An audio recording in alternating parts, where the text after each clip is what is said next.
Okay, I'd like to call the Board of Commissioners meeting for November 12th to order. First item on the agenda is pledge allegiance to the flag. I pledge allegiance to the flag of the United States of America and to the republic for which it stands, one nation, under God, indivisible, with liberty and justice for all. Welcome, everybody. I'd like to approve the minutes of November 5th meeting. I'll make a motion that we approve the minutes of November 5th. I'll second it. With the exception of we changed the Know where it date. was. That's why I got it for you. Change the date from November to October in two different locations.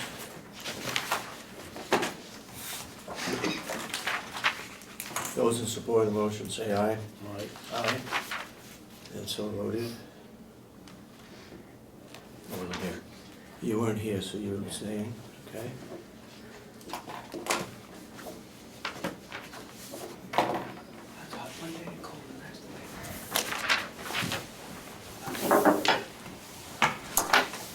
Okay, at this time, I'd like to make it public at our meeting that we, the New Hampshire Association of Counties recognized 3 people from Carroll County last week that were very deserving of the award. And Bob Murray wasn't there, so Bob, if you'd come up, we'll present you with the award right now.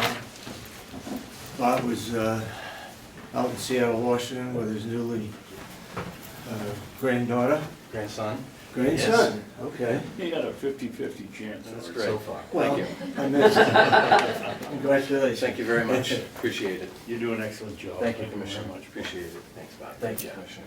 Thank you. Bob received this award for the nursing home recognition. He was the county employee of the County year. employee, nursing home county employee of the year, right. Bob has done a lot of work for us, not only with the nursing home, but whatever the commissioners asked him to do, he's done a very good job, and he starts a new job, or did start, the 1st of November, being our head maintenance for all our buildings here on the campus.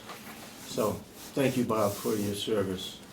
The other 2 people that are here is Jason Henry, who received the Superintendent of the House of Corrections Award. Very deserving. He's done a great job with budgeting and reorganizing what is going on over at the jail. And so he received the Superintendent's of the Year Award. Congratulations to you, Jason. Thank you. Good job. And then you have Per Berlin. Pam Burrow. And Pam from the Registry of Deeds. You've been there for 20 years.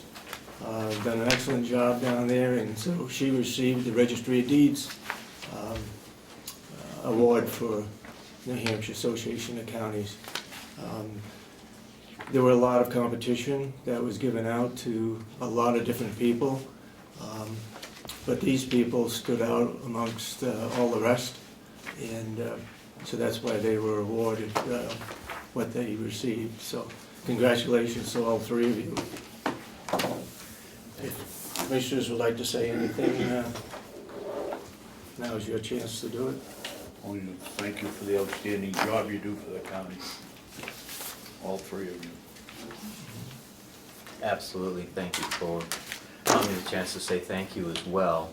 I've had a chance to work and know more about Bob and Jason than Pam, just from my experiences in the delegation. But it's great that you all do such a great job and that you have a chance to be recognized. And you know, being nominated for a county employee of the year, is something to be proud of, but to actually receive that award is even more exceptional. And I have the pleasure of working with these three, and I will continue to work with them, and hopefully they can help me help our other employees. And you guys do a great job, and I just want to thank you all. Thank you. Mr. Chairman? Okay, public input. Is it Yeah. possible to get a photo? Oh, absolutely. Of all of you Yeah, together guys, well, before come on up. we scatter? It's an outstanding idea.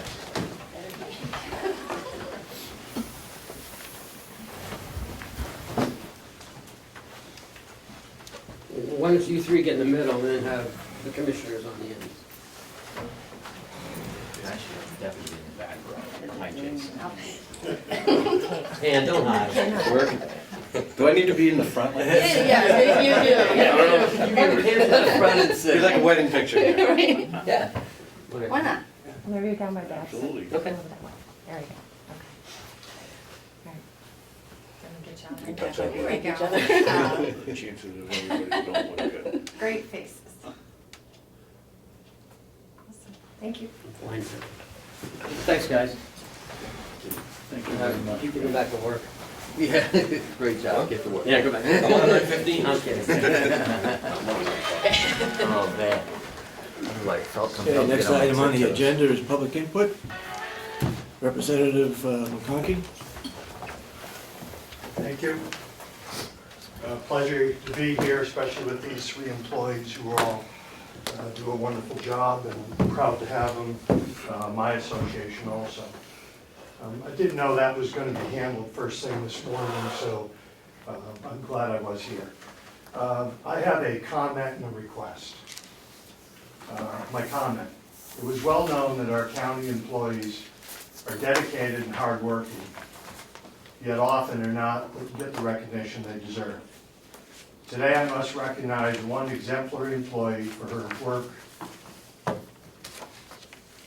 shining a spotlight on the malfeasant financial oversight of the Commissioner's Office.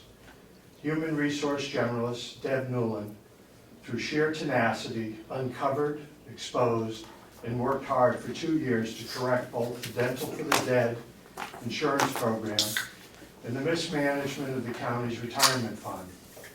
Ms. Newland refused to be silenced when her past supervisor and commissioners chose to ignore her findings. She chose instead to remain vigilant on behalf of the hardworking taxpayers of Carroll County. As pointed out in the DRA evaluation, Ms. Newland's diligence and her work to rectify these issues needs to be the standard for all employees of the county, and I concur.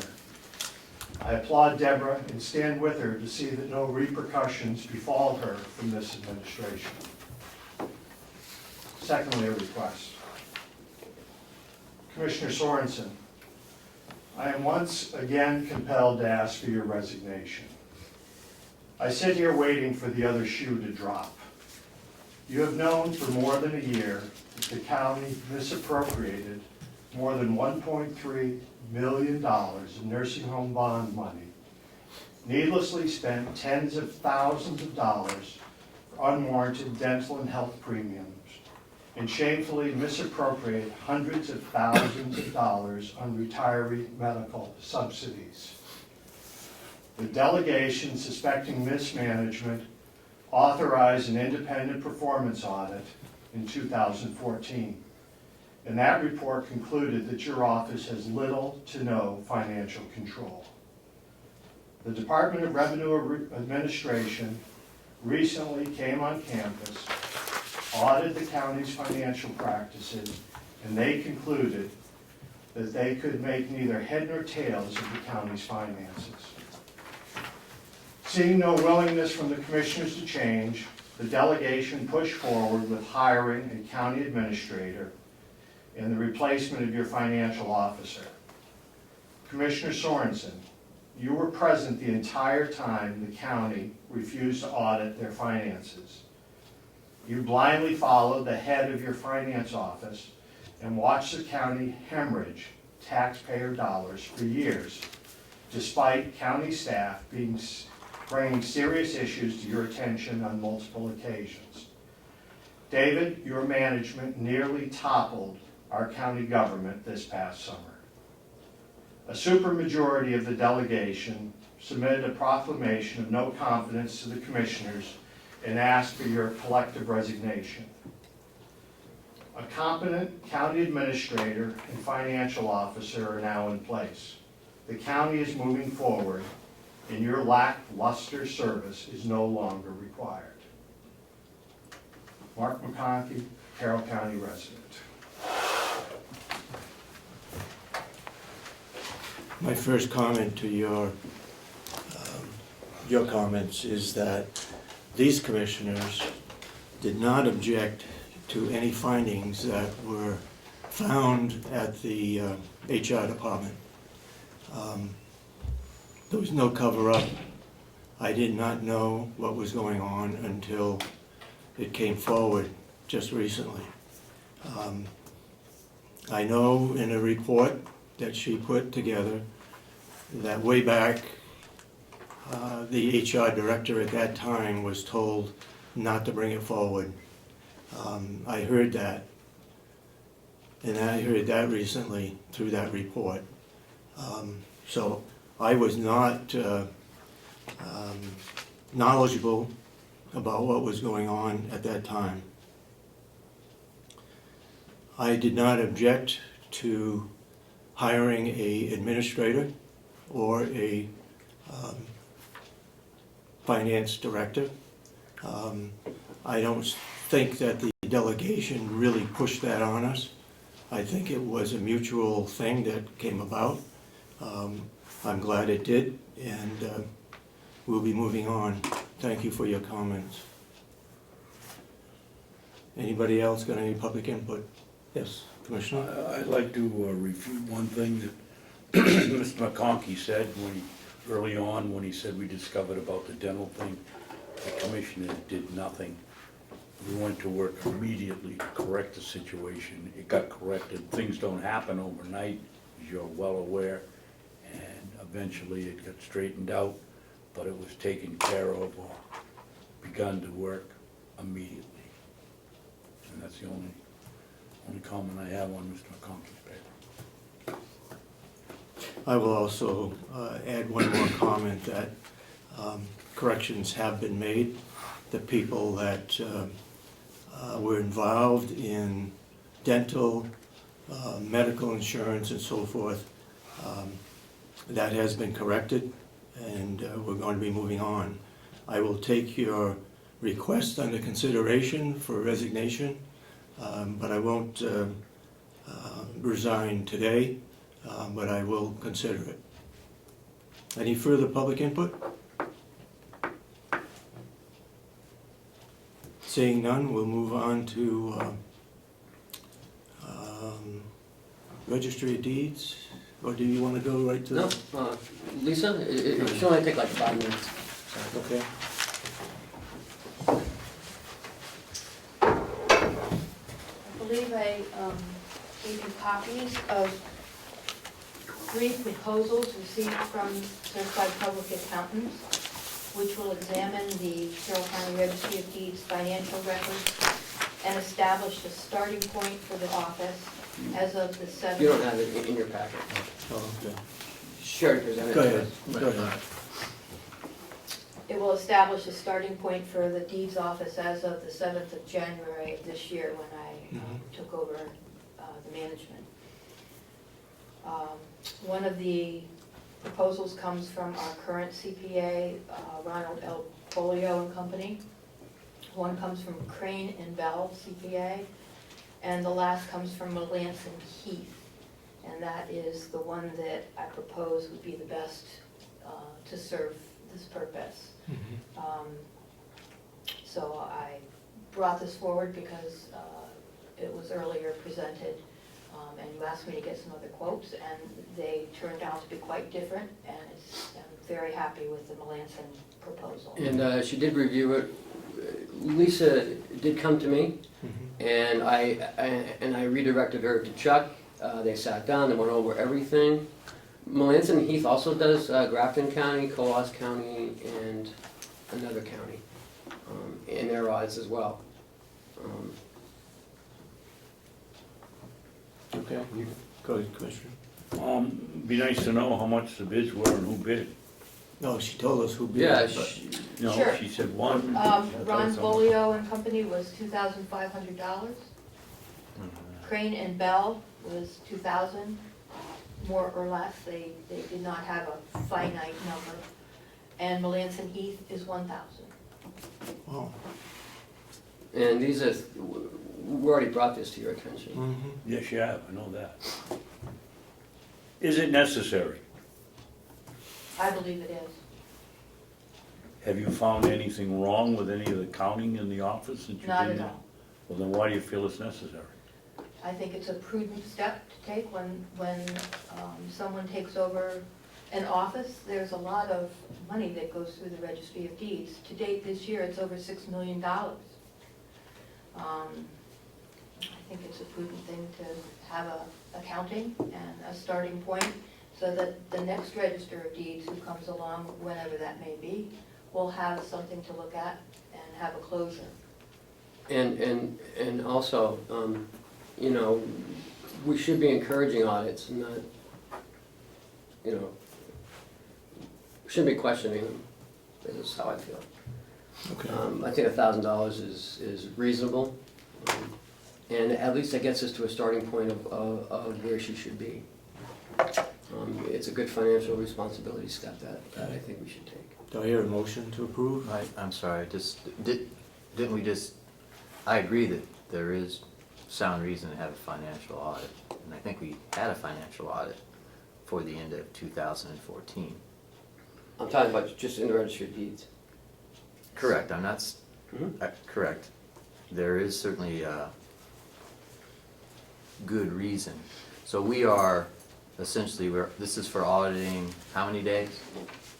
7? 3 working days. 3 working days. It would go from the end of 2014 to the beginning of the 7th when I was sworn in here in this room. And that was 3 working days. Okay. And this, the final bid, the $1,000 bid, did it have, was that the final number, or is there contingencies upon that That's the number? final number, it's a Okay. flat number. It's a flat number, it's not gonna go, Yes. okay. Do I hear a motion to approve the audit? From anybody?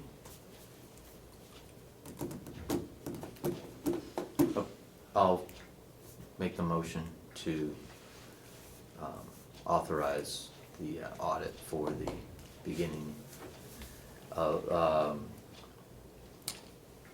for the transference between the 2 registrars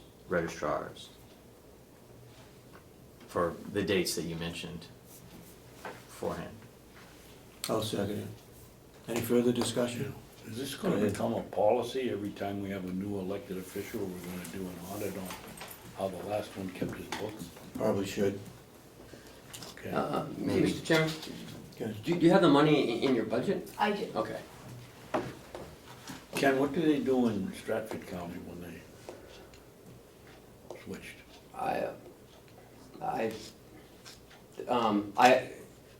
As you know, Commissioner Lassard was in there for probably 20 years, so that was before me. And although he did leave while I was still there, I'm not sure if they had an audit or not in the register. Move along. All those in support of the motion, say aye. Aye. Aye. All right, go ahead. And Thank you guess I very much. voted aye. so approved. Okay, Thank you. now to Verizon Wireless. Today we have Todd and we have Jacqueline from Verizon. You asked to have them come in to explain our cell phone coverage and what we currently get. And I've asked Kathy to come up just to, because she's the one who normally orders them. And because I've only been here 4 months, I'm not sure what our plan offers, although I did do it in Stratford. I don't know what we truly offer, so it's a good opportunity to have Todd and Jacqueline up here so we can get acquainted to what Verizon offers. So you guys are on. Perfect, thank you. So we can do introductions first. So I'm Todd Wigan. I am the government account executive for the whole state of New Hampshire. So I've been with the company 16 years, and I've been in this role a little over a month now. I used to do small business sales for a while, worked on the data team. Ken, I think I met you in the past with Mark. Yep. And so now I am covering the whole state of New Hampshire, and I look forward to working with all of you. And my name is Jacqueline Taylor. I'm the business sales manager for Northern New England, so I have responsibilities for the entire public sector for Verizon Wireless, for New Hampshire, Vermont, Maine, parts of Massachusetts, as well as the federal space.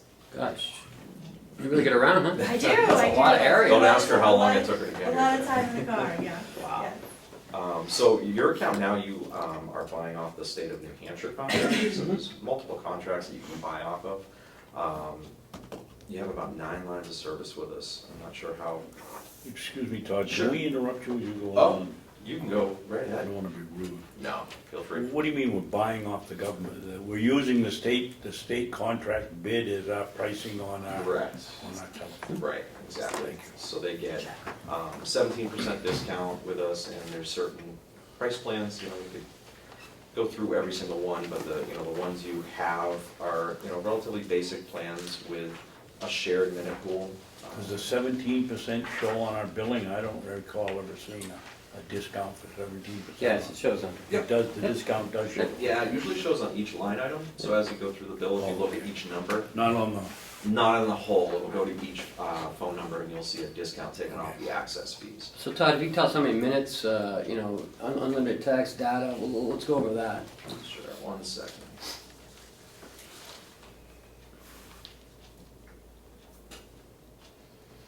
And you did say it was pooled, right? It is, Okay. yep, it is pooled. I believe you guys had, I think, so you have different types of devices on Mhm. there as well, which is obviously going to depend on which plan you're using. So you've got basic devices, which are your traditional flip phones, ruggedized devices for some of your folks, and then you also have smartphones that are on the plan as well. So the smartphone plans come with both the voice component as well as the data and texting component, whereas the basic phones, it's just your voice component as well as your messaging. So I just want to make sure that you guys were aware of that. So of your 9 lines, and you have an allowance of 2,400 minutes currently. And your usage, a little less than that. Like the last bill, you did about a little over 1,200 minutes. And you have, let's see, 1, 2, 3, looks like you have 3 smartphones, and the rest are all basic flip phones. Yeah.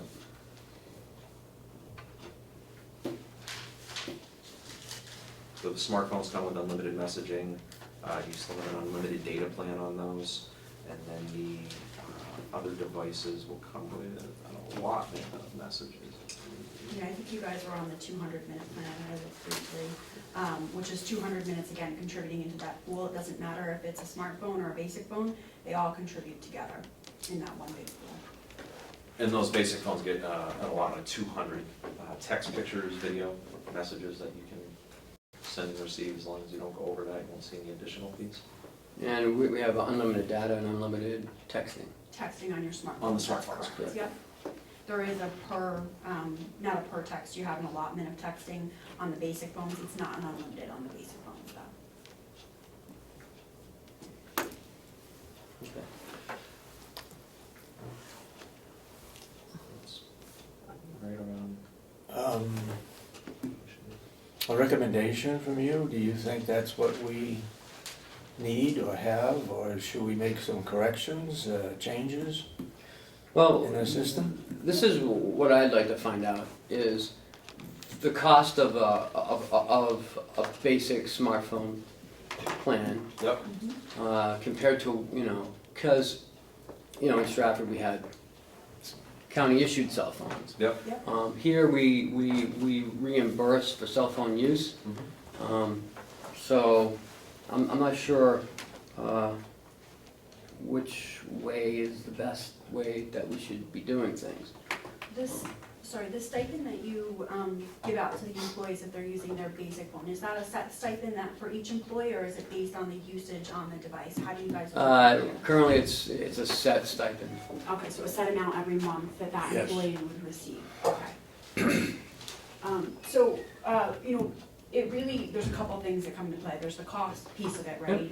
And whatever that stipend is that you're paying to your employees versus what you can get off of a government contract. So seeing that you're purchasing off of a government contract, you are eligible and you are receiving discounted rates as opposed to what you get on a consumer plan. Any of your employees that have their devices are going to have a consumer plan, so that price for them is going to be significantly higher, and then it's going to be less that stipend that you're giving them. The other piece that comes into play here outside of the financial component is the Freedom of Information Act. So any of your employees that are using their personal devices, if they're doing public business, and for whatever reason that device gets FOIA'd, if you will, where that information becomes public record, you now have potentially a situation where that employee's personal information would become public information because you have no way of separating the information that's on that device. So And that's my concern, that's why we're looking at, Right, okay. you know, issuing the county cell phone as opposed to the reimbursement. Yep, so there's a lot of different plans that are available on the government contract. So traditionally, right now, for a smartphone, you're paying approximately $48 to $50 per line for that smartphone. And then for basic devices, we have plans that start anywhere from, you know, $15.99 up to, you know, $32, $34, depending on what type of a minute allotment you're looking for. We do have other plans available on the state agreement that allow you to not contribute any minutes into the pool, but just pull from the pool. So if, for example, right now you have 2,400 minutes within your pool or in your allotment, but you're only using 1,200 minutes, you might be able to add a couple more phones, smartphones on there for, let's call it, you know, $36 a month, where they're not going to contribute anything into it, but they're going to pull from that pool of minutes. Does that make sense? Yeah. I gotta ask a really dumb question because I'm not a great fan of cell phones and I don't know a lot about them. Is it possible to have one smartphone with two lines? Yeah. So you can't have one that would be business and one that would be private? I used to have old basic phones that could do That's that. probably me. Long time ago, but smartphones now are all like 4G, so they require a SIM card, and it's pretty much their number's attached to that SIM card. So So that's phones just that really get made one with line, two. one phone. That's Yeah. correct. Yeah. Thank you. So if we were to, I'm not sure how many cell phones we're reimbursing for off the top of my head, but if we were to say add 10 more cell phones on, obviously we'd have to kick up the monthly minutes. What's the next, or is it, can we choose our own minutes or are there set blocks of minutes? There's set plans that we have available on the state contract, but they're very flexible plans. You've got a 0-minute plan, a 200-minute plan, a 400-minute plan. And really, we don't really care so much about the individual line. Yeah, So I'm talking about it's the. that total pool, that Right. whatever that total is that you're saying, okay, we're gonna add 10 more lines, and our expectation is that on average, these users are going to use 200 minutes, you know, per month. We would wanna make sure that we bump that up 2,000 minutes. So Yeah. we're looking at that total pool, not necessarily the individual lines. Say you have a couple of users that for whatever reason are some of your higher users, 600 minutes a month, but then you've got some folks that maybe are using it in, you know, for emergency purposes only. It's gonna even out in the wash, and, you know, we can make recommendations for you on what, you know, 200 is generally a very good average. We can say, okay, based on the number of devices you have today and what your usage is, here's what the average is that your folks are using today. We can follow that same rule of thought. We will always give you, or always recommend to give you a buffer of a certain amount of minutes, say it's 20% more minutes, because we would never want to make a recommendation so close that you would then incur overages, where you're going to pay more, you know, per minute than you would based on the pooling that we provide. Kathy, you have any comments? Anything wrong No, with? I think we have a good plan, it's working really well for us. So it's up to you guys, it's gonna cost more money to put more people on the plan rather than versus the actual reimbursements that we're giving people right now. Bob, you have any comments? I'm a perfect example of a personal smartphone being reimbursed. I use my smartphone a lot for county business, a lot, and all of my vendors, all of my contacts have my personal number, and I get reimbursed $50 a month for my smartphone usage. I think having a county phone would complicate things for me. There'd be a tough transition. I don't want to have two phones in my pocket. I would like to continue the way things are and keep it simple, even if it means, you know, whatever would be an equivalent reimbursement from what a smartphone cost would be to the county, you know, I'd accept that, but essentially I wouldn't like the a county phone. I'd like to keep it the way it is. I use it for email, I use it for texting, communication with my guys in-house. And you're not concerned about the 91A, right? Not really, I mean, you're I gonna think have that's pictures, Well, your you may not only be, but issue. I might be. you're gonna have pictures I of my mean, cat. you know, You go That's to my another phone, separate you're gonna see pictures of my cats. You know? Well, I have some pretty Jason? crazy cats. I mean, obviously, I use my smartphone everywhere for a lot of my business, superintendent of the jail. The county has assumed the liability of my line, and pays for it, because I was going over my data package all the time because I'm all over the place and I use it for everything. So that's an option for you. It's an option for me. I hate the idea of carrying two phones as well, but because if we take it and port my number over, I might not get ported back, which I've had for 20 years. That's a county, maybe a policy, we'll see on that. If I kept, the only question I have is if, say, I kept my own line and bounced it out to a flip phone, can I keep that line and that be bounced out to the smartphone, like a message from there, so I can keep my old line at for me, like a much cheaper rate at home, so I can still bounce out and have a county phone? I'm not sure I understand you. I I'm not sure I don't understand your question. See, I keep my own phone line, Yeah, just go to a flip phone, so I have the number, my line. I don't want to lose my line after You want to 20 keep your years. number. Yeah. Essentially. Without paying for the whole plan I'm not gonna use, but still keep the number and a flip phone for $10 a month. Keep your number, which is being billed currently to the county or is being billed currently to you? Well, so the county right now they took over assumed liability of that line. I would obviously take it back and then I'd get a county cell phone, but I don't wanna lose my line per se. That is in that phone number. Yeah, You could always just do an assumption of liability back over to you when you didn't need that. Right, number I can anymore. switch So you those. would never lose your number Right. unless it were an issue of the county saying, you know what, we're not gonna give you this number back. yeah, yeah. Which, you know, I don't know if that would be an issue, I'm just saying, like, that would. No, I know that's what they should talk about later, but later, is there a way to bounce, like, if I got a You flip can call, phone? you can do call Or forwarding. forward. Yes. It's only gonna forward calls. The calls, not the the messages. messages, the emails. So I can call forward, And that would just do the voice calls. yeah, that's fine, Yeah. okay, that's all I really, I'm good. I mean, I understand, you know, people's concerns are gonna be, what we just heard, but, you know, I mean, we really gotta think about what's best for the county. And, you know, I want what's best for you as well, but, you know, sometimes, you know, change is hard, and, Well, I understand. It is what it is, and I'll accept whatever it is, but you asked for my opinion, yeah, you got it. absolutely. I just wanna hear your thoughts. I got a question too, on the county, under the county lines, the county pay for insurance if the phone gets destroyed, is taking, are we paying, is the county paying for insurance on the phones? No.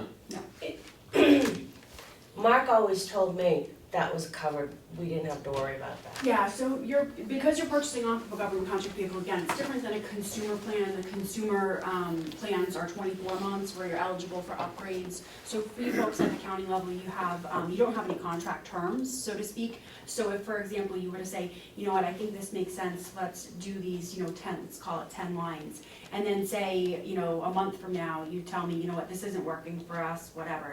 You can cancel those lines at any point in time without any type of penalization. On the same note, there's no contract terms, so you also have the ability to upgrade every 10 months.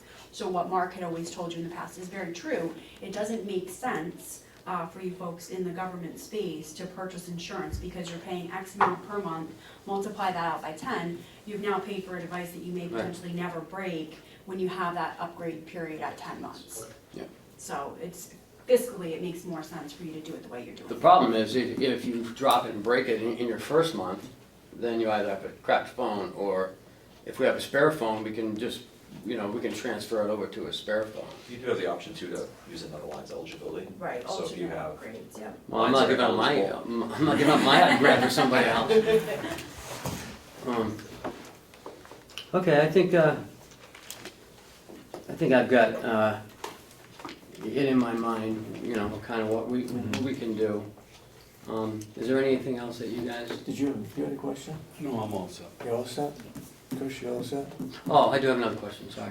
So, the county plan, so if we're on a county plan and and if I wanna get a personal phone, does that discount transfer over to my personal phone? It's not the same level of a Right. discount, but because you're an employee within the county, there are employee eligible discounts as well. Okay, And then that would just be something, basically the way that we do that is you can go right online and qualify for that discount. And you would just put in the domain of your email address at the county, and that was going to be what would Yeah. qualify you for that employee discount. That's- yeah, And that's that's the for same as anybody that Stratford. works for the county. Commissioner Babson? Thank you. When I'm doing the bill, the sheriff seems to have his own 10 or 12 cell phones. Frankly, I don't know why with a car full of radios, but I guess we need them for Backup. backup. And undercover stuff. And what? Top secret stuff. Okay. They have a federal plan, Sheriff's Department, yeah, That was my question. Are they on a different plan they have a than totally we are? different account. it's law enforcement. Do we get credit towards our account for them having phones, or Credit, how do you mean? in it? Well, is their plan quantity better than discount, or however you work on your cell phone? Is the fact that we have 10 but they're federal, on a The federal line program? amount won't make a difference, I'll have to but, check to see what they're buying. but the price is different. Yeah. They're off the GSA Yeah, contract. they're purchasing off of it, so there's multiple contract vehicles that you have the ability to purchase off of. So right now, you're purchasing off of the state of New Hampshire contract. We also have a GSA contract vehicle, which is a federal contract vehicle, which you are also eligible to purchase off of. And we have another contract vehicle, which is called the NASPO or Value Point contract. All of these are government contracts. They're just at different levels, and there would be different, terms, so to speak, along with those. But you're eligible to purchase off of any of them. So if you wanted to say, okay, let's evaluate the different contract vehicles, we could certainly do that to see if, based off of the device mix that you have with the basic phones and the smartphones, that there could potentially be a savings. Traditionally, the government plans, you're talking potentially $1, maybe $2 a line. It's not, they're all pretty comparable. It's just some of them have different qualifications as to who can purchase off of them. So that Value Point contract that I spoke about is really geared more toward like the nonprofit and public sector, whereas your nonprofit customers or your .orgs don't have the ability to purchase off of a federal GSA contract vehicle. So again, that's just more kind of the terms and conditions of the actual contract vehicle. But because you guys are a municipality, a county, you have the ability to purchase off of all three. Go ahead, Commissioner. I'll take a little different twist here. With the money we pay you people, do you have a conscience? Last year, we had a company come in here and review us. The sheriff's department was paying 40 cents a minute long-distance phone calls to Verizon. Doesn't somebody in your office look at That's it and not say? cell phones. Huh? That has nothing to do with cell phones, just so you know. Okay. Oh, it doesn't have cell phones? You get all free long distance with us, Yeah. so you're good to go. You're So nationwide. we're discussing Except strictly international. cell Cell phones here, phones, not, yeah. not phones landlines. here, okay. I'm sorry. That's okay. But we were being overcharged drastically, 25 cents a minute for in-state calls. It was robbery, and I don't understand why your company doesn't have somebody that looks into it and says, this is outrageous, and, Might have been a fair point. With Verizon. okay, I gotta, Yeah. sorry to That's all okay. Verizon That's okay. customers. I We used believe to it be was here. Fair Point. Landline used to be out there. Yeah. Been probably about 5 or 6 years since it. So, No, it wasn't, it was Verizon, it was on regular phone bills, because I remember looking through them. so maybe we can get together and go over everything in a couple weeks. Yeah, Sit we go down, through look like at the everything. different contract vehicles, so you can see the plans that are available, because Yeah. like Jackie mentioned, like the NASPO one has you know, if you wanted to expand the types of services you get, so if you wanted to go like tablet routes or something down the line, Yeah. there's some other options there that are less expensive going that route than to stay with where you're at. But we can go through it all Or maybe you see can which just- one makes sense. Maybe you can tag us on to Stratford and we'll just use up their minutes. If they're all right with it, we're all right Yeah, with it, that's a that'll work question. for you guys. Just briefly, so you said there was a number of different plans within the government Space, yeah. spaces that you can go over with Ken? Yep. Okay. And do you also deal with, you know, a typical resident citizen type contract, business contracts? Do you do anything besides? Our company does, our specific involvement is strictly with public sector. So myself and Todd are responsible for any nonprofit, well, I'm responsible for any nonprofit, any public sector, any federal customer, you know, within my geography. Okay. But I don't deal specifically with anything private sector. We do have folks within the New Hampshire space and New Hampshire office that do that. I work right in the same office with anybody that you would need to get in contact with, so I can give you my card, and then if you wanna send over. Somebody from the business? Yeah, I can give you Just their make a contact comparison info. between your business offerings and the government offerings. Oh, I mean, the comparison there is not gonna be, you guys get a lot better Yeah. deals than what you would on the, Well, with all due respect, that's our job to find Sure. out for sure. sure. So that's something that we need to do, is we need to not just look at what they're doing, but we need to look at what's available in totality, you know, and give it its just due. Anybody from the public? Melissa? I'm not sure if this speaks to policy and procedure for the county regarding the Freedom of Information Act, the New Hampshire 91A. With county cell phones, either personal or county-owned, having data that's technically could be subject to a right-to-know request. I just wanted to know what procedures are currently in place or will be implemented for the future to make sure that that data is not lost. Emails, texting, telephone. There's something to work on? That's the route I'm going. It's part of the conundrum that we're in right now. Okay. I'm all set. Anybody else? Public input? No? Well, I think also a note would be, in regards to all that would also be the interest of maybe the commissioners having phones, and why as well, not only employees but elected officials. Yep, You know, Stratford under that had that. same Yep. situation, it may be, you know, unfortunately necessary for us to carry two phones instead of one as well. The way things are changing. I think you would be open to that, not even anything. You know, so, I mean, you know, we're part of that cycle, so I think it's certainly worth discussing to It make would sure be- that it would, whether or not the wisdom, if we're doing it for the employees, and we are indeed part of that, you know, perhaps we should have separate phones for those types of communications as well, so. Yeah. It'd be kinda hard to get the information off of Commissioner Sorensen's cell phone. I don't It know. would be. I don't know. I know, that's why it'd be hard. All right, I'm all set, you guys? All set? Well, thank you Sorry, very much thank for you. Thank you very much for coming in. the information. Yeah. Yeah, me too, so. Thanks, Jack. Thank you so much, absolutely. Yeah, we're gonna give one of mine, too. Yeah, 'cause I don't think I have your contact. You don't.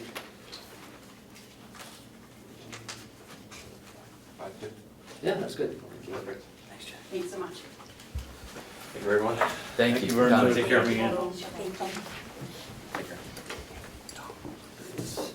Okay, we're gonna move the transfer request down below by public input. So we have administrators update. Yeah, I'm waiting for Chuck to come up, but, oh, in your packet, you'll find a Carroll County cell phone policy for your review. I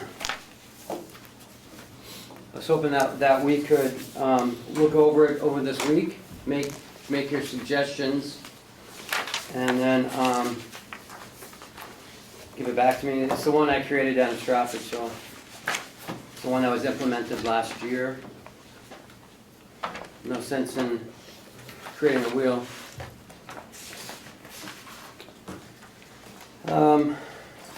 We had a meeting on Monday with Len, I believe, was it Monday? Len Len Martin, yeah, for the food, Len Martin. Martin. And Bob, why don't you come up and so you can help me with this? So we went over Len's business plan, which is in your packet. And he told us at the subcommittee meeting that it was $2,000 for the tuition. But it's actually $10,000 for the tuition a month. The student would be responsible for $2,000 of that $10,000. Excuse me, Ken, you just said $10,000 a month, it's $10,000. Oh, a year, sorry. Yeah. Thank you for that correction. So it was $2,000, but only the student would pay $2,000. The other $8,000 he was going to get from the business community. And we talked about the building. Bob said that the roof is fine in that section. Just need some roof panels for the ceiling tiles. Need some ceiling tile replacement, repair. He said he'd do that. I said that we do it, but if he wants to do it, by all means, I mean, let him. we've got leftover tiles, right? Yeah, Yeah, that's de yeah, minimis. that's simple, that's building. Yeah. Wouldn't cost him anything if we did it. Wouldn't cost us anything if we did it, I should say. Bob said he had a state inspector walk through there one last year. Another entity that was interested in the kitchen Oh, okay. walked through there, and they brought the state inspector with them. And, while this was not an official Right, inspection. I understand. It was just a once-over, and the guy eyeballed the kitchen and said it's in good shape. You need to install a hand sink, a hand wash sink, and clean up the ceiling tiles, and he said everything else looks good. When we did the walkthrough with the subcommittee, there was mention of a piece of equipment missing. That was that steam. Tilt skillet? Yeah. Yeah, the tilt Tilt skillet was skillet. taken over to the new nursing home, Okay. which is an active use. Okay. There's still a double oven and a 6-burner range with a small oven in it that's still there. Yeah. The coolers, the coolers in the freezer. Do they need any, The freezer is in active use right now, but the coolers would need to be restarted by a professional company and given a once-over. They've been sitting for 4 years idle, and they weren't in the best of shape when they were shut off, so I don't know what condition they'd need, what work they would need to restart. You know what it's like with Oh, yeah. coolers. Yeah. But, you know, well, with coolers, the good news is when they're not running, they tend to fire up, but they were working when you turned them off. They tend to, but, you know, sometimes it's, but he's gonna take care of the minor maintenance issues Right, yeah. of the coolers. Minor maintenance, yeah. I thought that there was a roof leak.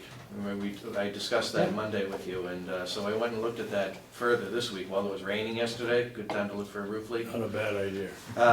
Couldn't find one, but I did find a leak in the dishwasher, an active leak. That was the source of the water, so the dishwasher would need to be repaired.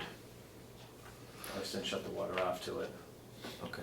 He did want to construct a classroom, right? Some walls or something near the accordion doors. Yep. Yeah, a wall to separate that part of the building from the dining room, and then I think he was talking about either some walls or just some partitions. Yeah, to kind of keep it separate, kind of like Yeah. a classroom. Where you could have some computers. Right, and- separate the dining room from the workstations. What I get out of that, Bob, you mentioned the accordion doors, the only accordion doors are between your maintenance center Right, and where we were going to put the probation office. right. So he's talking about putting the classroom, I thought, on the other side of the No, That's not what I got No. out of it. this side, the dining room dining room side. side. Because I made that clear. Because of all the stuff that's in there, I don't think he could, we'd have to clear it all out, and now he said on this side of the partitions in the dining room. And he's got plenty of room in the dining room to do what he needs to do. Okay. So So, that's what I say, he's talking about classroom on the dining room side of On the, the dining Yes. side, yes. because that's the only place the door is. Right. So And then he's- the other so- side of the accordion door would be my shop. Your shop. So is he talking about running the whole dining area, or he didn't give me that impression? Yeah, that's what I got out of it. So he wants the Renting the whole kitchen dining in, room. Yes. so he wants the whole. Yeah, room that in the that whole building. side. Basically, the whole addition, Yeah, that whole kitchen and dining room addition. Yeah. okay.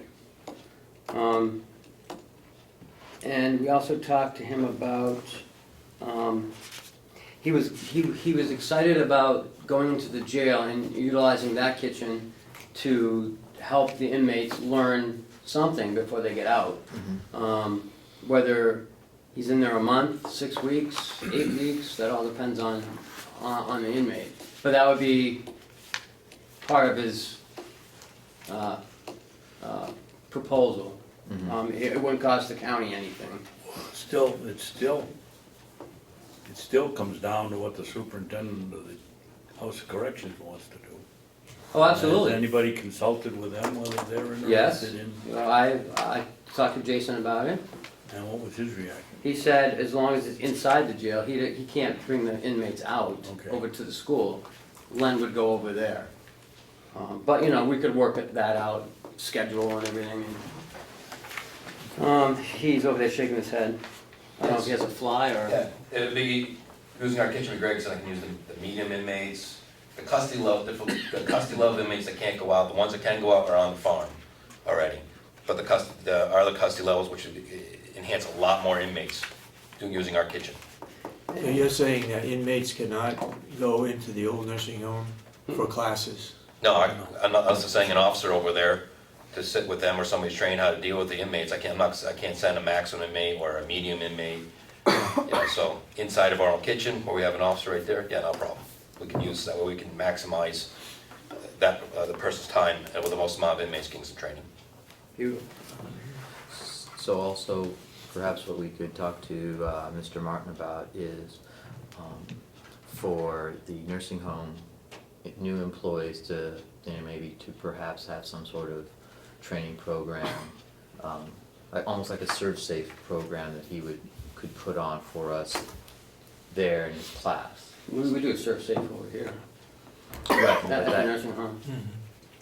Correct, but that costs us money, whereas, you know, part of maybe what we could do is have him do some pre-training, Oh, you know, something that he could do to offset our costs. Yeah. Maybe he could do that component of the training for the new employees that are working at the nursing home. That's a good idea. And maybe some continuing education programs for them as well, that rather than have to put on, he could contract to do that for free, or as in compensation of part of his rent, some continuing education and menu planning, as just as a thought. One other thing, though, that I have some concern is that when we're looking at the facility right now, it seems to be watertight, doesn't seem to be any major issues, but, you know, is that gonna last forever? And if we do have a problem, you know, what are we going to do if we have, you know, heat issues, those sorts of things, you know, roof repair issues. You know, we don't know how long this program will last, but let's say it starts lasting in perpetuity, you know, so in 10 years from now, there's, you know, repairs that need to be done, and it's essentially just for the benefit of that program. I mean, should we consider some sort of, we'd have to make that consideration, that there has to be some sort of capital improvement component of what we're doing, not just like, oh, it's really not cost us anything now if he helps compensate us for the heat, great, but he also has a roof over his head. And so if it has some sort of major issue, I think we need to make sure that component of what we're looking at is part of, you know, our whole vision of what's going on, not just the roof's great, he can come in, it's not gonna cost us anything if he just reimburses us for the heat and the water and any propane, or however that gets worked out, separate metering. maybe some of the revenue goes towards that, I don't know.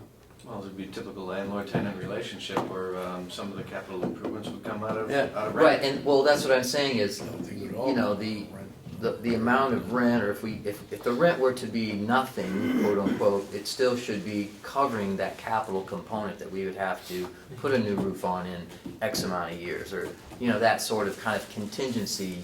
We need at least some money to be building up in a capital improvement account that would, not necessarily that we would account for it that way, but that would be a component of No, what, no, you of our probably whole should, if you're gonna decision do that, you should process. account for it that way. Well, what kind of roof is that? What's it Steel. made out of? It's a steel roof, Oh, metal roof, that's great. corrugated metal roof. How old is it, do you know? That part is 1987, I think, but it should last At 40. least till 37, Should last. 2040. Should be able to get another 20 years out of it Yeah. at least. Okay. At least it's in great shape. Okay. But that's all I'm saying is that maybe to look at some of the Sure. systems and the components of the systems and the necessary repairs that might have to be done, kind of, you know, extrapolate it out, and so we at least, that's a consideration of what we're doing in its totality. Well, you know, here's what he can do that'll help the county, it's, you know, it's a cost reimbursements, we're saving money, but also, you know, do we need to be in consideration of some of those other components of systems of heat that we would be responsible for, you know, if the boiler goes down, you know, we're gonna have to replace the boiler and he's gonna use a component of it, so to speak, you know? So that's just also part of our landlord lease negotiation, it should be a part of what we consider. I noticed in the financial statement that the room and board was crossed out. Yeah, because he's not keeping any, no one's staying here. No board. Was that in No his board. plan? Was that in his plan at one time? No, he says, what was that hotel he was The thinking of? LNA, he was talking about LNA, renting oh. rooms at the LNA. Over in like Wolfboro, I guess, it's a Yeah. nice place. It's right down 28. Well, it's Oh, yeah. convenient, Yep, you know, it's clean. okay. He says he's predicting people from like Conway, North Conway, maybe Rochester, so mostly commuting. Commuting. Yeah. Mhm. If someone from like the western part of the state, he said he would put them up there. But that would be part of their, you know, payment, not, it wouldn't come out of us. So, we talked about moving forward with it. I told him that I'd approach you today with this, of where you want to go next. You know, I got some, you know, I got the financial statements from him, I got the business plan. You know, he's looking at September, hopefully getting up and running by September. Yeah. Right, is that what he said? He said September. I wasn't there for Yeah. that. I don't No, know. he said it's September Yeah. next year. He did So- say September. So do we have any sort of agreement with him? Mm-mm. That's gonna come from you guys, I don't, you know, I'd like to bring it to the delegation on the 7th, but. Okay. Well, you know, during the course of the subcommittee meeting, we talked about putting Oh, were you together there? some. Well, I was there Oh, via yeah. teleconferencing. I was That's there right, via the FaceTime. via the iPad. I It was sort of worked out, but then you freeze a lot. yeah. I lost audio a couple times, but a couple times I don't think it So I really am on a mattered. few times. Okay, what's the point? So the point is, sorry for getting off track. So the point is that we discussed in there that we'd come up with either a letter of intent or a memorandum of understanding to give him some sort of abilities to have access to the facilities, to further investigate the physical plant. And so he could start moving forward as he saw fit while we put together a lease agreement with him and more, you know, more of a, something that could be signed as a contract. So we need to, you know, start moving forward on the lease and the terms of that lease, and that's, I think, what's where we need to go, so he gets an idea of what we come up with as far as what rent would there be, if any, or to what amount, you know. get Well, that I moving think there should be forward. something.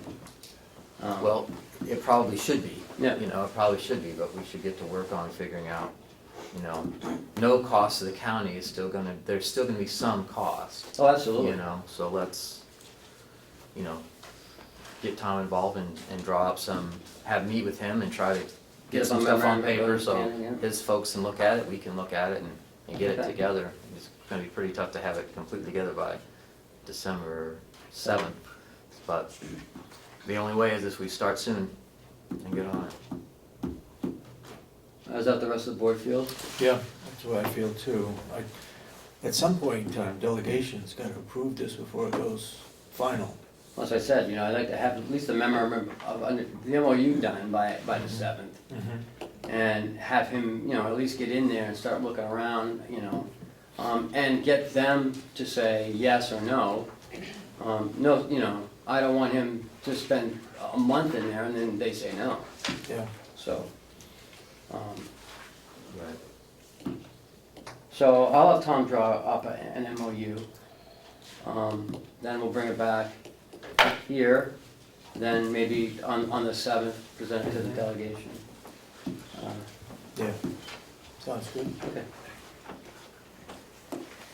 Okay, that's that. Everybody agree with Any other that? questions? I have the concern that I had before, I've always had. We're renting this building out to somebody, I don't know of any place where people go and have to fix the facility they move out of their own pocket before they move in. The Well, cost of fixing it ought to be borne by the county and the cost of it amortized over in the rent figure per month. I feel that Petition for the classroom is a different situation, but leaks in the room, leaks in the equipment that they had nothing to do with. well, I'll tell you, if I were him, I wouldn't sign it. although he would have to bring his own equipment in, they're just, it's just there. I mean, no, a lot of places, a lot of restaurants don't even have the equipment in it. I mean, you have to bring your own equipment in. Well, that's different than saying, okay, we're gonna take the leak out of the dishwasher here that you're gonna use, and you're gonna pay for it. Which you Well, if said it's the a leak simple was in the- fix. Well, yeah, I mean, like you said, an entity would bring in their own equipment. If we're providing a piece of equipment for him, Should that's gonna work. save him well, no, it's gonna save him a ton of money. If it needs a repair, maybe make him make the repair, but we should provide a leak-free building. And I mean roof, windows, doors, whatnot. Floor tiles should be intact, the ceiling tiles should be intact.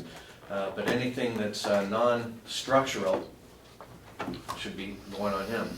I mean, if I might interject, I mean, that would be part of the component of the lease that we put up, is that the equipment that's there is ours. We'll have to have an inventory of what is ours, and he'll be responsible for maintaining that equipment.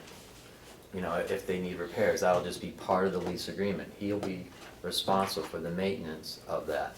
And then, and part of that agreement will also be, if something is deemed to be retired because it's just not worth fixing anymore, then that'll have to be part of how that comes about. They'll have to come to you. Look, I've been fixing this forever, it's just no good anymore. You know, I'd rather just scrap it and go buy my own, and I want that to be mine. Yeah, Because I bought it. You know, that's gonna be part of the agreement. That's gonna be the details of what we need to iron out through the course of the lease. We need to iron out who's gonna own what, should they leave. Yeah, absolutely, but I think we should at least do this first, to let them get in there and Yeah. start Yeah. identifying Yeah. these. Right, Because those will be all. you don't know details. everything what's wrong with this stuff, do you? Right, no. You know, And if, the other alternative is to remove the dishwasher and let him bring in his own. So I'm sure he'd be much happier to fix a leak on the dishwasher than to bring in his own. right. He was telling me about, Huggins had a place for him, and they were gonna charge him like, it was empty, like, I don't know, he was telling, it was an exorbitant amount of money. And he had to bring in all his equipment, his own shelving, everything. It's just an empty room. So he said that wasn't cost effective. Right. So anyways, okay, so let's, if everyone's okay with it, I'll have Tom and I will sit down and go over an MOU. Then I'll bring it back here, you guys review it, then we'll bring it to Len to sign, and then we'll inform the delegation on the 7th that this is what we'd like to do, and Len would like to do. if it's what they wanna do. Maybe you should give it to Glenn before it comes to us, to see if he agrees with it. Oh, okay, Okay. okay. Is that it for this? I guess so. Yeah. Oh, yeah, that is a good point. That is a good point, you know, let the delegation look at it for comment, like we do with the bids, just send it over to them, hey, this is where we're at so far, any comment? That's not a bad idea. The next thing I want to discuss is, the,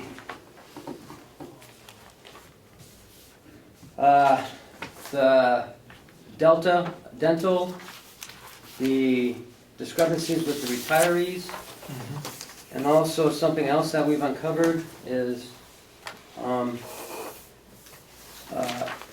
accrued benefit time. And with us today is Chuck. He's gonna go over some of the stuff that he's uncovered, and Deb's been a great help on this, Deb Newland. So Chuck, why don't you get started with whatever you wanna start with. What we've discovered under accrued benefits is that we may have a number of employees who were full-time and switched to part-time, but their benefits continued to accrue, things like vacation and sick time. And that this went on for a number of years, so that even though they were part-time employees, they were still getting paid for vacation time and sick time. And Clearly, what's happened is that when they made that status change, the checkoffs in the ACS system were not done, so that they continued to accrue. And it was brought to the surface at one point and And stopped. somebody retired. Yeah, when somebody retired and wanted a buyout, Mm-hmm. and research showed that they weren't entitled to it. And then going back through the archives, we find out that this has been going on since perhaps 2005 or 2006 in a particular case. Any idea how many? No, at this point I don't know, and what it's going to take is some work over time as these instances come up, to dig back on each one of these things. Yeah. So it's very time consuming to do, and will happen as it happens. Chuck, how would that, how does that happen when you go from full-time to part-time? What's the procedure? Or, what it- Generally, HR would notify the payroll office, the business office, that this has happened and give an effective date. And then what should happen is that immediately somebody goes into ACS and changes the status date, and that negates all of the accrual. But that was not done, essentially. so they didn't go in and make a check, that's all it is, just a check mark? Yeah, you go in, flip it into change mode and tell it what the new status is and give it a date. And then the system takes care of it from there, stops accrual. Okay. So this has been. Go ahead, Chris, Dave? Commissioner Babson. While we're at this point, we've discovered it. I don't see how you get people to, without a lawsuit, getting people to pay back for vacation time they've taken 10 years ago. You're clearly right, you'd lose that lawsuit. What I wanna know, is this corrected so that when we move forward tomorrow morning or whenever you discovered it, that it's not happening anymore? He was just telling you, it's a long process. Yes. Well, it is for people that are retiring, you've gotta look it up and check, but for the, I mean, there's no more people collecting, that are still here collecting, accruing vacation time and working part-time. I mean, has that been cleared up and gone? Not completely. But they won't get paid for it. They won't be paid for. Well, that's cleared up There's a as far process as in I'm place concerned. now to make sure that there is no payout. Well, that's what That's what I meant by clearing up. Yeah. We're not accruing time for somebody to get paid that doesn't deserve They it. may have 300 hours, but, you know, we know when they went from full-time to part-time. They will absolutely not receive that money. So Well, you I can don't know go what back, else we can do at this point. you can go back and look at those people that are on part-time to see if they were full-time. And then it can be corrected starting, Yeah, it has to be done on First an of November, individual whatever. basis. But you can go back, you can dig back into the archives year by year and see what their status was and see whether it was accruing on that particular year, right? and it can be corrected. But as Commissioner Babson said, this starts from now on. You know, all this information was never shared with anyone, as far as I know, because it was, you know, it should have been stopped. Yeah. Yeah. So, There was a disconnect between the business office and HR. And HR. HR would send down something and it would be 6 weeks before they'd get a response. Whereas now they get a response within a day. The paperwork is processed and sent back to HR for inclusion in the employee's permanent file. and I can attest to that. The other day, when Ed sent something down to Chuck for change, and within a half an hour, it was back up in her office. So I know that stuff's getting done now. Okay. So I guess my question is, in regards to this, is what our current exposure is.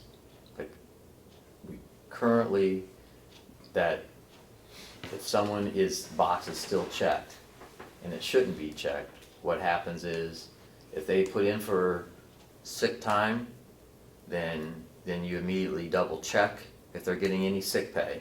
Then you are going to immediately double check the accrual of their sick pay and make sure, well, obviously if they're full-time, I guess there's not much to check.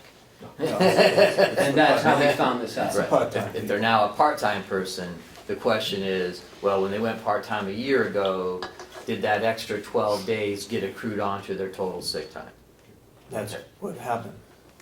But that's our liability, from the time they switch from full-time to part-time, if that box was not unticked, then they would still accrue whatever the yearly amount is, that would keep getting advertised. That's our current liability, and what we're doing to avoid paying, quote-unquote, paying out any additional sick time is by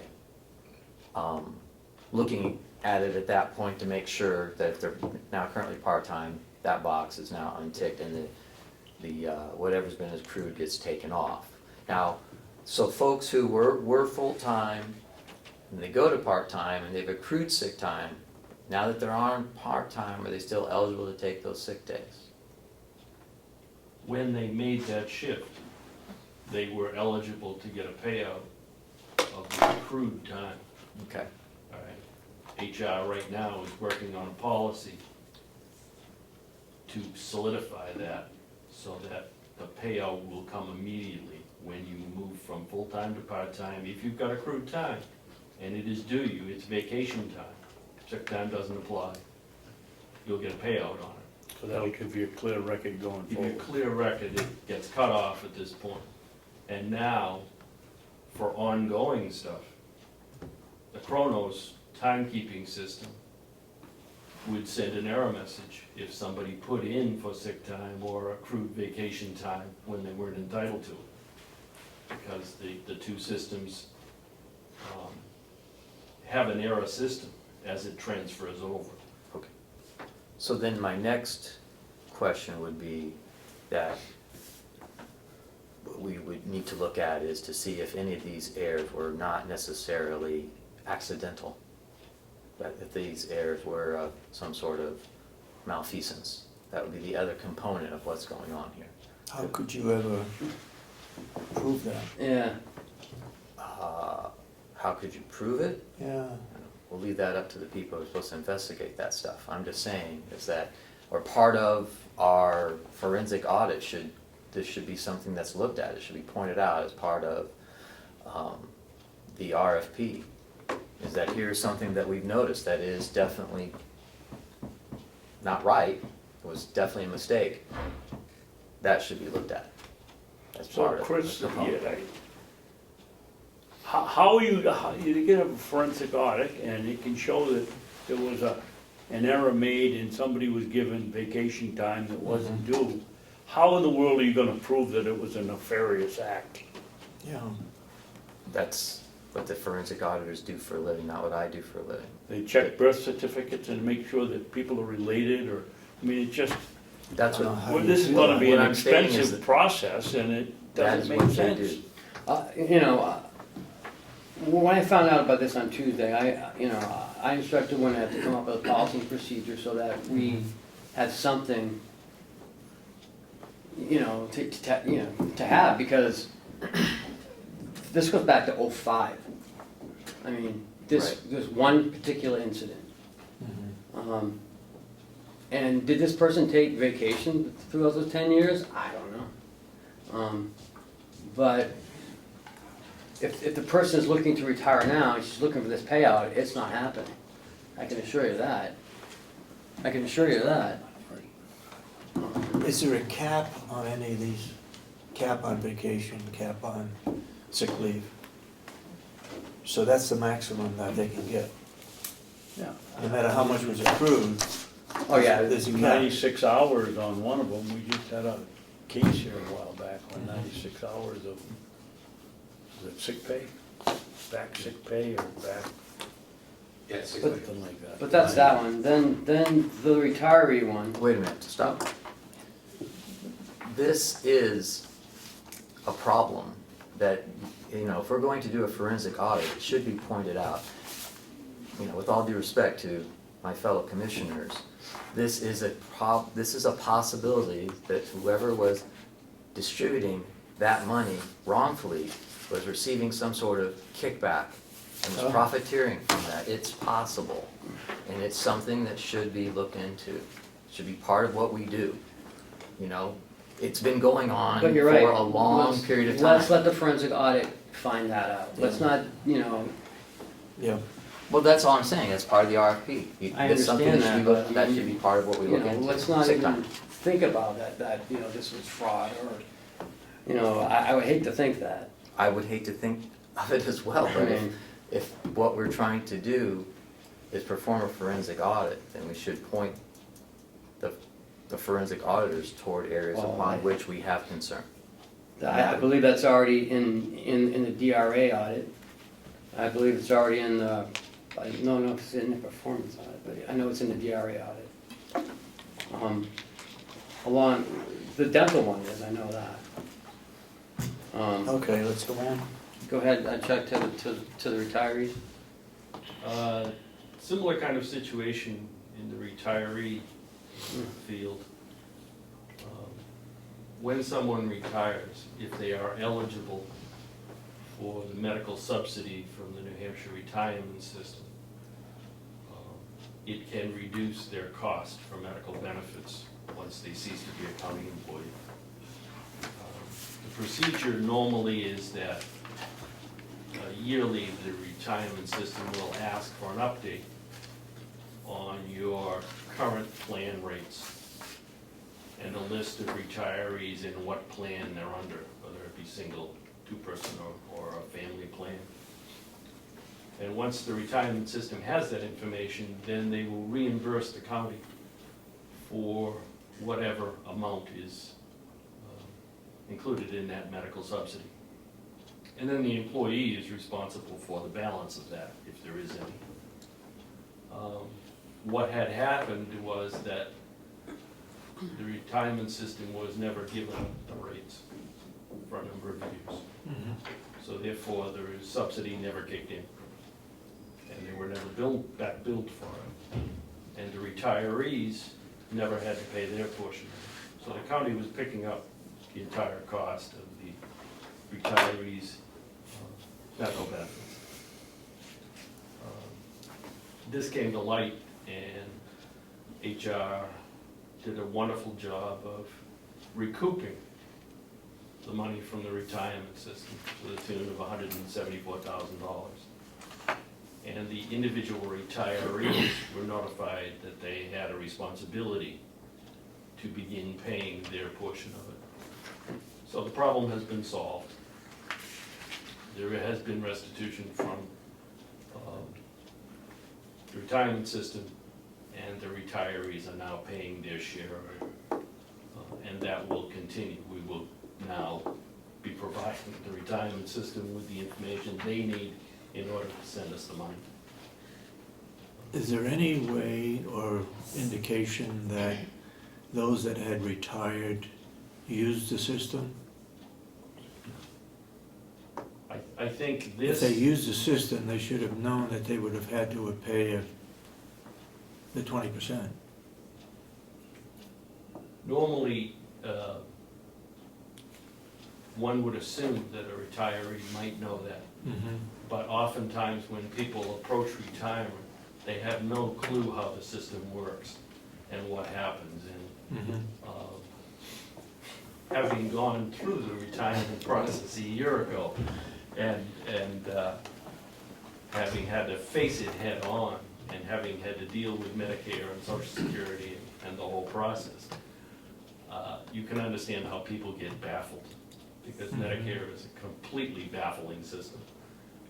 I'm still fighting some personal battles with Medicare over a month in June of 2014 that are ongoing. So I don't think in most cases the retiree had any clue that they were responsible for something. That's been corrected, and HR is now providing the information that they need to do that. In the reported corrective action taken, you want to go over that? What kind of corrective action has been taken? Well, the letter was sent out somewhere around the 1st of, Yeah. in Letter November, was saying sent to you're the gonna, retirees. you're starting to pay your half of the bill, your Yeah. portion of the bill as of next month. And, Okay, that's one item. And the retirement system will get the proper information from now on. They have it now, and they will continue to get it. As we get new rates, they'll be sent to the retirement system so that the system will work correctly. What I've found with this problem and with the accrued problem and with the medical problem, there is a systemic failure to follow through. And I don't think there is any malfeasance here. I think it's just a failure to do the proper job. Go ahead. Thank you, Mr. Chairman. I'm sorry that Representative McConkey isn't here, who accused us of doing nothing when we discovered these things. I want for the record to state, when I started here in 2013, it was one of the first couple of weeks I'm signing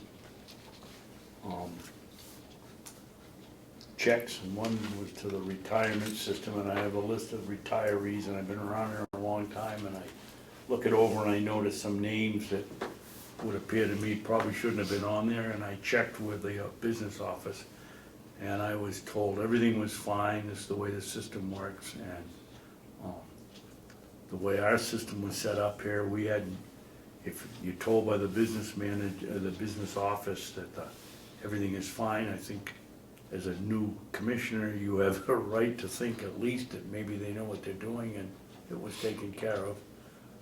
I'm sorry it wasn't, but I'm not gonna sit here and listen to someone come in here once every 6 months and then tell me that I'm not paying attention. I did it, and I was told it was fine, and there was nothing more than that I could do. And the only way you're gonna find out is if the person tells you. Yeah. Yeah. You know? I mean, you guys are here 3 hours a week. Well, Some of us are. some of us are, some of you guys are. Some of you here, 3 hours a day. But, I mean, so it's hard to have your finger on the pulse of what's going on. You have to trust the people that Absolutely. are in that position. Yep. And unfortunately, if they don't want to share something with you, they're not going to. And if they want to, keep control over their own little island, then they can do that because no one else no one else knows. We are starting to cross train downstairs. So if someone's out, then someone else can cover, but before, if one person was out, the whole place would shut down.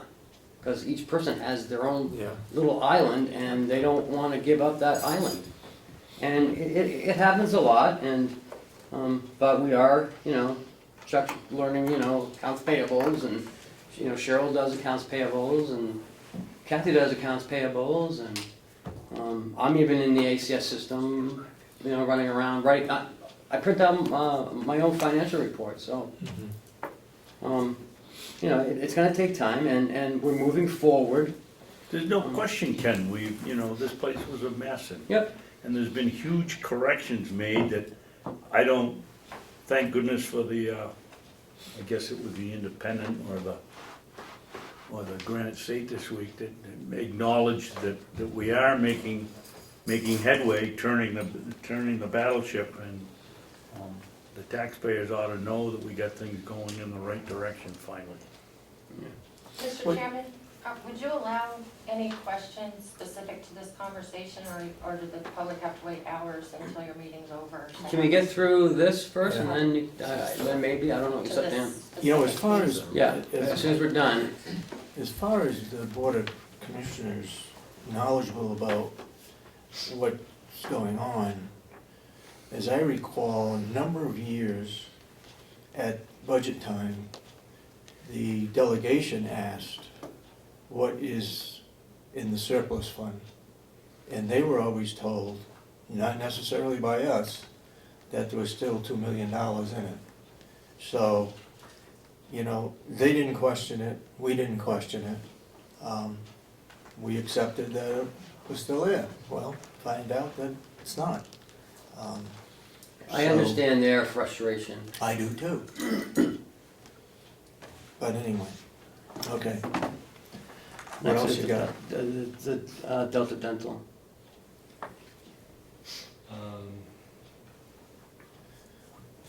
Essentially what was happening was that, again, when changes were made, they weren't accounted for. When someone left the system, they weren't deducted. Obviously, when someone leaves the system, they're no longer generating checks, so there's no deduction made from their portion of it if they're required to do that.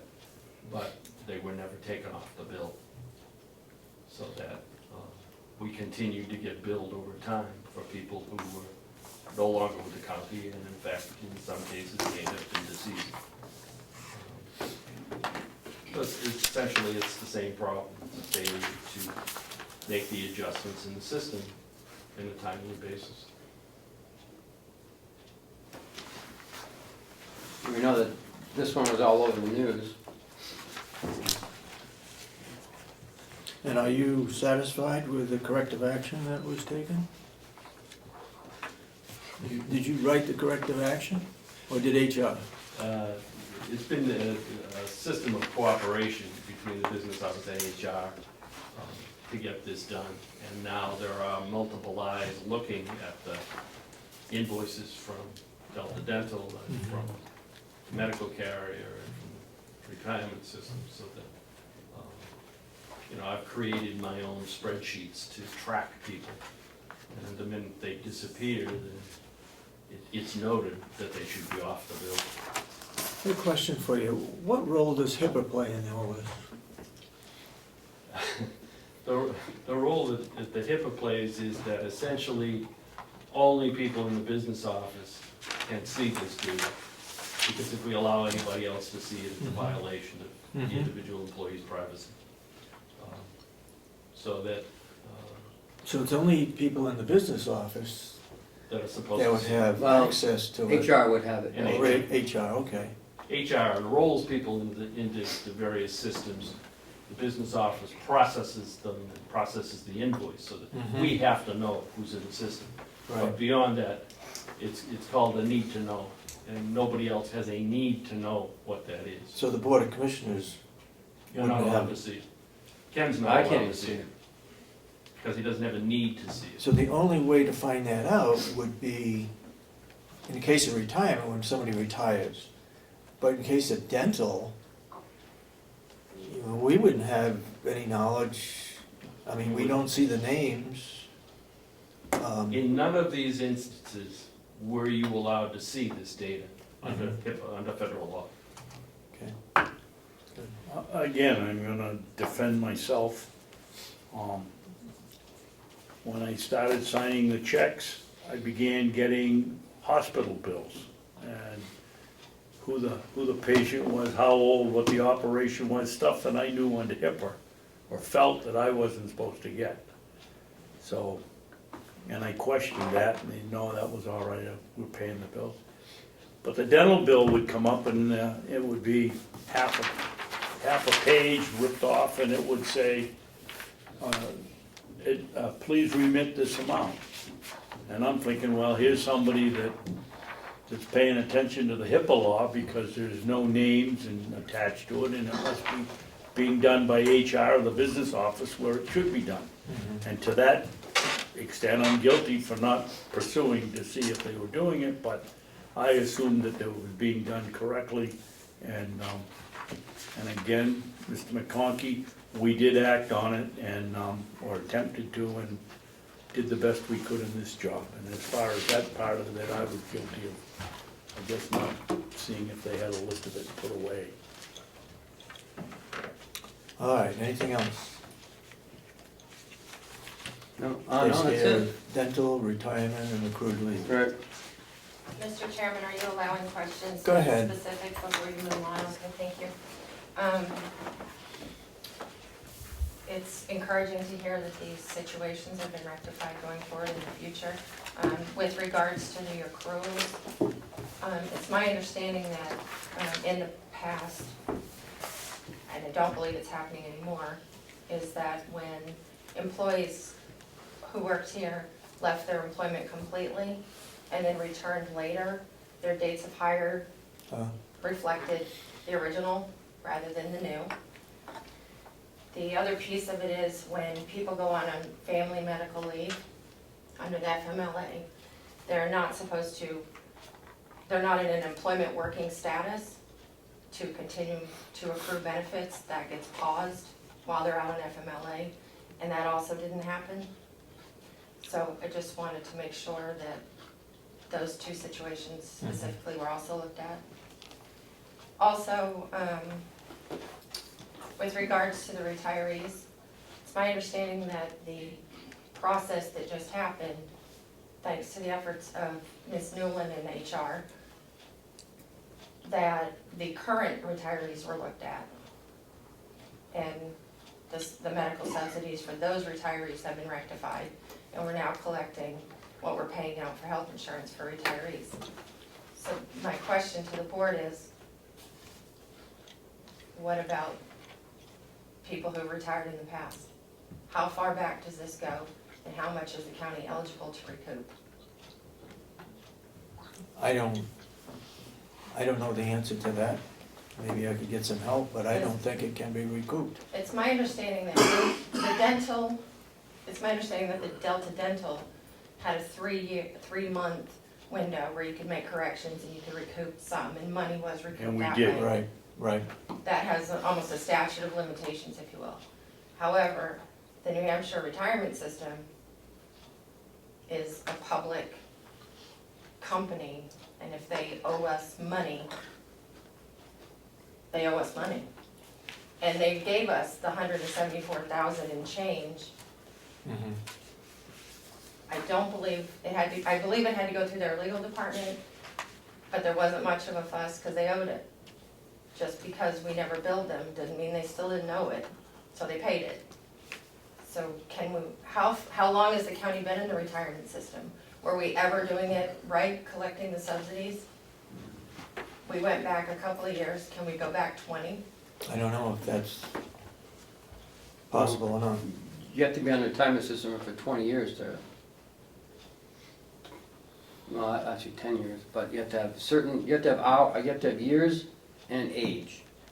So if you've been in the system, if you've been in it 10 years and you're 50 years old and you turn 60 after the 10 years, you can start collecting. It's very minimal because you only put so much in.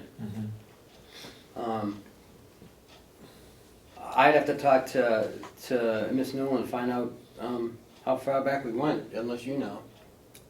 I think the short answer is that she went back as far as she could.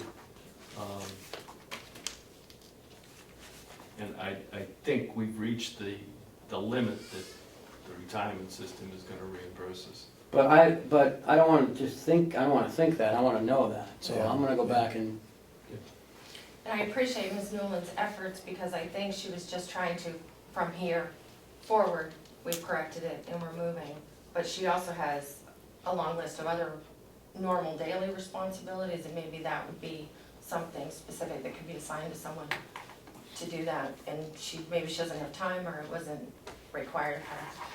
And the last piece of that, with all due respect for anyone who chooses to enter into public service, I previously brought all three of these issues to a meeting of the Board of Commissioners in a session with Commissioners Babson, Sorensen, and Miller the third week of January of this year. These are not new issues, these are not new findings. I tried. Thank you. Yep. Okay, that's it. moving on. Move on to budgets. One thing, Oh. before I leave and go back into payroll. Yep. I have a letter from Melanson Heath, an accounting firm, addressed to the Registry of Deeds for the audit that she had requested. They've come up with a very reasonable price, and I recommend that you accept that price. It's $1,000. We heard. We We did. already did. And it's We done. did. What I need is a signature on The it. signature. Okay. We heard via the 8 times. the head honcho here that that was a good idea. Thank you, Chuck. Thanks. Great work. I'll call you back when you need. Thank you. Oh, yeah. As soon as you're done, can you bring them up? Yeah, absolutely.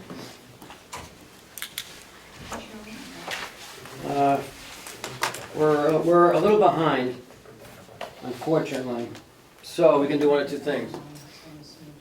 I have you scheduled first. Do you want to go, or do you want to, and let the nursing home go first, or you want to? All right, so do you want to stay or go? It's going to be at least an hour. That works for you. They're all here, it's more of them, I'll come back. Okay, thank you. I'm flexible. All right, thank you very much. I'm sorry. You're a gentleman. Because I have to go non-public anyway, so I'll be back.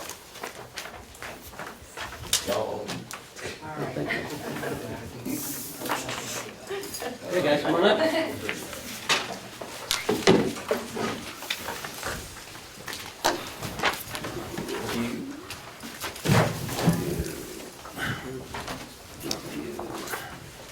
Is this the same as the ones we had the other day? No. Or we're piling up more paperwork? No, these are the most current ones. What Throw trees the other we ones cut down? away. Throw everything away. Yeah. Does anybody need That one? way you don't get confused. I keep too many copies sometimes, I don't. Are Yeah, the- I don't have them just- half. Is that different than Tuesdays? Yes. Paul, I just wanna make sure, these large sheets that you gave us last, gone, Yes, every one of them, yes. okay. Is How about the revenue? Is there a revenue sheet? And I thought she printed out, Keep going. she said she had everything. Says right here, expenses and revenue. Okay, if not, I'll run down and grab one, but, Well, here's one here, if this is what you're looking for, from Tuesday. no, I don't see revenue in my packet. I don't. I see. Paul, or is this what, this is the revenue from Admin last week? Annex 2016 proposal. Is there, I don't see a revenue in my packet. well, I think they might have taken this. Do you guys have revenue down there? I think we all the same. Oh, it's right here, I got it. Okay, Put it separately. all right. Before we forget about it, we need the revenue from those people that were in last week also. We didn't know the revenue of their budget. We didn't have any revenue, it was the commissioners, HR, me, and Public Works. Well, the Public Public Works Works, yeah, has we will do. revenue. Yep.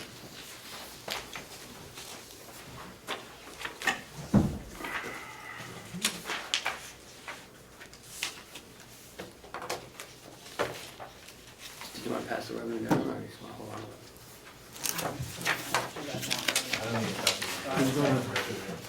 Who's gonna present it?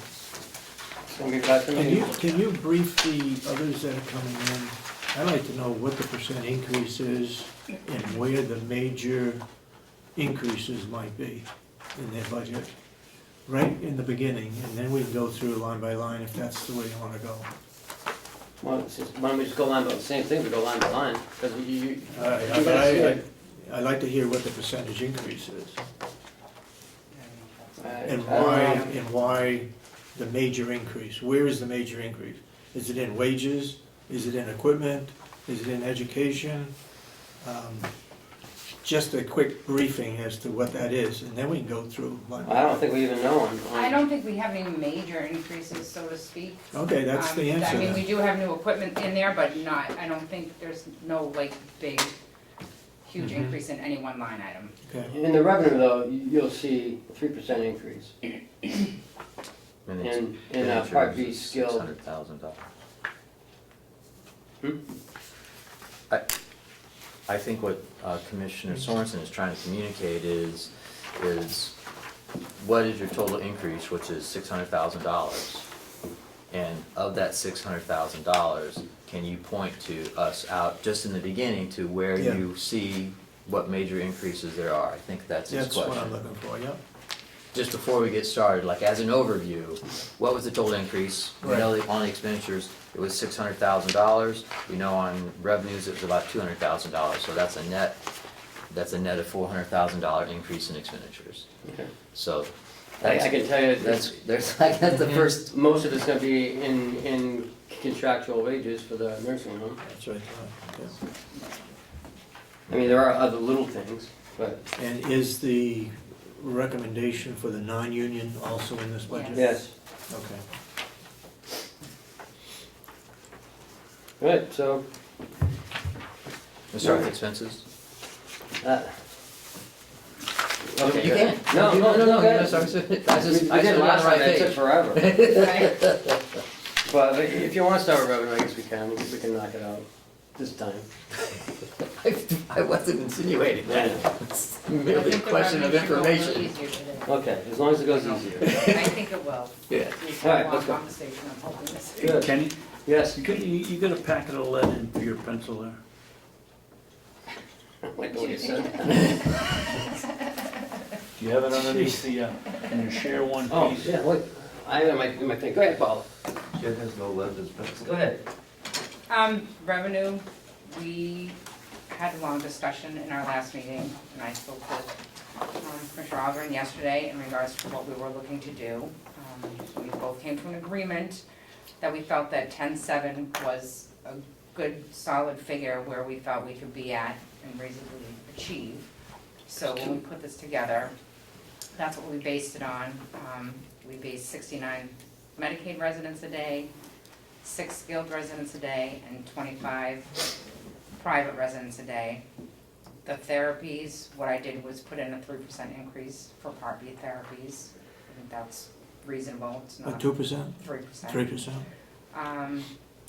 We do have pro share money in there, which, as you can see, we added another line for pro share. It was always thrown into the Medicaid line, so we didn't have a clear reading really of what our Medicaid income was, because it was always, had the pro share thrown in. So we put a separate line for that, which we did $859.82. Are you saying that this is a conservative But obtainable. estimate for revenue Yes. and not something that you're gonna strive to get, not knowing whether you're gonna get it or not? We're sure this is what we're gonna get. The biggest variable, the single biggest variable is the pro share money. We cannot promise that we'll get any pro share money. You know, that's why in the past, we never put that in It's there. it's been in there. No, just up until recently. Oh, I was gonna say the last 3 years. You're both right. Okay, the last Yeah. 3, yeah, Yeah, okay. yeah. I think since Howie, since you've been here, it was put in. Prior to that, we never put it in. Never put For it. that reason, because we never knew we were gonna get it. Although we have reasonable assumptions that have we gotten will. it, So yeah. that it's reasonable to put it in, but we have to do it with a caveat that it's nothing that we control it in Yeah, any right. way. Right. Okay. And that is basically what we've received in the past? No, that's. 850,000? No, that's less than what we've received. It's less than. That's a But- con- and that's a so conservative it's estimate. conservative to Okay. say. I just don't wanna get caught we did this overestimating year. the revenue like we did this year, That's not- maybe last year also. No, we feel Let's that. make sure that we're conservative. You feel good on Then this? we'd be in good shape. On these numbers? Yeah, Okay. what we, About that? can I interject, Yeah, if I may? certainly. If you, what we're trying to do, or what we're trying to do is try to make that these budget numbers that are on the budget to more so reflect the goals of the nursing home Mhm. budget.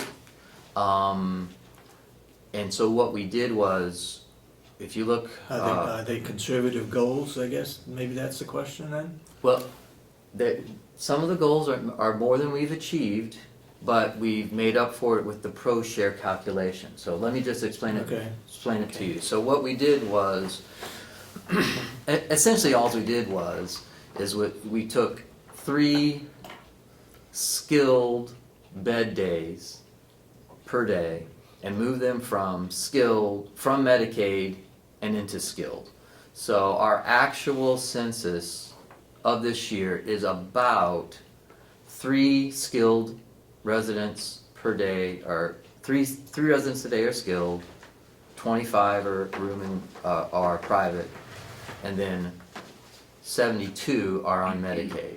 So what we did on our budget was instead say 69 residents per day at that rate, 6 residents per day at the skilled rate, and then 25 residents per day at the private room rate, which is 100 total bed days out of the 103 possible beds. So we budgeted for 3 empty beds? Yes. Yes. Okay. In this is not final, this is just how it was put together, okay? And then what we did was, we let those numbers fall through. As she said, she made a 3% increase, and the other residual revenue increases that will be because of that.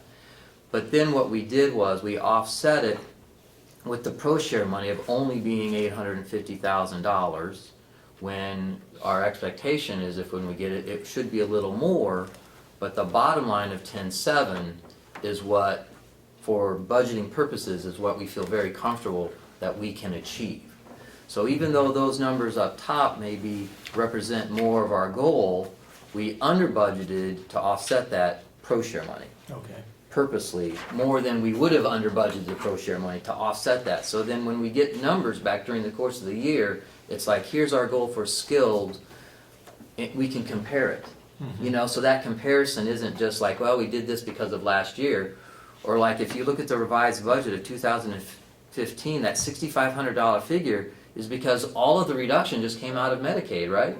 They didn't apportion those differentials. They just took it all out of that, just, you know, for no reason other than ease, you know, and at the time.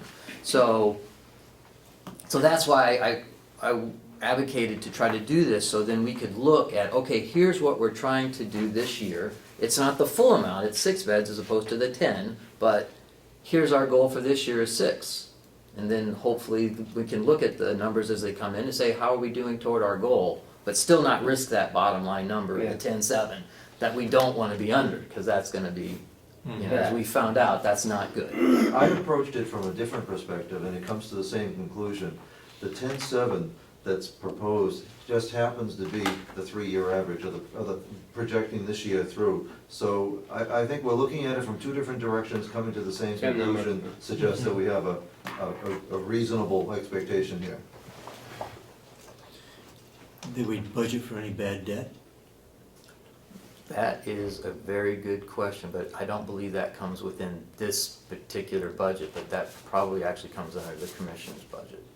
But we would consider, you know, the bad debt figures. But we have items in here under bad debt, right? Yeah.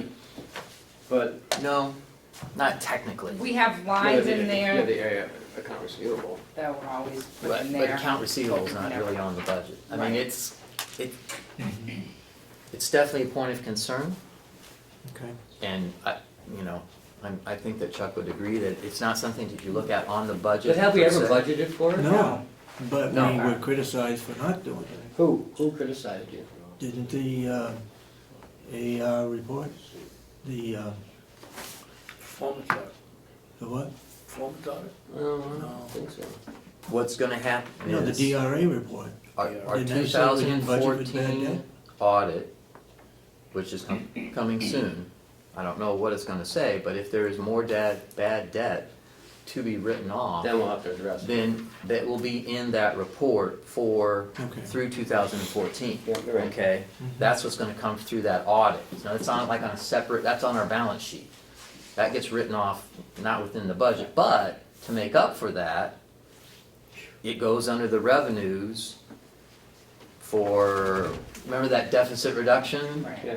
It'll be the same thing. We'll have to make up for that within deficit reduction. So that's gonna be something that we'll know more about when we get that audit. That was my understanding too, that when they did the audit, they were gonna do a calculation for us as to what we should be looking at each year as a standard, what's appropriate, I guess, for a standard. But that needs to be between the commissioners, the auditing firm, and you. Right, that's, yeah. And Howard. When I say you, I mean the nursing home. Under income from meals, what Yes. is included That's in the that? jail. Strictly the jail? Yes. Strictly the jail. What I did for that was use an average of about $16,000 a month, which is roughly what Rob gets. Some months are more, some months are less, so I use an average of 16,000. Sure. There's also a new line in here for telephone and cable income, Mhm. which is $12,000. So we roughly get $600, I believe, a month for telephone and $400 roughly from cable, so. We depending- changed this year to providing telephone Service. service to our residents directly. And it's allowed us to upgrade our system and actually come out ahead. Okay. Stratford does the same thing. Now, again, going back to income from meals of the jail, Mhm. the jail population is down. And how did we budget for that? Did you just tell me that? Yep. Yes. Tell me again. I didn't 16,000. Average of $16,000. 16,000. Significantly down from the budget for last year. And what is the, what, Yeah, I got that. And the, 141. what did you base the average on? Rob's reports. No, I don't mean, I guess I didn't word the question correctly. How many years back did you go? I'm using this previous year, an average of about 16,000. Okay. That answers my question because the number of inmates is down, and if we went back 6 or 7 years, it would. Well, if you look back at 14, it was 193,000, which we're not gonna make. Mhm. And then to September, Yes, 3/4, 230. 141. So all I guess I'm 141 asking you, it is a divided by fairly 3. accurate figure, best guess estimate. Right, again, yeah, it's a best guess estimate, I can't determine the jail population, so. We do have another proposal for you. In fact, we would like your decision on it today relative to an increase in private pay rates. We'd like to go up $5 a day. The net effect of that for our residents would be a total of $54,750. Our present private pay census is 30, and it's broken down between It's two 330. tiers.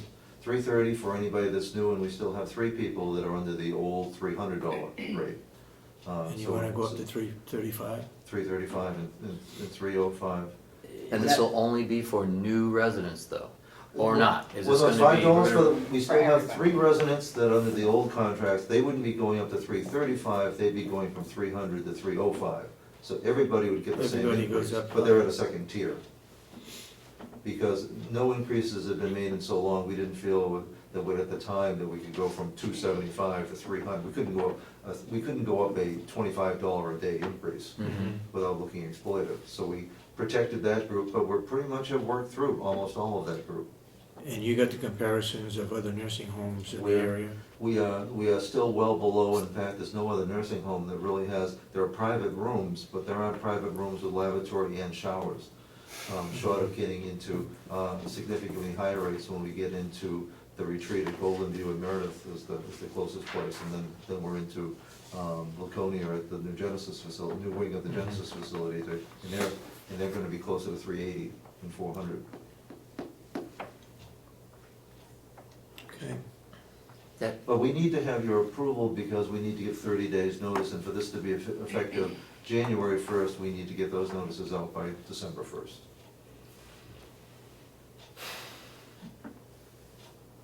Well, I'm a little sensitive. I'm all for new residents paying more per day. That's fine, but the residents who have been there, their increase, I'm not as interested in. You wanna keep the present ones that are at 3:30 at 3:30? Is that Well, what you're saying? Yes, essentially, the people are currently paying 330 to maintain the 330, but then the new residents coming in, their rate would be the 335 or 340. I'm just not saying I'm gonna vote no, I'm saying I'm more resistant to that. Because as we all know, those folks, they're all in there at this point, they're on a fixed income. So those. As will the new people come in. As will the new people, but it will be for, but their fixed income, they'll know with eyes wide open coming in what the rate is. So that's why I'm just a little resistant of that. But I suppose it is only $5, as you mentioned, as But opposed to instead- 25. Well, as opposed to a $25. And the rationale is that, because it is county-owned, we don't want to unfairly compete with the private side by essentially subsidizing private accommodations. We should be charging what the full market rate is. Yes. And given that our primary mission really is taking care of those who can't afford to take care of themselves, the fact that it might discourage is not necessarily a bad thing, although that's not our intent. We just don't want to subsidize private rates. And if you look at Stratford County, they're at about $280 a day, but they have 2 to a room and 4 residents share a half a bath. Like the old, Like the like old- the Yeah, we old had days. before. Yeah. And they're getting 280, which is remarkable. Okay. So we're not nearly close to full market rate, so which would be closer to 380 for the kind of accommodations we have, but that would seem to be harsh to try to. Okay. to jump Anybody that. want to make a motion at this time No. regarding the increase in rate, or you want to wait? Well, you go ahead and make it, and I want to discuss it. I'm asking if anybody wants to make the motion. Nobody wants to make it? Go ahead. Before I vote on anything, Howard, I want to see a side-by-side comparison of exactly the same thing. 1 to a room, 1 bath per person for, not only this area, but, an extension maybe to Dover and Rochester, other places where potential residents might go. I don't think you'll find a private room. With a private bath and shower, You- except with getting into the rehab centers like the retreat, which is incomparable, because the care they provide at the retreat, the care they provide at the Genesis Center is all skilled rehab, which is considerably more.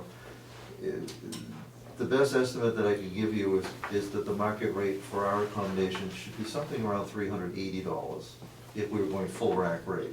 Really? But there's we can't compare to Wolfboro Bay, we can't compare to Mineral Springs. They do have each one has a private room, but without a shower, and they're both at about $325, $330, and it's not nearly as nice. I'm not interested, Howard, at about. I would like to know, we've heard this now for 4 or 5 years, at about, nearly, we're almost there. Let's get it in black and white once in a while for Yeah. exactly what the rates are. If it's 1 room, 1 shower, half person, I don't care. Just show us what it is so that when we sit down here and we see we're gonna go up $5, we've got some way to justify it. Yeah, we can't go anymore on hearsay or that's about, we need to have it factual. Everything we do from now on, if we haven't done it in the past, has got to be factual information based on something that's concrete. Okay? All right, let's move on. Anything else to say about the revenue? Everybody's happy with it? If you notice down at the contractuals, Paul has explained what each one is, at least. So people aren't going, what's that red number down there? Mm-hmm. Yeah, that's always a big question. Yeah. For the delegation, Yeah. more than anything, Right. but What does it look like? What are you anticipating our revenue for the end of the year will be? This year? Yeah.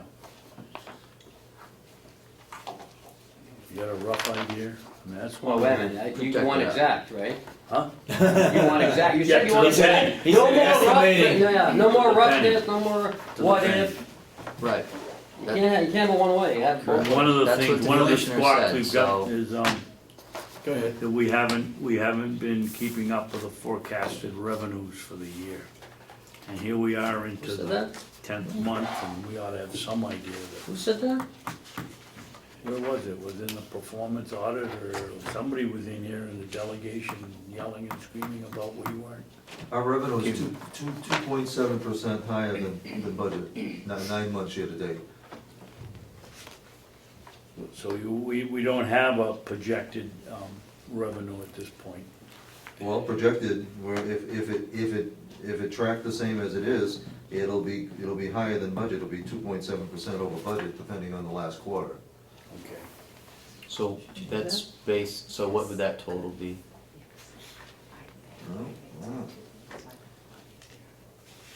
I guess the figures you just gave us is really what we're looking for. We want to know exactly what has come in already, and then are we going to Project out get, the rest of are we it. going to get the rest of it? Your best estimate. So we have, how many, we have,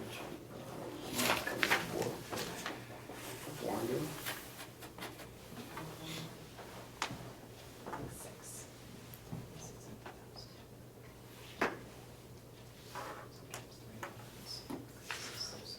So, Trending, if 9 months were the indicator, we finished the last quarter as we did the first 3 quarters, we'd be coming in at 10,920,000. I mean, that's a big, now, we have to immediately discount some factors because there are some cyclical sources of revenue that we won't necessarily, now, I have amortized in the MQuip and the ProShare receipts in that. So that's a fairly good number. You said 10,920,000? Exactly, Okay. 10,923,76. All right. What was our last year's final quarter percentage of total collection, or total billing as compared to the first 3 quarters of last year? That I don't. You don't have that information with you? Yeah. Well, you could We get the find out that 2014, we get the 2014 actual, which was 10.3. I mean, the year finished last year at 10.3. Right. So this would be, we're tracking to be $600,000 more favorable to last year. Correct, but you could also find out how much you'd collected in the first 3 quarters of 2014, and then come up with how much you collected in the last quarter, or not, well, I shouldn't say collected, because that is not what we do, that is what we build, and That's that's what we accrue as what are you revenues. looking for? So basically, I want both figures, what actual we received and what you're estimating we're going to get in the balance. and he did that, it's $10,920,000, Right, but that's right. based on accruing the numbers that could be accrued over the 12 months, and then taking the first 9 months and dividing it by 9, and then extrapolating that out to the end of the year. The difference being the 2 major items that are I level fund for management purposes, ProShare and MQuip. MQuip only comes in 4 times a year, ProShare is once a year. I put that on an equal monthly basis so it doesn't inflate June. And so based on that, and we have no reason to believe that the last quarter is gonna be anything less. In fact, right now, could be a little optimistic because our skilled census is higher than it has been during the first. If that continues, the last quarter should be the same or better. Okay. All right, are we all done with revenue? I guess so, let's move on. It's good enough. We'll talk later. Well, no sidelines here.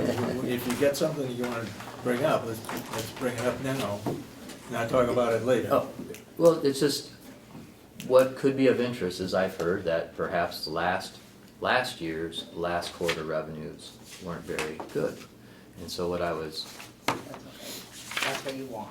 So Fourth quarter. what you should perhaps look at is to see in 2014, you had your total revenues of the 10.3. You know, what you should see is how much did we actually collect in the last quarter? Was it significantly less than the Collect or first? bill? Bill, I'm sorry, Okay, I'll that's- stop saying okay, collect. all right, that's where I. But you see what I'm saying? Did we significantly bill less in the last quarter Than the first three. than the first three? Because if we have, then perhaps we have some cause for concern in the last quarter for this year, because it could be cyclical.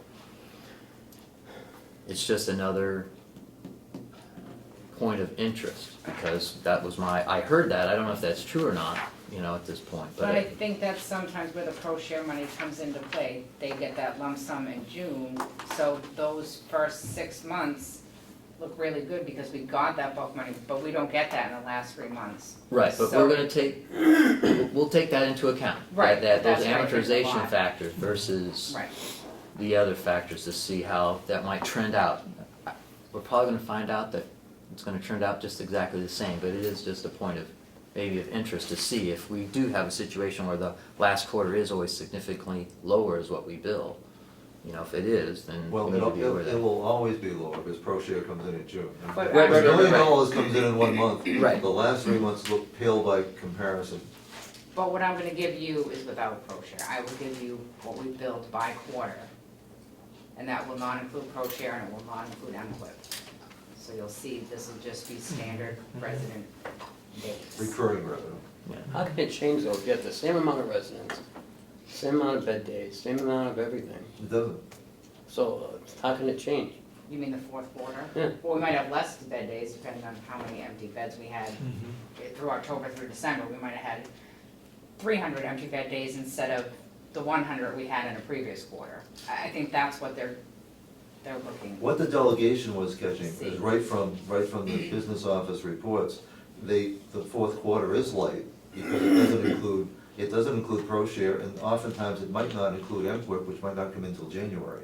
Right. So in terms of cash flow, you're exactly right, but if we amortize those numbers forward, our performance was the same, and we'll be able to meet we should meet the same goal. Correct. I have a question. Go ahead. You lost me here. I thought you said on pro share, it comes in June, and you amortize that, obviously it would be over the next 6 months. I do in my management does, report, he does, I they do, don't. but the business office doesn't, and shouldn't. So you do it, why then does it appear to be, you said also that the last quarter with the pro share doesn't show as much if you're putting it in either for the whole 6 months or taking it out for the whole 6 months. Why is there a big change?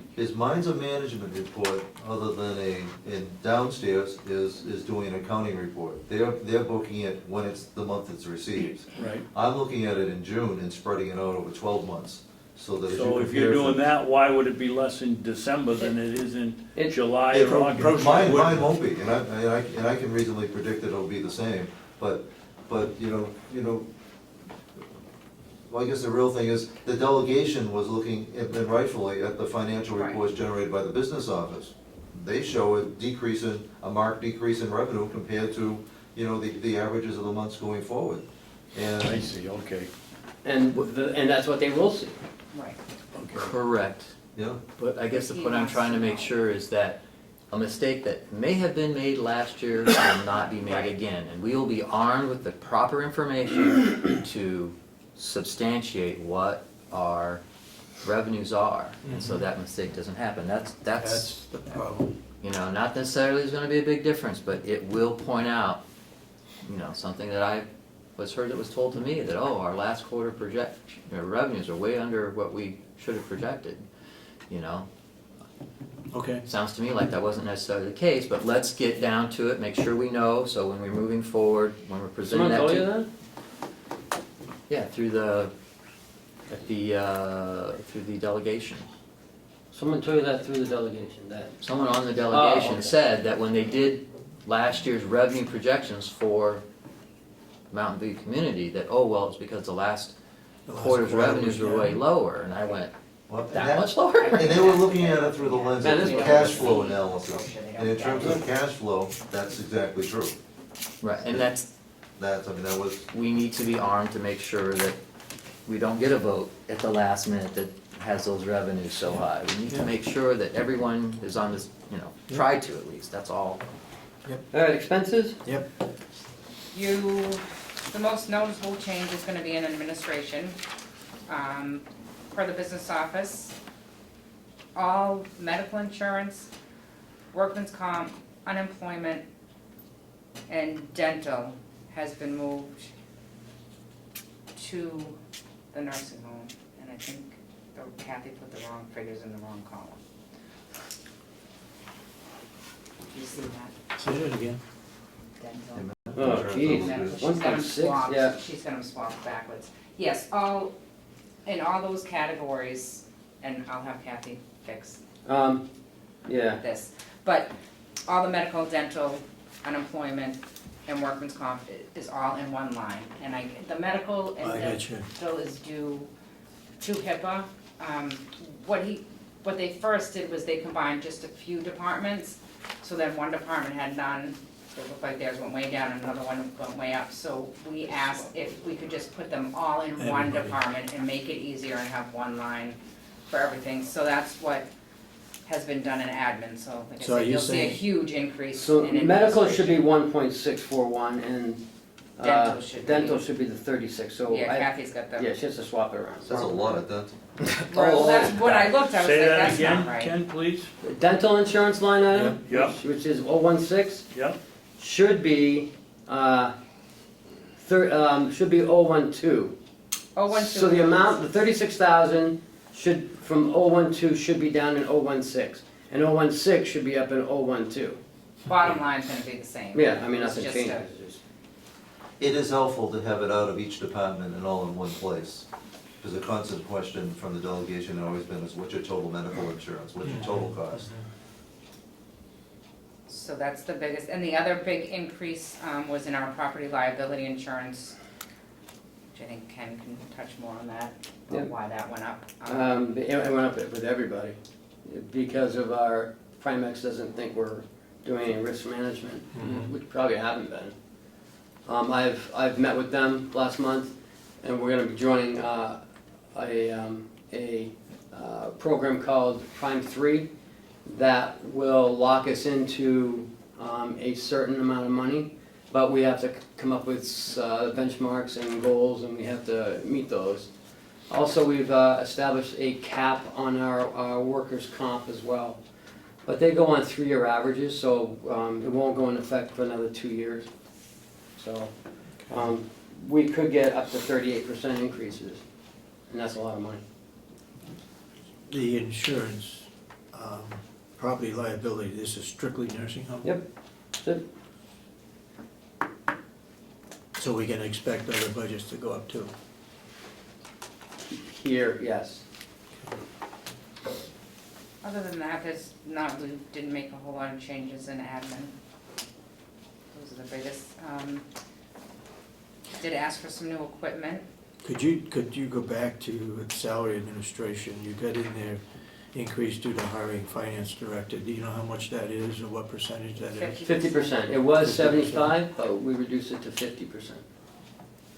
But there's still an increase? Yep. And I think It might another. be handy to put the 50% in here if it's Yeah. going Okay. to the delegation. Yep.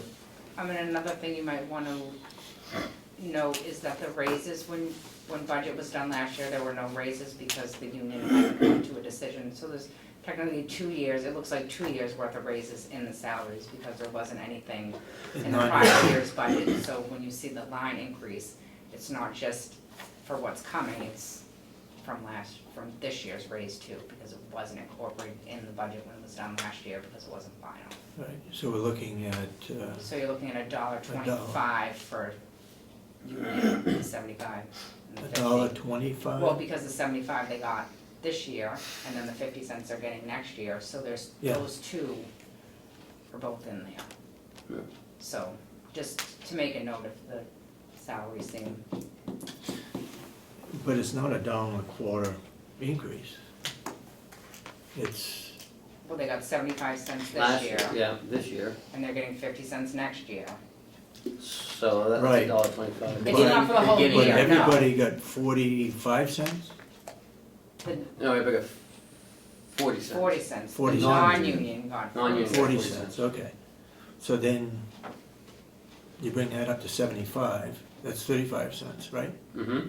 And then you add 50 cents in this year, right? No, you No. guys added 50 cents January 1st and 50 cents April 1st. So Right. that's $1.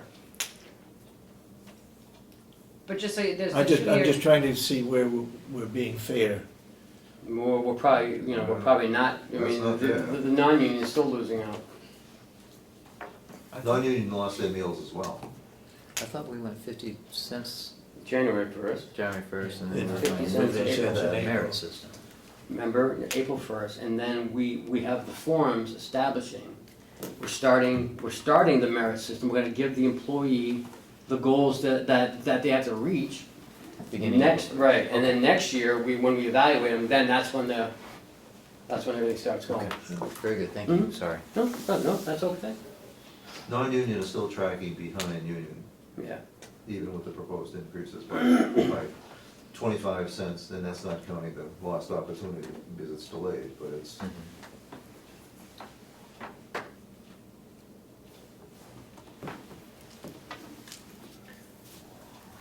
They are asking for some new security cameras, internet, website, and I've also put an extra $1,000 in advertising, because Howie and I have talked about marketing the skilled care, so we're gonna market the nursing home.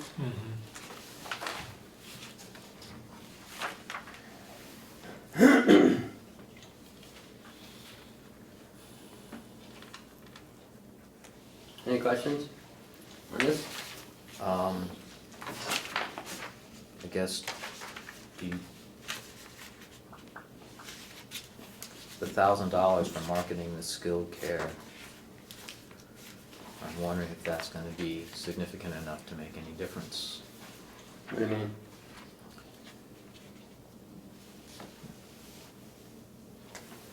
Well, I mean, $1,000, what are you gonna get for $1,000 to market? I mean, it sounds like you need more than that to Your me. idea. well, it is a start, although I think we want to look at it collaboratively with the capital expense for website development.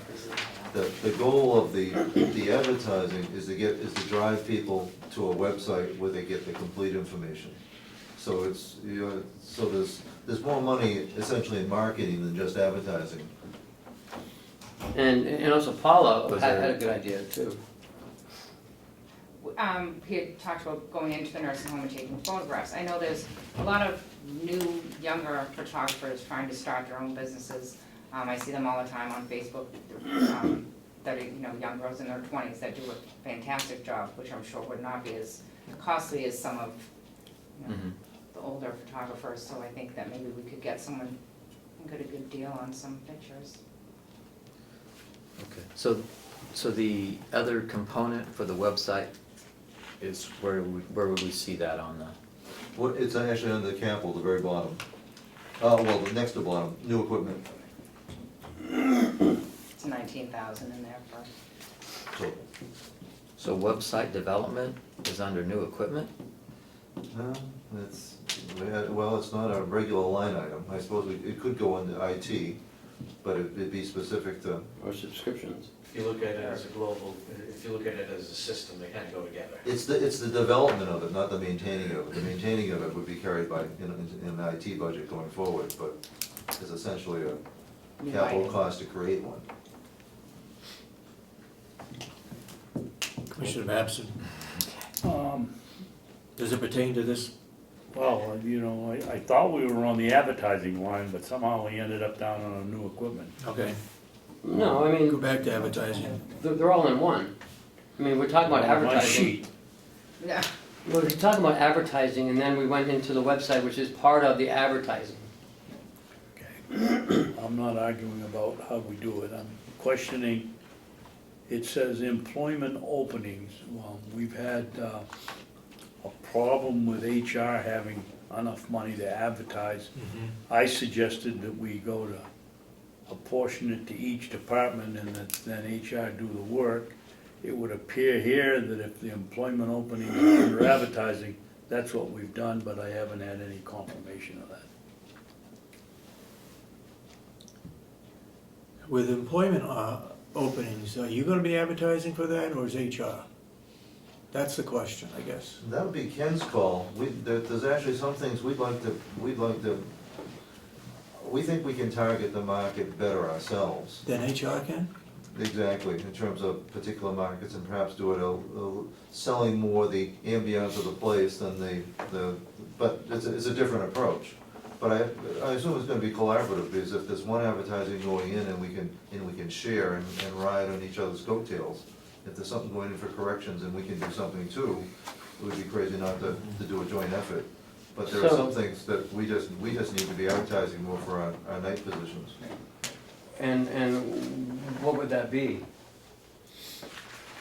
We think, rather than going statewide, we know where most of our people are coming from, and in some cases, we get more bang for our buck if we're just doing with the Conway Daily Sun, or to go with we're not bringing in people from Laconia, we're not bringing in people from Rochester, and to have.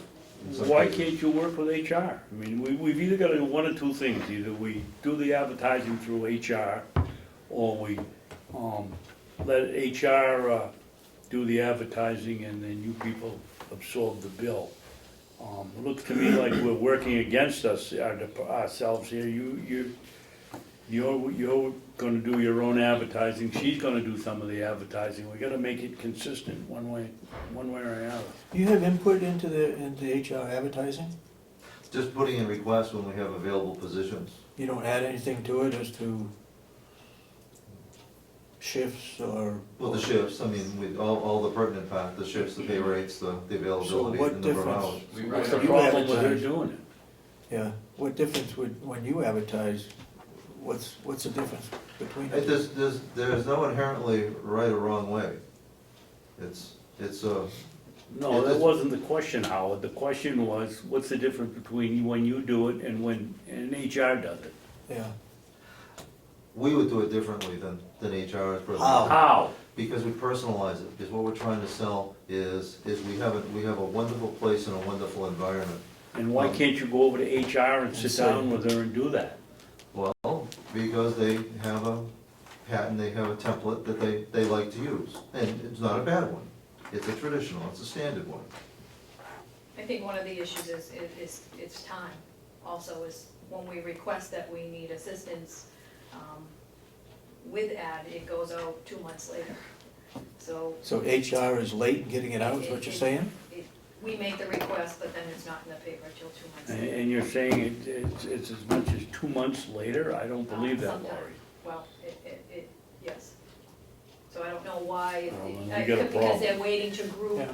cost effectively, to put out just a nursing ad for one nurse. They kind of hold on to it until there's maybe more positions to post it, but in nursing, it may be a critical need. Well, you know what, I'll have to address that, so.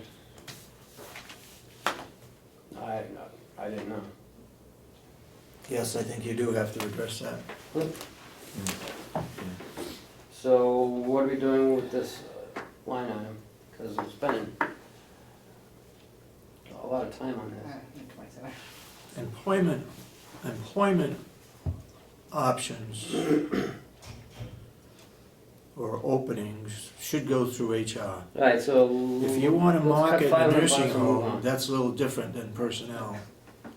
So leave marketing of the nursing home in your budget, but take out the marketing of personnel. Alright, so the 2200. employment openings are gone, $500, 2200. move it back into. What do I want to do? We're gonna change it to 2200. Yeah, 2200. 2200, moving 500 out, get rid of employment openings. And I'll talk to HR about what's going on, Yeah. because I don't. You say you're gonna take $500 Yes. out of that line item? It was $2,200. Dietary, Excuse me, I Yeah. didn't hear you. You said you've already taken No. $500? No, I'll do it right now. We're gonna do, Take it we're gonna 500 knock bucks out. 2200. Oh, I'm sorry, I'm looking at the final budget last year was 2,700, it's 22 now. right, Okay, Yes. gotcha. Okay. Dietary. Dietary, there's nothing huge. Rob did increase the dietitian line.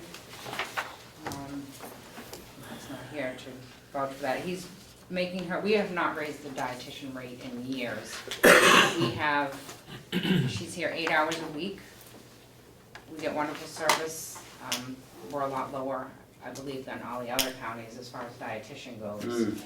And what they spend at 8 hours a week, so. Is the she rate's high. is she requesting that? Or is that something you're proposing? That's Rob, Rob is proposing it. put that in, yes.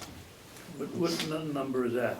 That It's under is consultant, next page. 023, dietary, We're paying her for the 8 hours, I think it's $284 8 hours a week she's for here. the week. What's remarkable is that we're at 8 hours and not at No. 40 hours. Right. Or not at Now, 60 what does hours. she do? Tell you that eating candy makes you fat, or what does she do? She A lot has of to do a lot. specialized diets, Yeah. a lot of, a lot of Is clinically, she the one that sets up the specialized diets? she does the evaluations and coordinates and actually acts as a consultant. We also look to our speech therapy department, makes recommendations as well. But it's easy for a doctor to write a special diet. She essentially translates that into what actually gets served and how to do it. Well, I mean, she has to decide how many carbs, how many, calories, how many, Texture.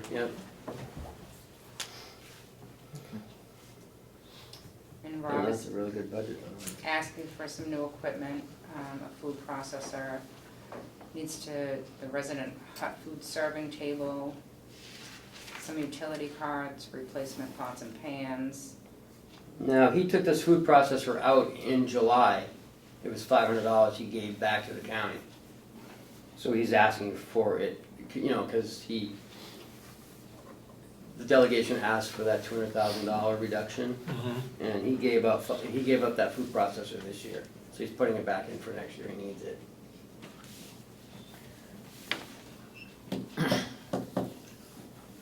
And as I mentioned at our previous meeting, that we're gonna have supporting documentation listing exactly what the new equipment needs are, or asks are. That's dietary.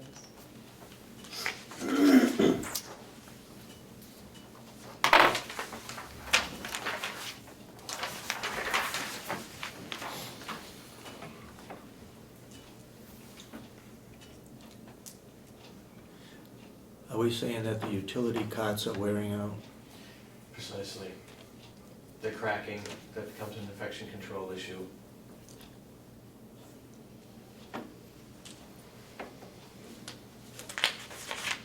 Didn't we leave a lot of those at the old nursing home? We left, yes, and maintenance absorbed some of those. We took some of those for our own use. They get handed down, that type of thing, but when it comes to the utility carts, Rob's gotta have good equipment.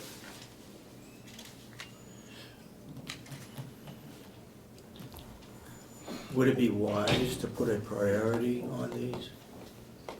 What for? I mean, it's only it's like $3,600 over last year.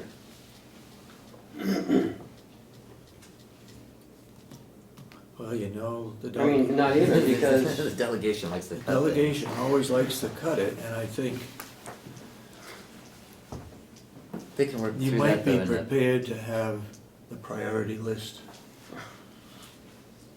but it's not a capital improvement,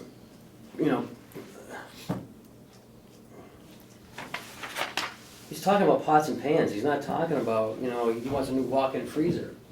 I mean, I think we're over analyzing this stuff. All right, we'll wait till the budget, we'll see. No, I'm not saying it's not gonna happen, but I mean, what he's asking for, I think is reasonable, it's not, a food processor, replacement pots and pans. He's repairing the hot food Yes. table, Bob? Mm-hmm. I mean, he's not, is he repairing it or is he buying a new one? Because if he's repairing it, we're gonna have to move it into, Well, that's what I was just looking at, I don't know why he put it in new equipment, that was the list he gave, but, yeah, it should be he doesn't have repair it. and maintenance. It has to be replacement. Or well, equipment repair and maintenance would be if he's repairing it. Which is right above it. So, I mean, we can, it's still gonna be the same figure, bottom line, we can move 2,000 out, but And, bottom line you is. know, speaking for us, the stuff that I see here, I don't see anything new per se. I see replacements of existing equipment that is just wearing Oh, out. more, right, Stuff gets beat. Well, it gets used 3 times a day, every Yeah. day. yeah. So maybe, Yeah, why don't we say under the budget memo, replacement? It looks like it's all new stuff. Why don't you just say replacement? well, he does have replacement pots and pans. Right. I mean, well, it's a new food I mean, processor, so to speak. Yes, it's it's a new replacing an old Oh, one, but it's a yes, it's, I replacement. mean, it's, Yeah. All right, so we'll so put yes, replacement. They're we'll all replace it in there replacements, too. right? That's, okay. But do we wanna move the repair hot food serving table up to, Yeah. yeah, up So to we'll- repair? So we'll do 13,600. Unless he's replacing it, then it should stay there, but if he's repairing it, He just, it says repair, which is what he wrote, Yeah. which I didn't really pay much, and then The Bob diff- just said he's repairing it too, I so think we'll move it the up. speculation might be, my speculation is that he knows he needs to repair it, it's gonna cost $200. The other $10,000, that's for when the freezer goes down, Right, for the we stuff don't he know, doesn't know, it's a yes. contingency, I need $10,000 Yes. for basic unknown repairs that are going to occur. All right. But the $2,000, he knew he needed that, so, Right. I think that's the only distinction. Reason. so Wanna do should he move it up or 12,000? not? Yeah, I think it's fine to move it up, So because it is a 12. repair, but I think that's why he moved Okay. it, you know, Okay. like I still need 10 grand to do But- my other stuff, right. but I know I need to do a major repair on this piece of Okay. equipment. So I'm gonna make 12 and then 13,600. Yeah. So the bottom line's the same, Yep. I'm just moving. Yeah. Okay. Oh, my favorite part. Oh, yes. You're on, no, I'm just kidding. Nursing, here's their new equipment. Oh, I'm sure they'll, yes, I'm question. sorry, just Sorry. to remind though, however, that we had that discussion about maybe aggregating under the memo, like how much was taken away from this department and put into admin, you know, 'cause- so like the amount of money from last year that we're taking out. Oh, the 3 lines that, Yeah. there's no Yeah. medical insurance, there's no workman's comp. Oh, yeah, Right, yep. so Okay. we put a A total little of memo Move over to- here, move to, Yes. yes, okay. 251. Yes, I will memo those. Yeah, but then also, somewhere at the bottom, in the totals, like a total of this much was moved. To, So then you could look at last year's budget. Yeah, cause it looks like, Subtract- wow, you guys are really. Wow, good. right. that's right, that's what I'm Doing a saying. good job. Now, That was the another idea. way of doing it, Just kidding. the way that I would suggest, instead of showing the deduct, is to take out the previous years and consolidate it where it's going to be under administration, so you can, so you'll be seeing a straightforward apples to apples comparison, both under the administration and under the individual departments. So we would take in the nursing, the medical insurance, and drop that line altogether, but take the past years and Oh, just bolster move it into- the administration. So you- That is a fantastic idea, and the ACS might not let you do that, but your worksheets might let you do it. So you can manually make that adjustment.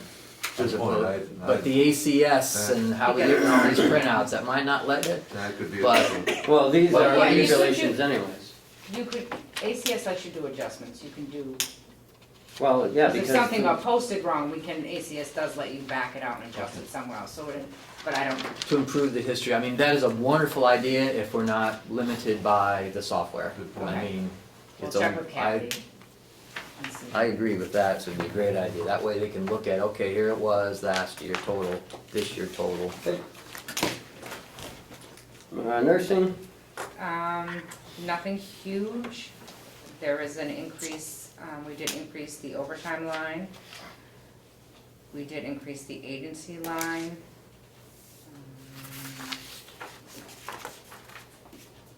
You increased both of them. Yes, and you have their new equipment list. Have we looked at, is it better off to hire an additional person rather than go for agency If or we could. overtime? That's Well, the that's problem. problem. That's the problem, is we can't hire.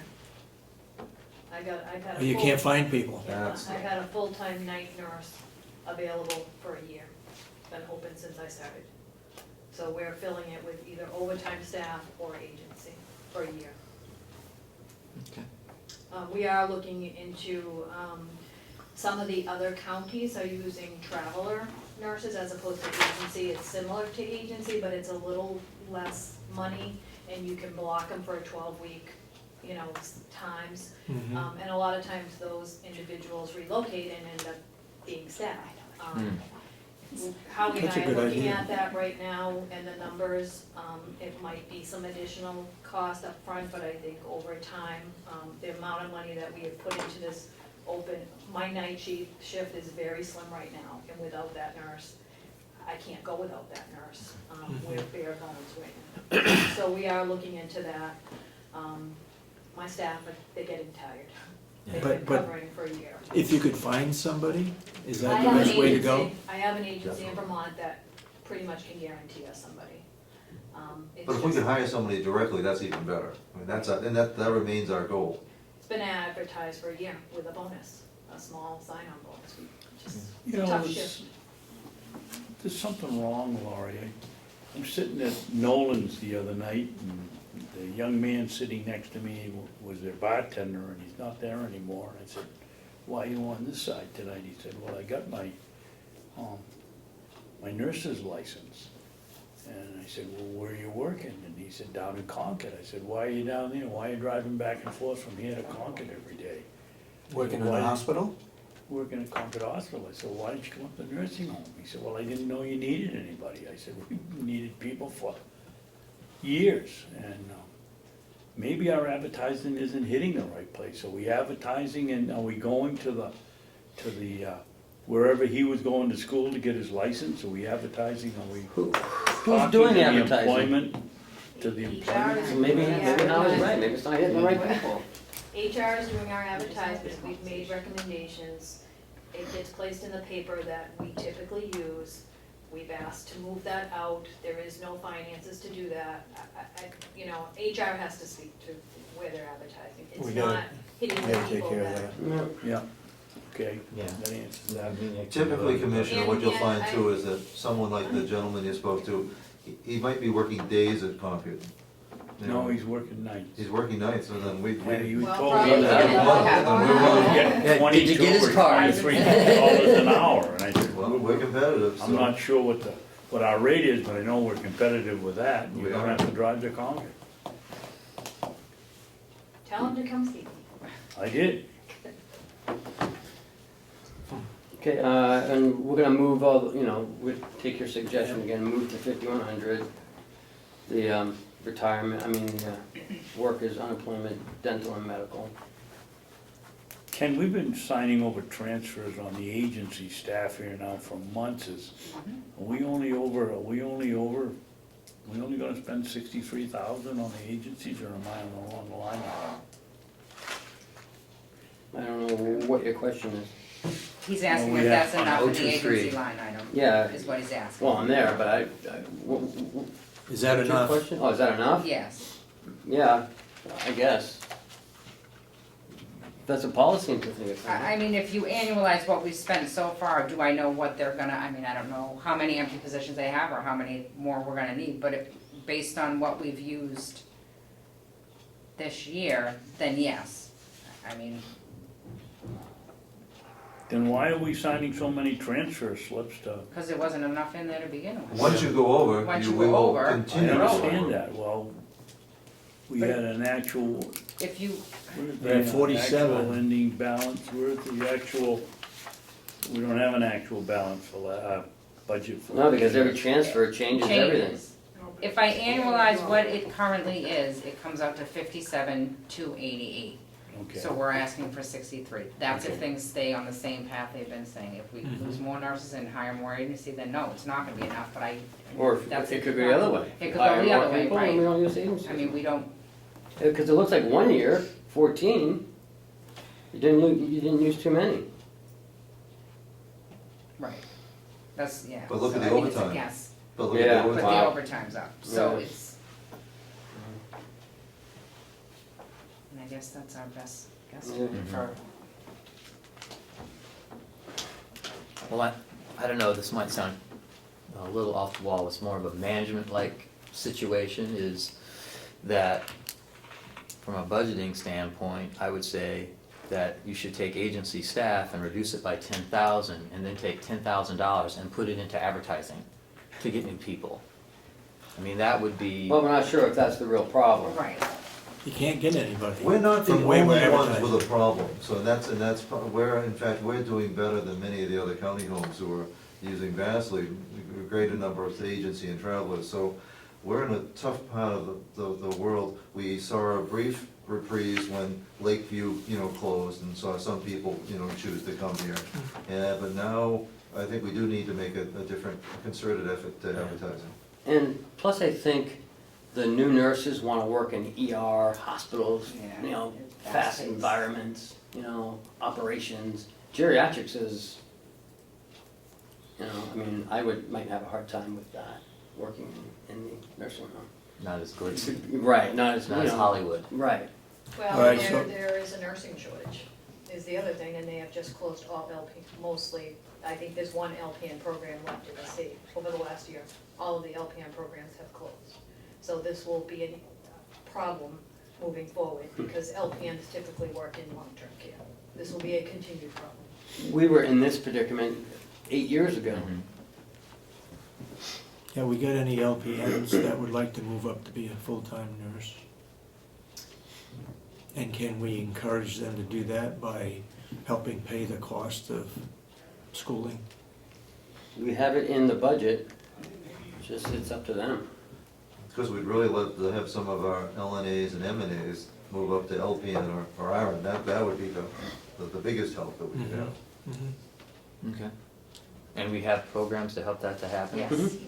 Do we, so then I guess the next But there question aren't, is. LPN programs out there for them to go to. The community college system used to do that, but now they've gone exclusively RN.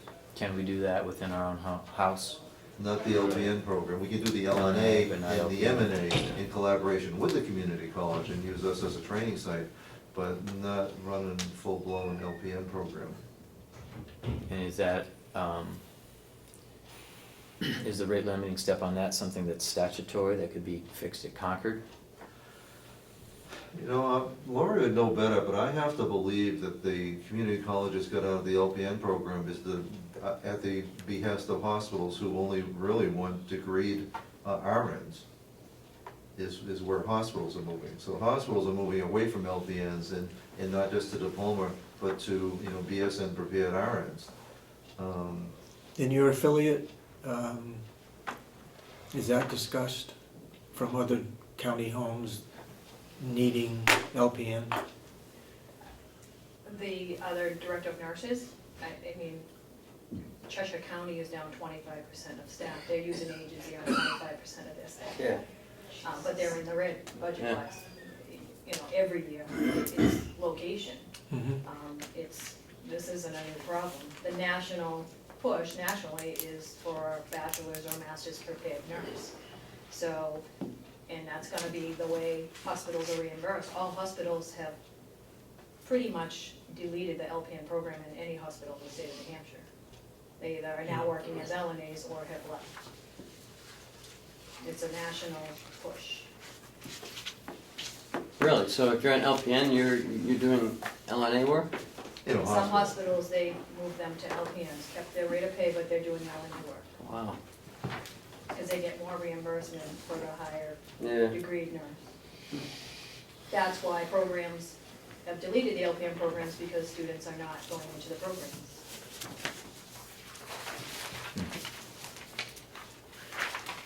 Okay. Or did you have more questions? So but the licenses, the licensures are the state of New Hampshire for LPNs? Because that's, so our state representatives and our state senators could put forth a bill that would allow you to create your own programs within the nursing home institutions. They would, I believe so. those would be If the it people became that could change statute, it, so that you could do it, just like they did at one point, I'm guessing, with the LNAs. Yeah, but boy, you didn't need, You gotta, I mean, it costs, who's gonna train those? I mean, there is some added cost to that, and is it worth it'd be better to fund it at the community colleges. To direct, somehow direct by putting money in front of them to create LPN programs that would be pretty much specifically to benefit long-term care, settings. So do you foresee the LPNs in our institution being something that's gonna be long-term and ongoing, or will we be moving in the same direction? I think it could be I don't sustainable. think current LPNs in long term, I don't think the Board of Nursing is gonna get rid of that licensure of the LPN, but there's gonna be less and less people coming through. But I don't think it's gonna be something that's deleted from the nursing profession in the state of New Hampshire. I guess I have a question in talking about, do we have resources to train or assist individuals in LNAs from nurses? Where is that? If you, Your education line. okay, so we have 20,000, that's projected for 2016. A couple $1,000s isn't even gonna get you one course in a nursing program. So how, this supports what we need in-house. Right. There is not a lot of addition. We've given a couple small $1,000 assistance this year, but that $20,000 is not gonna go very far. And we're not gonna be able to do in-house if we're gonna assign it to outside education. Okay, well, that's definitely something I think that we could look into, if that's what it's gonna take.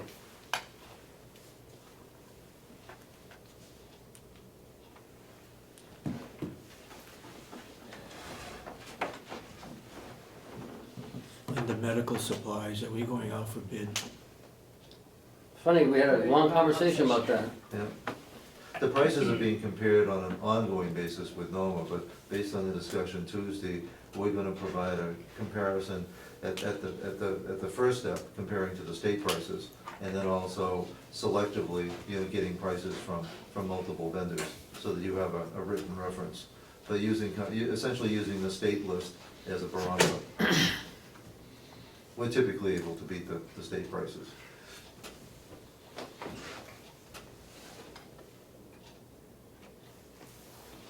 So, and then,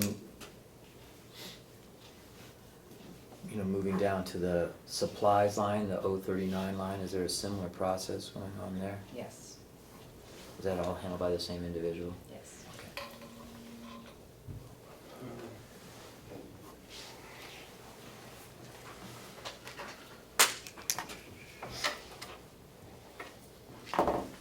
Can you help me out? Why does the skilled pharmacy number go down from the budget significantly?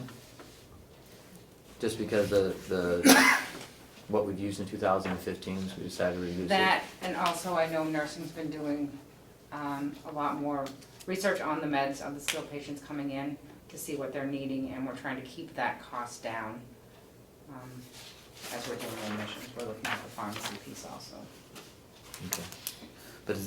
But does this extrapolate up to what our run rate is for Yes, that? I think that will be okay, that will be fine. So it doesn't, What, the impacts of we're spending more money on the pharmaceuticals versus how much our reimbursement is, I mean. well, the savings, we don't get reimbursed for pharmaceuticals under skilled, which creates an opportunity for expense but not revenue. But what Laurie and the staff have been very diligent about is when somebody comes in with $1,000 a day, prescription, to look for alternatives. Review it. To essentially within our own formulary, to work with our medical director to come up with an alternative that's affordable. And it's made a big difference.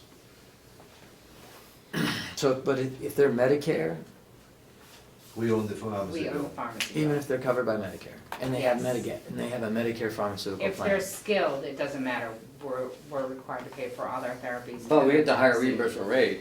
Right, we get a Yeah. higher reimbursement rate for our skilled residents, but we have to eat some of those bills, the pharmacy bills, the therapy bills. Those things we're responsible for paying.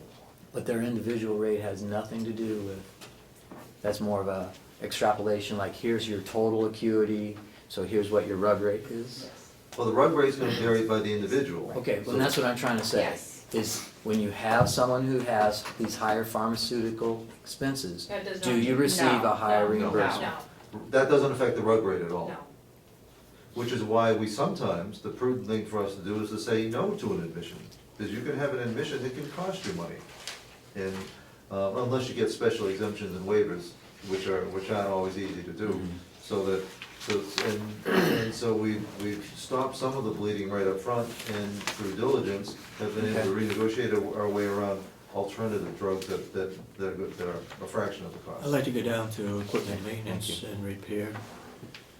We need more wheelchairs? No, those are for repairing, if we need to repair Repairing beds, or we wheelchairs. need to repair wheelchairs, anything that nursing uses if we need to repair. Seats how- rip, ball bearings wear out, armrests need to be replaced constantly, that type of thing. So are we getting rid of all those old chairs that are over at the old nursing home?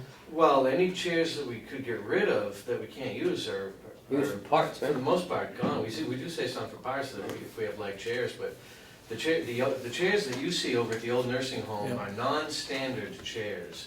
They're not your everyday wheelchair, Why don't we get rid of them? because we have potential use for them.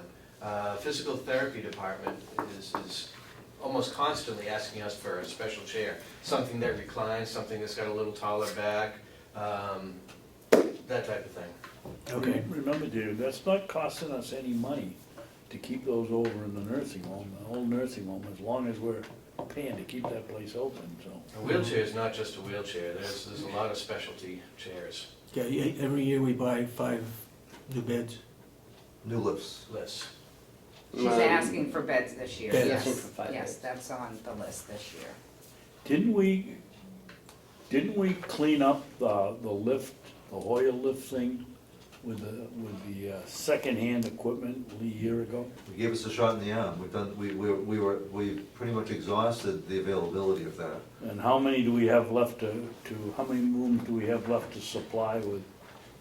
I believe it's approximately 40. 40 left? No, there's a lot more than that. We have, I forget what the exact number is, I think we've got 45 lifts total in-house now. Right. And I don't think we need 100% coverage, but we do need more, absolutely. Are we just putting the tracks in the rooms so that? All the we tra- can- all the The rooms tracks are are there, tracked. the tracks are there. They're all tracked. These are just the lists themselves. Okay. And there's something that's not in this budget, and it may or may not come forth by the time the budget cycle ends. We're looking at an upgrade to the nurse call system. What we have in the building is a first-generation nurse call system, and it has reliability issues, and we really can't have reliability issues in a nursing home environment. So we're looking at an upgrade. That's when you hit the buzzer Yeah, and it rings down at the Exactly. desk in the nursing Our home. vendor's been a little bit slow getting our information to us. Who's the vendor, Bob? SMD. Yep. So I'm still trying to get the information. If we get it in by in time, we'll get it in. If not, we'll work on it next year. What's a nurse on a pole? It's all our vital sign equipment, electronic equipment that does vital signs, so blood pressure. Okay. um, Okay, gotcha. I'm over that now. Not what you do. I'm over that now. All right. So I was just gonna mention that, I mean, certainly during the subcommittee process, if you have the information and it's worthwhile, it'd be worthwhile to present. They can always- If all they it can makes say itself no. available until the 11th hour, I'll bring it forward. You know, so. Well, we have until March 31st. Right. 5150, Bob.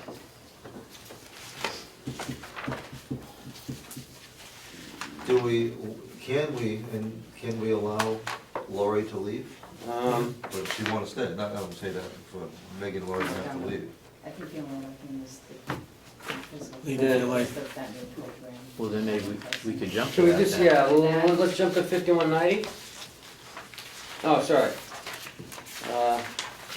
5190, You're right. 5190, You're yeah. right.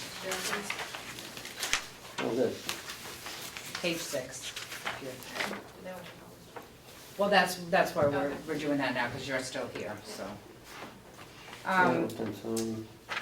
In the physical therapy department, our restorative aides are in there for their salaries. Lori is asking if we can add 1 FTE for restorative services. The plan is for a new program, and we'll be able to bill for that program. And I'll let Lori take that from there. So currently, we have an independent restorative nursing assistant program, which people that are on therapy can come off, and it's kind of a mid-level between therapy and nursing. So we have 3 aides right now, nursing assistants who have been trained to do the programs. We have the opportunity to bill through, for this, or capture this sort of care, which the county has not been doing. So I have been working with therapy, and they're asking the same questions I am. Why aren't we trying to bill to get some reimbursement for this service? Currently, looking at, there's roughly 34 residents on program right now. The 3 aides that I have, we're really stretching to even get those done. So I can't move forward with trying to, because in order to get a higher rug group and capture some of this, it has to be done 6 days a week for a minimum of a half an hour. So in order for us to try to increase that rug and get some of that reimbursed back, I have to add, I don't have sufficient staff right now. You say some, we're not gonna get 100% back? Yeah, depends on the programs, and that's the goal, is to look at our programs and how many of our residents can actually meet that requirement. We have not been able to do that because we don't have enough staff to do that. And we could even do this on Saturday. Right. But it needs to be Needs to be 6 days a week, which will include a Saturday. So currently we can't bill for it because we have to do it 6 days a week. We can't And we meet can't the get around to requirement. everybody 6 days a week, but we're doing the best we can, and we're not billing for it, and we're providing more care. Sounds like, We're providing a service that's unreimbursed. right. But if we add one more person, then we will be able to bill for it, because we will be able to meet the need at that point. Okay. So, and how much more is it gonna cost to have that one more person do that? What's the increase? Well, what is it gonna cost after reimbursement? For the salary of the person, it depends on who we hire. I mean, Well, I think what he's saying, if we do hire that one person, plus we can get more reimbursement for the program, is it gonna level off? Do you think that the I'm hoping that program's it will gonna? bring in revenue on top Big of that revenue on salary top of it, person. okay. I mean, I can't, I can, at this point, I don't know how many people. We certainly can work with therapy once I get that, if I can add that staff person. I will be working with therapy to look at those residents that could qualify and to balance, to get Mhm. that. Right now, best guess is we have 3 people for whom we get no reimbursement. We add 1 person, we're pretty comfortable that we'll get more than enough reimbursement to cover that 1 person and then some. This is never gonna be a big moneymaker, but it would help pay for a service that we're providing now that we get no reimbursement for. And it's a service that we're able to provide residents, keep them at a higher function. Keep them walking, keep them feeding themselves. Yeah, We that's currently have the understood, but I think the basic line of question is, how much extra is it gonna cost to add this extra person to increase our service to meet the regulatory requirements to bill? Versus how much can we expect to receive in additional reimbursement? Right. That's the question that I think any reasonable person who's sitting here in these chairs would want to know. That's reasonable. We're gonna spend more money on the potential to make more money, well, what is it? I mean, I can tell you what it's gonna cost to bring someone in for Okay. salary, but as far as what we're gonna bring in, I can't predict rugs it depends on the program. Depends on how many programs the resident have, how many of the residents are on this program. I can't predict that. Is the reimbursement rate like Medicaid? It's through the MDS, So is it more like we skilled? captured on the MDS as care provided, additional care provided, therefore we get more money. So you don't know in the future what it's gonna be, but what is it right now? Is the need there for that 1 person? Yeah. We could do it for I don't think 34, we're- right? Well, I guess the question is, basically, we kind of have an independent restorative program, which has been pretty much which is unique, that we've been able to maintain. Mhm. Most have been integrated into nursing and have phased away. Yeah. This is, really a service that they're doing it, but it's integrated into nursing. We are in a situation where we could we could bring, I feel we could bring in some significant revenue because we have kept it independent, but I can't tell you how much that, and obviously if we're not, then we'd be looking at whether it's worth maintaining this program. Is that one person gonna replace the three? No. No, it's gonna be in addition to. Yes. So if we had that person right now, would we be breaking even by getting a reimbursement or not? That's my thought, but I can't, like I said, it's all driven off. Just based on the need right now, if we had that one person, would we break even with that? Hiring that one person to meet the needs right now that we have? Well, I guess I don't understand your question. If you had the program in place right now, Yeah, could would the reimbursement pay for that, well, we don't pay have for the enough, program? we don't have enough staff to do the program. But if you If did. you did. Oh, I Yeah. think so, but I can't, I don't know what that additional income's gonna be through the MDS daily rate, I can't project. Do you know? The reason I it's have fuzzy, no idea. Yeah. the reason it's fuzzy is we have on average 19,000 Medicaid bed days per year. It's a matter of by providing this service, we improve our case mix index, which means our daily rate goes up. Hmm. Well, daily rate goes up by $1, that's $19,000. But what we don't know is, we can't predict with any accuracy exactly what that case mix index is gonna do, or how the state treats it. The state caps the amount of reimbursement under Medicaid. So what it really puts us in a position of, every dollar we get, we're taking from another place. So we're all scrambling for the same, the pie didn't get any bigger just because we justify a greater need. So we don't really know what's gonna happen with rate setting, except that we know that if we do this program, we can justify it. Now, if there's a kind of I guess I wanna call it a check valve with all this, if it doesn't prove to bear fruit, we haven't committed ourselves. We're not building wings, we're not creating something. If We we can can't make eliminate it the work, position, we is can what you're saying? dismantle it, because these are LNAs who are working as restorative aides, and they could be absorbed back in. Now, what we wanna do is to take the pressure off of the delegation or a future commission from ever wanting to dismantle it, if we have a chance of being able to prove that it can carry itself, because it is a needed and valuable service. But you're not committing to something that would be hard to undo.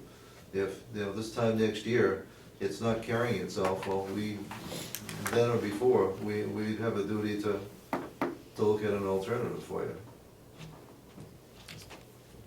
So you'll be able to track specifically the enhanced reimbursement based on this added service when it. It's gonna be tricky, because it's gonna come through the case mix index. We're continually trying to get a better bed rate. I don't know that we're gonna be able to quantify it.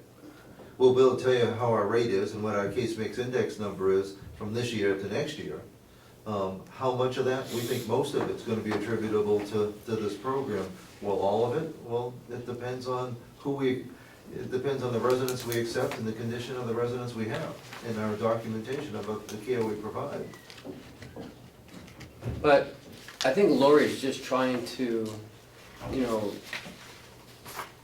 point out another revenue stream, and this may be, maybe, another revenue stream. As long as it pays for itself, or we make a little money on it. But I guess we won't know until we try it. It's one of those, try and see, if not, then we shut it down. So you can't call Medicaid and inquire them and give them, and they won't tell you the average amount of your anticipated increase in bed rate? No, because there's a budget neutrality factor. Right. So we track everything, and everybody puts in their numbers, and then it changes how they slice up the pie. It isn't based on what we do, it isn't reimbursement driven, so it isn't as though we do it, they pay us for it, like skilled care.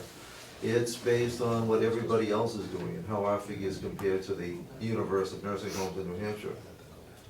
Okay, let's move on. Supplies went from 4,800 to 12,000. Well, Am I reading that right? Yes, and maybe we can cut some of that out. In 13-14, we both spent up to 12,000. I have a detail from Kathy as to what that is, and I will provide more of an But how explanation come here. in 15 we didn't do the same? Because they cut our budget. The delegation cut the budget, so Did we we didn't transfer have any the money over? opportunity to No. buy the supplies they may have needed or question. This is what they gave us to work with, this is what we did. We can revisit that, like I said, I do have a detail that Kathy did send me yesterday, the day before, and I just Okay. haven't had a chance to go back to that one, but.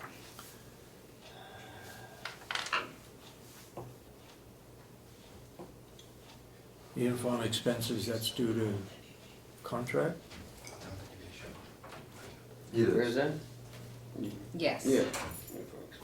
Why so little at $125 There's per only- person? $125 for only 4 people. How many? Three, 3 people. those are the Oh, three. yeah, I'm reasons. sorry, this is just a physical therapy But we department. budgeted for 4. So. Yeah. Yeah. Yeah, the person. Right. Okay, any further questions on the physicians and pharmacy? Seeing none, let's go back. Thank you. Plan operations? Just 150, Bob?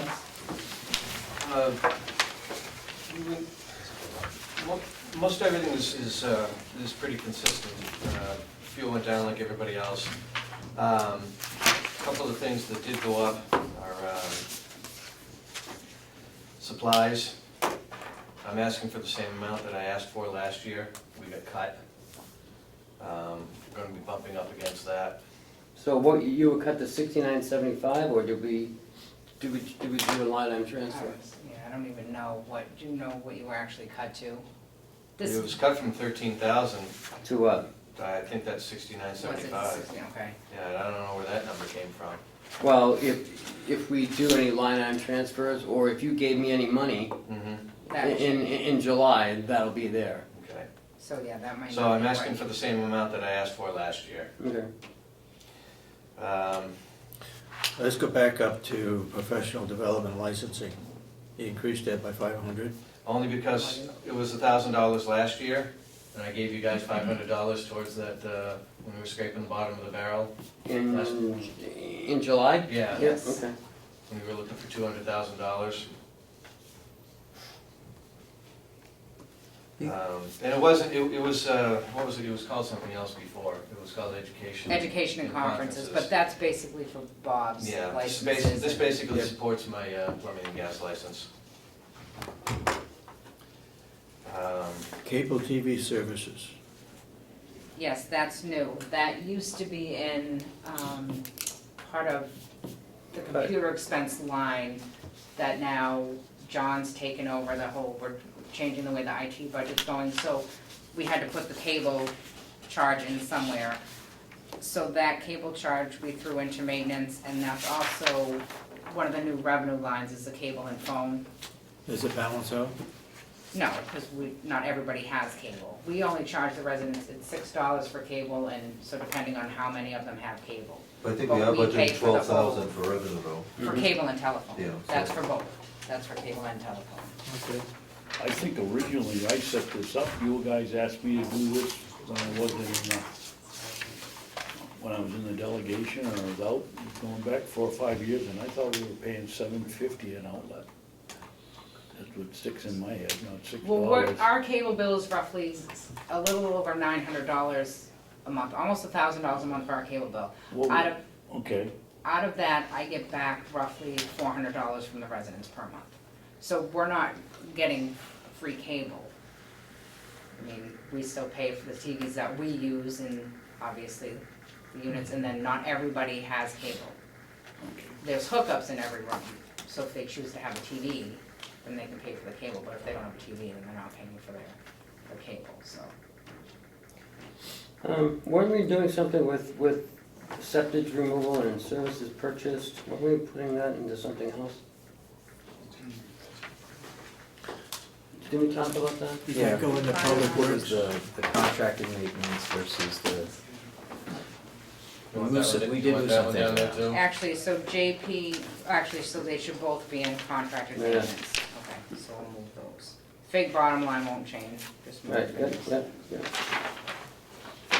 Yeah, we've gone down in the pellets, we've, Yeah, I've gone down on the pallets because we're not buying as yeah, many. heating expense has gone down because we had a good deal on propane. Yeah. The next item that you're gonna see that goes up is 07A generator expense. The actual generator expense is level from last year, but I've added in a cost to replace the transfer switch at the old nursing home. Will on the farm and us are splitting that because that generator is responsible for the annex and for the sewer plant. And that switch needs to be replaced, it can't be repaired anymore. And we've taken, we've got a couple estimates over the last few years, and I just averaged it out, because it's been 2 years since we got it. And I put that in the budget, and we split it, and if you guys approve it, we'll put it out to bid. Building and equipment repair. Pellet boiler repairs already? It's constant, there's always something. There are parts on that burn out, heat augers, air vents that are inside the combustion chamber. Combustion chamber itself, it's ceramic, they crack. There's always a little something that needs to be repaired on those.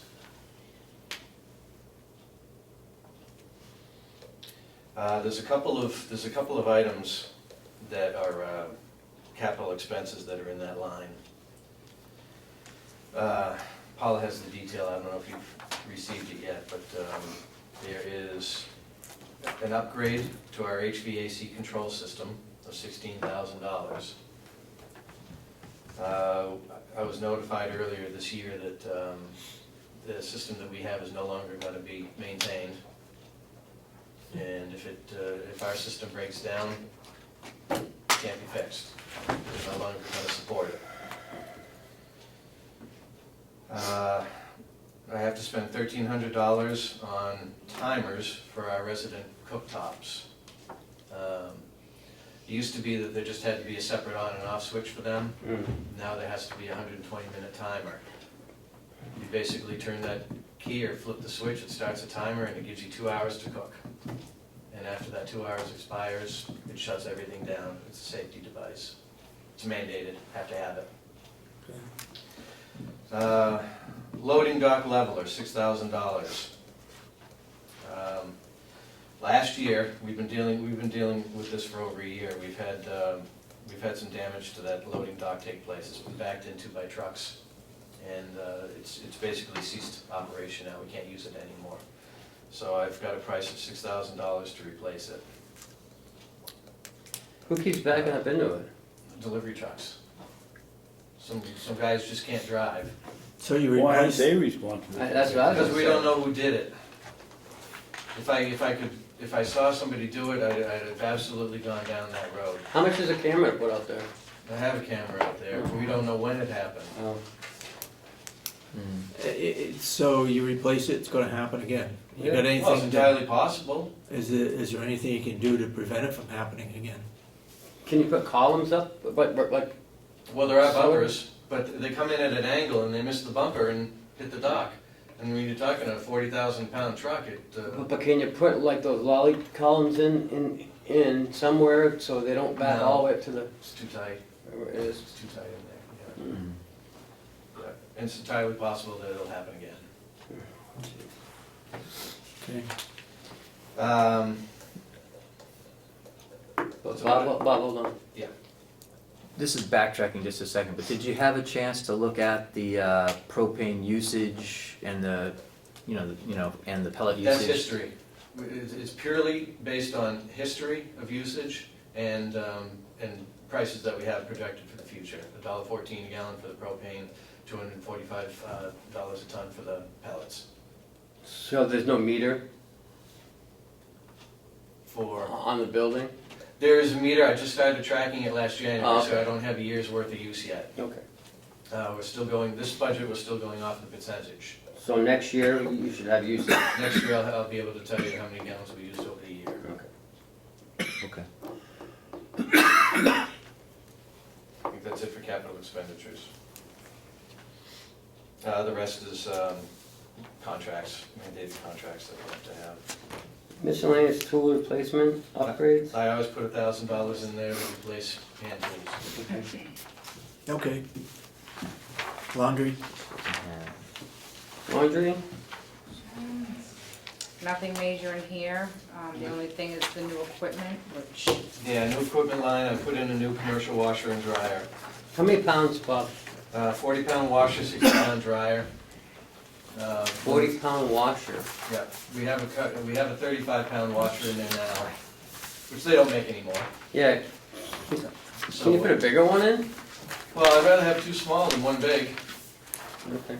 And this is not a replacement, this is an addition. Right, yeah, oh, all right. This is an addition, it gives us more capacity and it gives us redundancy, Okay. neither of which we have.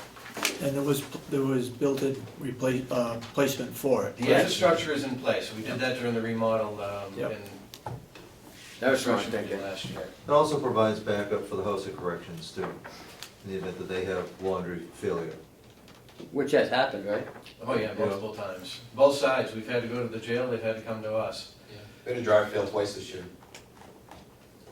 So it gives us redundancy and it gives us the capacity to do more, and we'd like to do more. We had some pretty old equipment there. I mean, the dryer's gotta be 20-plus years old, and we're buying time with it, so being able to use it in a secondary role, it might last indefinitely, but if we continue to use it as primary, it has an undetermined future lifespan. Okay.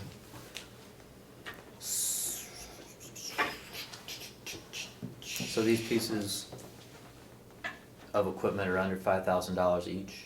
No. No. no. Okay, so it's The something, dryer is, the The washer dryer, isn't. right. The washer is $97. 97. I see, oh yeah.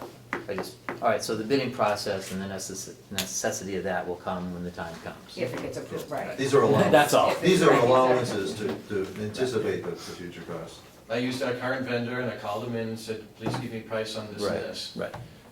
I told them I have to take it to, it's gotta go through the system. Perfect. Understands. Perfect. Okay, Right, laundry? let's go into housekeeping. The Well, I biggest could go difference back to my is pillow. an increase in FTEs.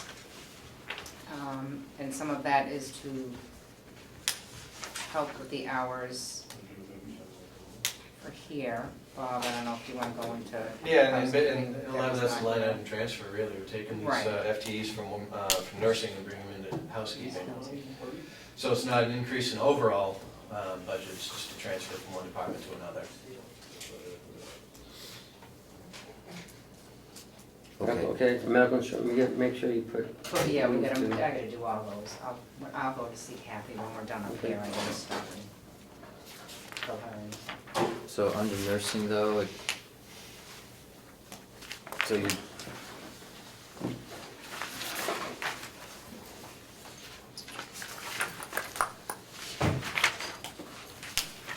But we had this during the thing, so but we're not reducing the amount of nursing FTEs. Right, we still want 59. Right. Scheduled These two that are being transferred are non-service.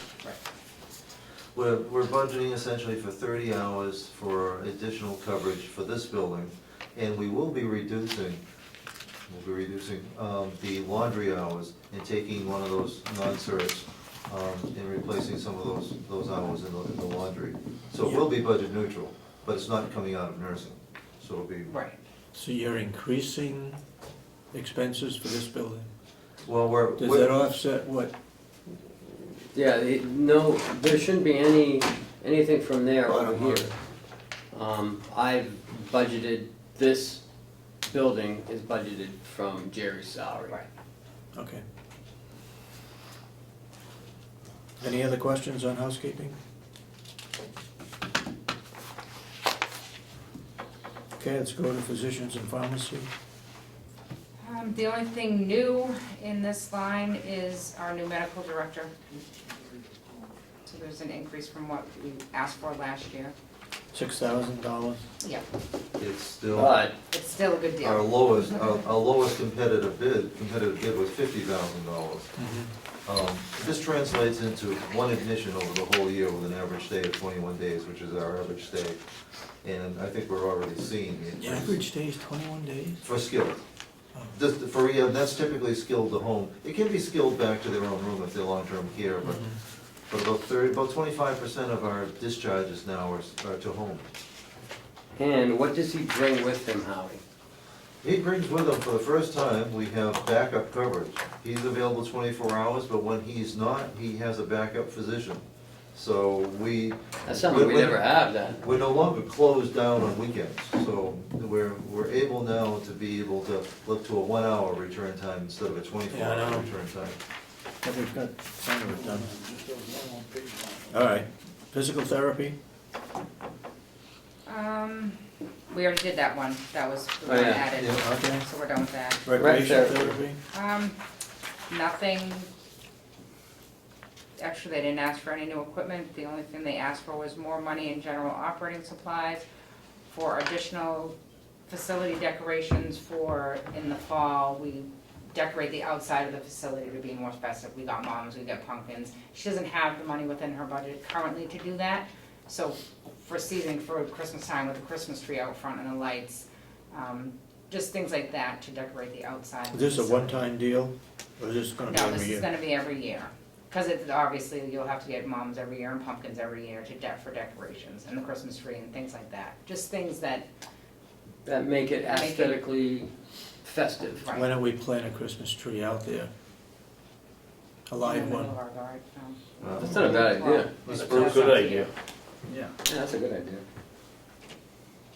So right, plant a Christmas tree in there too. Not from seed, Ken. No. No. I didn't say that. No. Mr. Chico. Okay. Go to the pine cone. Right. 40 years. Right? Social services? Social service, Nothing. nothing, I mean, there's nothing new in there. Under social services, we need to put in there how many people? Two. Put it in I there. Two wrote full-time FTEs, equivalents. sorry. And if you can put in more things under that budget memo, the better. Yeah. Yeah, like educated conferences, where are they going? Yeah, I'll have to touch base with them. Yeah. It's my work in progress. And, well, Howie, you should tell your people, home visits or any travel. You know, it's Travel has to be 30 documented. days, it can't be a year and then you submit the bill. I want everything submitted within the same month incurred, so that we don't get surprised. And so if there's any question, whatever, it's still fresh in anybody's mind. Okay? The last department pretty much runs with the revenue side. This is where we pay for skilled therapy service and Part B's therapy services. So this will increase or decrease according to the revenue side. So that's what this whole thing is based on. Pretty much. So, is the 9100 099, is that the interest? Or what is that, Oh, I 659,000? thought they had that put in there.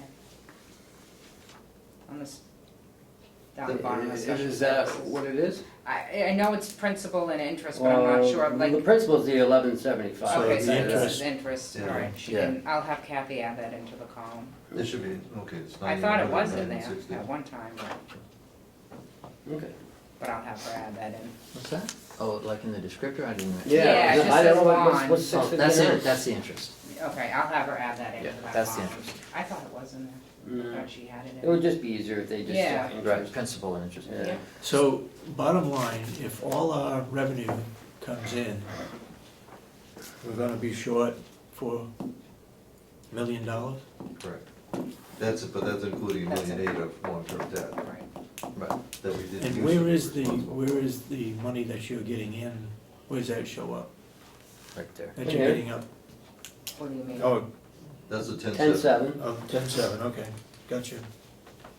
So yeah, so they take the David, 14. you were questioning the net effect for the year, is that what you just Yeah. said? And what do you get for a figure? $4 million. $3,928,000.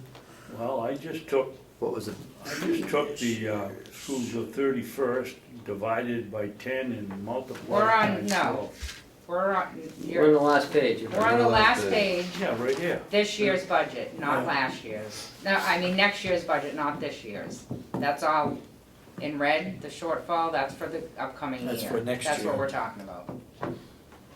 We short $4 million. But last year's budget, after, That's what he's figuring Now, out. I'll defer to Chuck on this, but in theory, now, our capital expenses are minuscule for relatively speaking, but typically, capital expenses wouldn't be included in an operating statement like this, because it's a useful life, it should be, the depreciation for it maybe should be in there, but not the out and out expense for a multi-year investment. but then, What are you talking about? We put capital expenses into, we're treating a capital expense as though it's an expense, and rather than the depreciation for it. Now, for us, it's relatively small, but theoretically, it's an addition to asset, not a charge to expense. But we've always put it in as though it's an expense. well, starting in Next year. last year. Right. Beginning last year, before we did it. But I think but a number that isn't here, that is of significance, would be your budgeted, last year's final budget of being expenditures of $14,027,557. You know, offset by the revenues of $10,538,679, okay? So that is $3,488,878. And we're not done yet. Is with what I got as far as the budget of last year versus the budget of this year, right? Yep. So the differential is well, it would be that difference, which I'm trying to compute out here for you, 39. Roughly half a million. So we're picking up 200,000, but we're still gonna be $3 million. 400, it's $439,000 more Then last year. than last year's budget. So, Raises and. But in that is those 2 years of wages for the contractuals. Right, and then then- insurance, I mean, you know your insurance went up. Insurance went up, yeah. okay. I think it was 10%. So, yeah, so 10% of what, 2 point something million or something like that? So if maybe you could give us the increase because of raises, Okay. And medical. why, and then the increase in medical insurance. Because those will be the two significant increases. Right, yeah, those are usually the. And that may change. The rate setting is in December for our medical insurance. Chuck went with 10%, maybe more, maybe less. Hopefully it's less. Right, Okay. But you see what I'm saying? It's like, right. here's our totals, whatever it was, $438,000 was our differential. How much of that is because of the That's it. raises? How much is that Good. increase, you know, But the that's- big numbers, which was what Commissioner Sorensen was That's alluding really to. good information, though. You know, here is the breakdown of where the biggest amounts of money are. Are they controllable? Are they not controllable? You know, that sort of thing. What do we have to look forward You to? know, the retirement expense has gone up in most budgets, with the exception of the recreation. Therapy went down. I think due to, I don't think there's many participants in recreation anymore, like they're under the 35 hours. Okay. Yeah, it all depends on, if they're up to 35 hours or not. But you look at nursing, and it jumped up,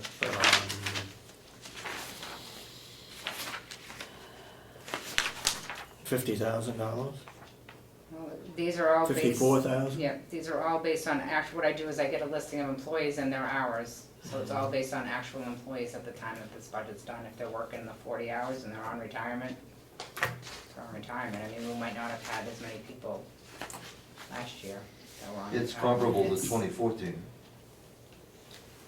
in nursing.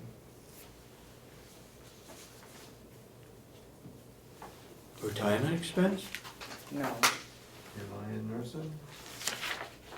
Oh, no, the dining services. No, Well, more. the It's dining 100 services it's like is- 110,000 more. Right, Well, right. and it did go up, the percentage that I have did go up. So bottom line, what's the percent increase? About 400,000. What percent increase? I don't know, I don't think anybody has that right now. Okay. Somebody, Well, I mean, it's somebody ought to have it. very little. I was gonna say 400,000, right? Right, So out of it's 10 million? 400,000 out of 14 million. Yeah. It's a 1.26% increase. So, 1.2, really? All right, so take it. You can have it. It's free. thanks. I would suggest that you try to fill in some more of these. Yeah, I will. That's a work we in will. progress. Yeah, That's we're, the you know, big- we're still working on this. It's still a work in progress. All right, I had more numbers to get prepared than I did when thank you very It's much. good though. I like it. It looks good. Are we done? Yes. Yeah. Oh, no, it's a 12. I'm gonna Thank you. 400. Thank you, Commissioners, thank you, Ken. Thank you, Howie. Nice job. Bob, you stay real quick? Yep. It's what? 12%. How much? 12%. Jason, thank you for giving up your spot. The 10% increase would be, 348,000. right, and we're raising 420, 439. So it's a 12% increase in budget. Is what we're budgeting. Can go through that budget But some of that, Right, yeah, I mean, is because of, well, we're being pretty conservative here, although it's not as, it's still higher than last year. but again, it may change because of the medical rates. If it drops 2%, I mean, 2% of like 2 million is a lot of money. Oh, I see, that there's a chance for there to be Yeah, some savings. because I'm thinking, 100,000 and something change every second split. so if that happens, that's gonna drop it down thought that was kind a of- lot. Right, and that, but see, that's why it's important to kind of get like, here's what's controllable spending, and Mhm. here's what's like kind of Uncontrollable. not as, as controllable. It's I think controllable, but maybe not, what do you call that? Discretionary income, discretionary spending versus, if we want to pay, if we want to do this for payment, well, we're already into for the union, we've already signed that contract. Good luck getting out of that. Yeah, exactly. So that's not very discretionary. And once Tom gets that whole Stericycle thing, that'll drop it down too. No. Because I gave him some information yesterday, yeah, at Stratford. yeah. It dropped at, I think, went from 1,000 to 50, 100, to $240. So it dropped to $800 I'm a taking a month. short break, 'cause I'll do. Yeah, Oh, thanks. I'll be right back, I'm just gonna use Oh. the restroom. We're gonna take a break in between, Okay, part one. He's not here. your lunch coming over, Tom? yes, I told him 12:15, 12:30. Okay. And, Bob has a short one, but we knock him out. He has the admin building and, Oh, okay. I just gave it to you. In the annex. Yeah, in the annex. It's right, it's underneath your gavel, I think. Is that it? No, it's a No, one, you it's a didn't one give it- piece. Yeah, I just gave them to all of you. You must You have, didn't give me one. Can I have a copy of yours? I only have what yep. my Gosh, I just gave it worksheets. to you. No, you didn't. Yeah, I gave all three of you one. No, you didn't. Babson, come on. Yeah, hold on. I'll give you one.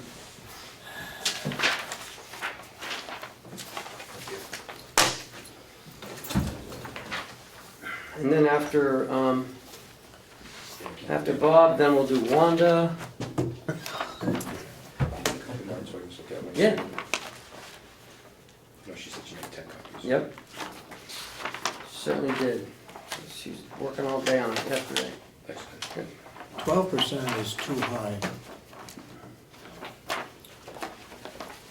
Take out the wages and But- see what it comes out to. But remember, we got 2 years of union wages in there. I know, take out the wages and Okay. see how much that costs. Okay.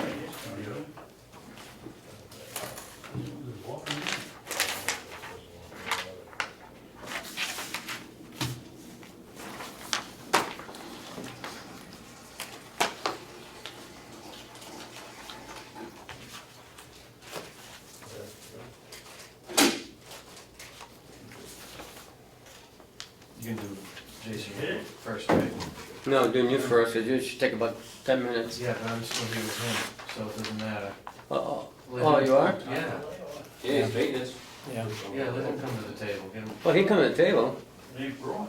He just isn't saying anything. because I'm here through his anyways. He can come to the party, he just can't, So it doesn't he just matter. can't participate in the party. You need to put some items in there, the contracted fees and services, memos. Did you? What are contracted fees and services? $9,000, Oh, for this building? yeah. Yeah. You need to fill in some of those the best you can. Yeah, it'll be a struggle. I'll go with Well, Kathy. you're gonna get I know, questions I know, on it, I know. so you might just as well put it in I'll there. work with Kathy on If we that. can reduce the questions, the better off we'll be. Jerry didn't Right, spend, the faster we go, that's an excellent point. What is this sheet? Every single memo line, Yeah. fill it out the best you can. Yep. Figure it'll end, you know? Yeah, yeah, I was gonna mention to you, that you're now the star of the budget. But I did it last year. Yeah, This is how I did last year too. yeah. Water usage, put in there how it's determined. And I got more to add.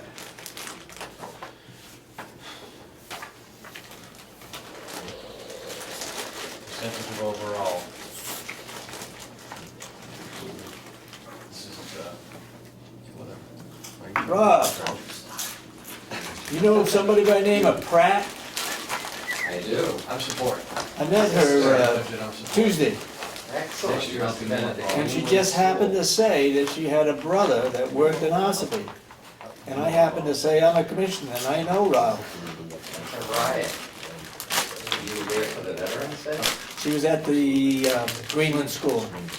Yeah, she runs that program every Yeah, year. yeah. Great. Did a great job. I said, I think I know him. How do you know him?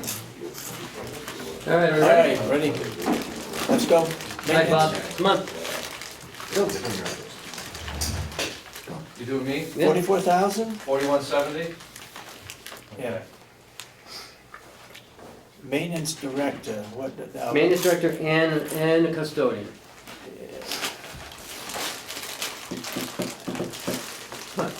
Yeah, It's, strictly for this building.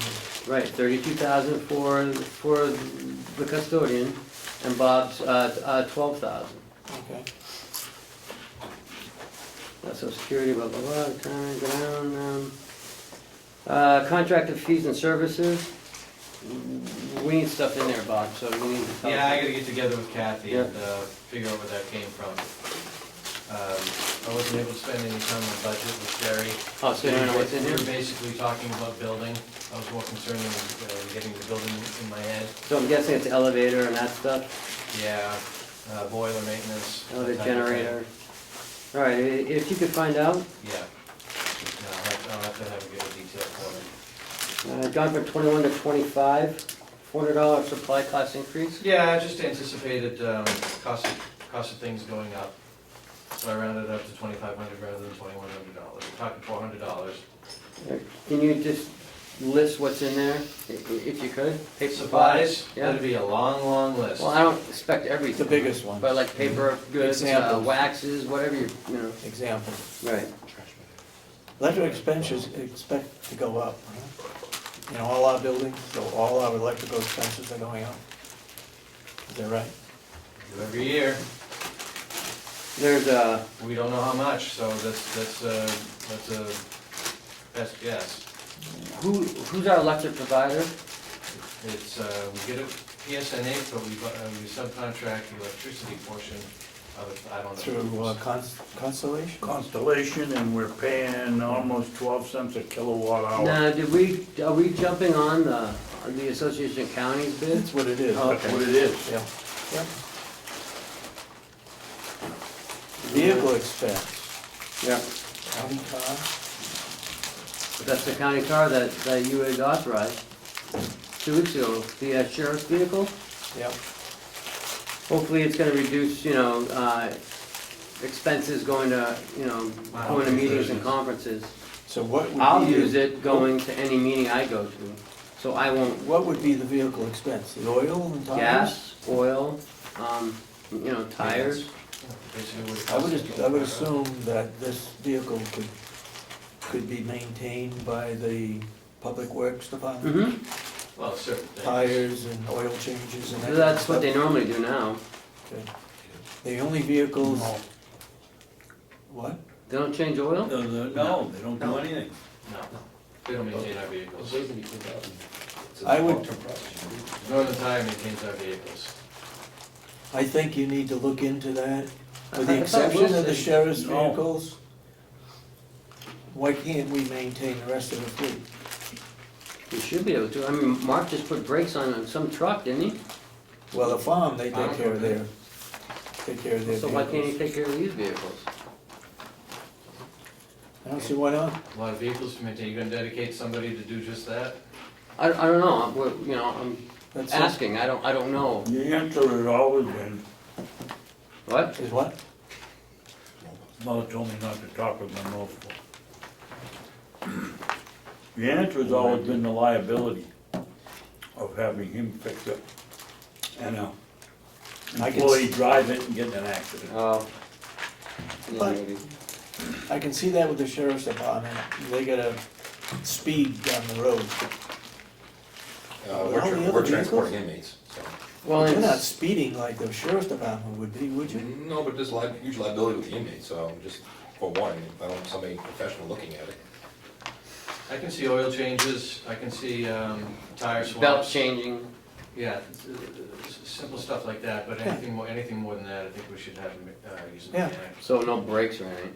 I wouldn't, we could, anybody could, I don't know, but should we? If I go to stop and I don't stop and I Well, if and I they hit are, a then they have pedestrian. to, they have to be trained to put the brakes Yeah.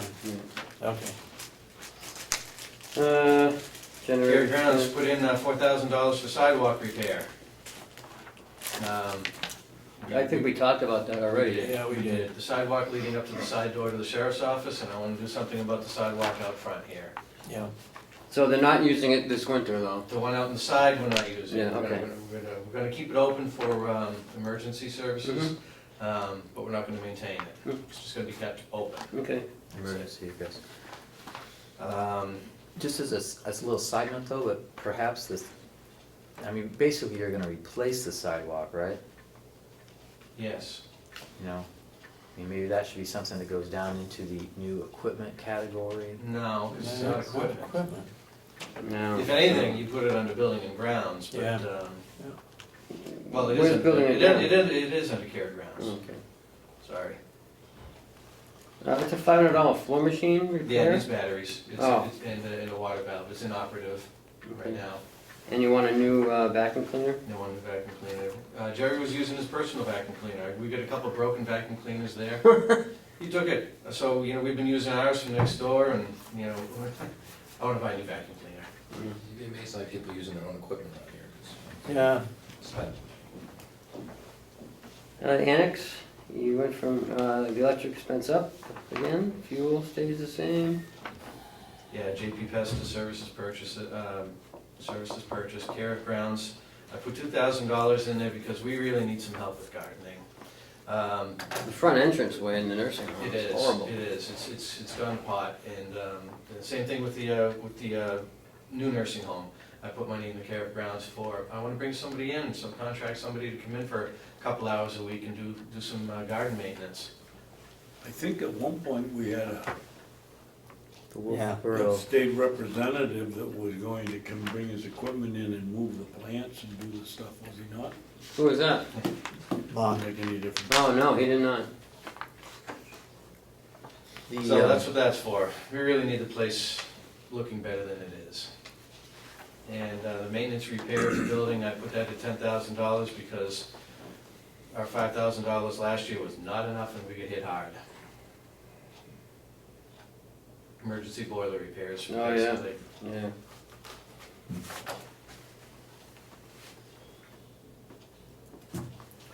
That's it. Cut Any and dry. questions on that one? Yes. We need to talk to Chuck about replacing the sidewalk and putting it down under care of grounds as an expense.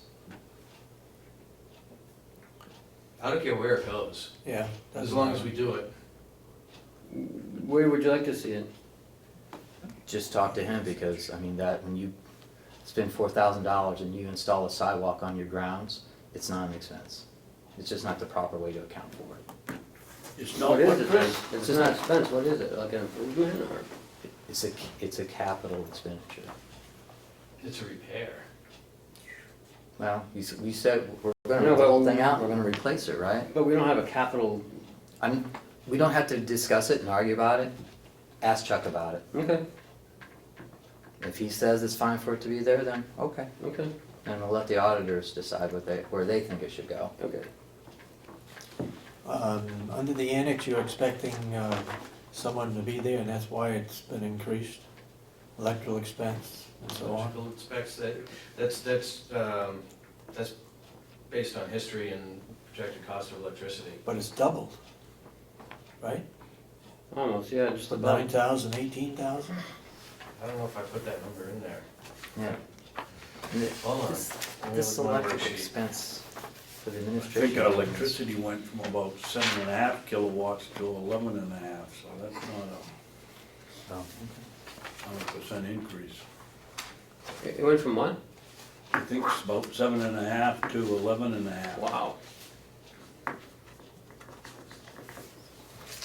I'm gonna have problems justifying or supporting the care of grounds for the annex. You can let it I rot. know what you're saying, but like I Well, said, I'm gonna put it in there. If you choose to shoot it down, you can shoot it down, but I'd be remiss if I didn't put it in there. okay. So, didn't the Friends of NVC, weren't they supposed to be, was that supposed to be part of what they were gonna do? Was- People have offered to supply labor here and there, but they're not gonna buy us stuff. They're not gonna put bark mulch down. They're not gonna, And I thought the they're not gonna buy any- Wolfboro Garden Club was keeping some sort of derivative of the Wolfboro Garden Club, perhaps. That's in was- your neck of the woods, maybe. Yeah, maybe well, you should talk to them. Yeah, well, I talked to I her. don't know. You see, I met her at Nolan's, coincidentally, Commissioner Babson.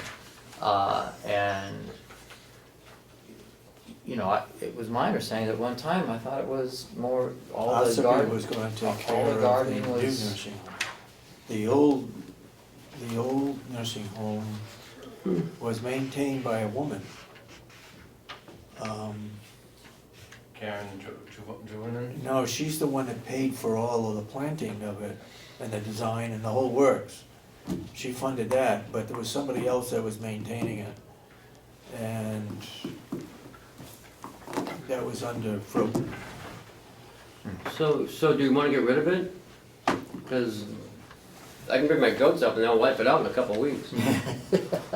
It was Well, just, you know, you joke, there's no reason why we can't put the 2 or 3 goats in the area with a chain link fence instead of having Joe stand there and watch the guys work in the yard. You put out there in a little water in a couple of days, you can take care of it. I'll bring them up. but, I mean, during the course of the building of the new nursing home, that was, clearly, it was something that the Friends of Mountain View Nursing Home, they were gonna do that. They were gonna provide the plants and the gardening, that garden stuff, that was gonna be something that they were gonna. Well, I think the plants are out there, it's just the maintaining of It them. needs to be maintained. You know, because I was out in one of the courtyards this summer, there's nice plantings, but everything's kind of like, They're starting to overgrow. yeah. Starting to fall. So did we maintain it before? So We who had maintained- we had residents that went out there and did a lot of maintaining. But they've passed. Right. Guy from Wolfboro. He was one. Mr. Moore. Yep. Yeah. I wasn't gonna mention any names, but yeah, Mr. Moore did and Yep. Mr. Pugh did. All right, so, well, let's, I mean, you guys can do what you want to do with it, I don't, you cut it, you cut it, you don't. If you don't cut it, maybe the delegation will. Yeah.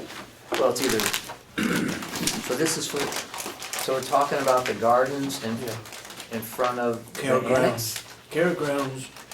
Okay, is it in front, it's not in front of the annex, right? Well, there's some in front of the annex, and there's some in front of the new nursing home too. Yeah, I'm talking about the new And nursing back. home. I'm talking about both. I don't really care about the annex, but it's true.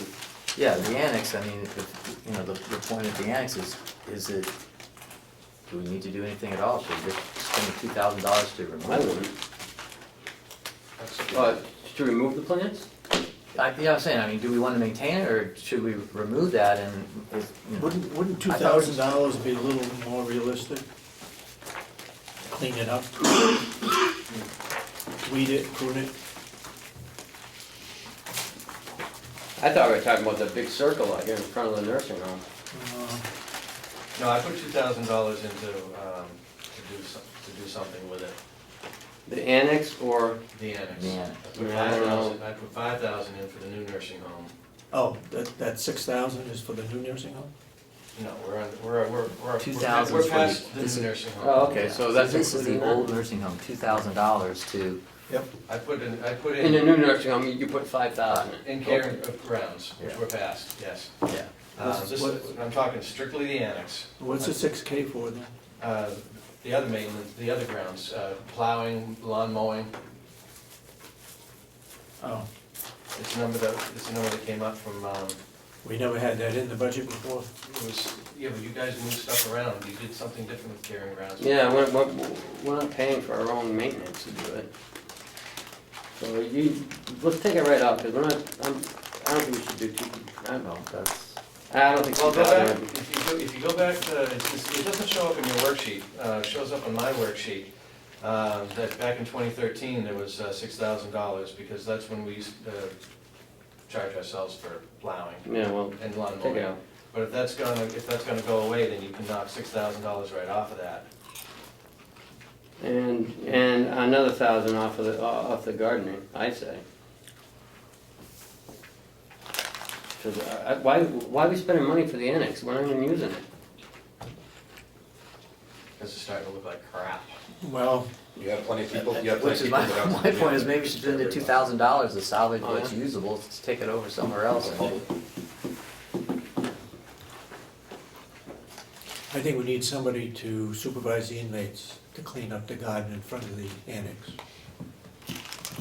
Yeah, you have the farm. You have the farm. All my inmates that can work are out on the farm, so if they'll have day of time or whatever it's being called, they can go over there and work on it. All right, leave 1,000 in there for mulch. No labor involved. Okay. Public Works can take care of it with inmates. Good. Okay? All set? Did you figure out the electrical expense? Bob? 7,000, no, so 30. I'm gonna have to revisit that because I've got it on one worksheet and I don't have it on another. And let me revisit that. Okay. All right, all set? Administration building, Yep, done. annex, all done, okay? Jail. Let's look at the jail.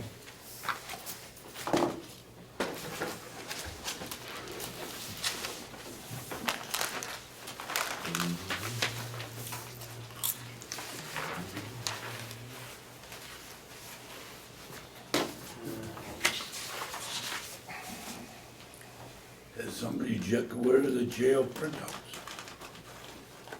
They gave them to you already. Huh? I Right gave here, them- I guess, sorry. Well, Didn't realize you said in there.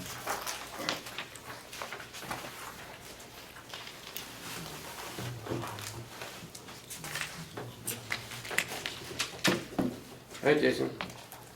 You're on. Sure. Overtime, 42,000. Same as it was last year. We took some money out because we did better this year retaining staff. But again, when the CBA goes up, everything goes up, and I can't predict from year to year, so got the same amount. I gotta tell you, you do a good job in this budget, especially in the memo section. Yes. Outstanding. Work in progress. Administrative salaries, it's what's in there, it's myself, assistant superintendent, chief of programs, lieutenant, maintenance director, administrative assistant, along with proposed money that 50/50, yeah. put in. Now, maintenance director, that goes to you.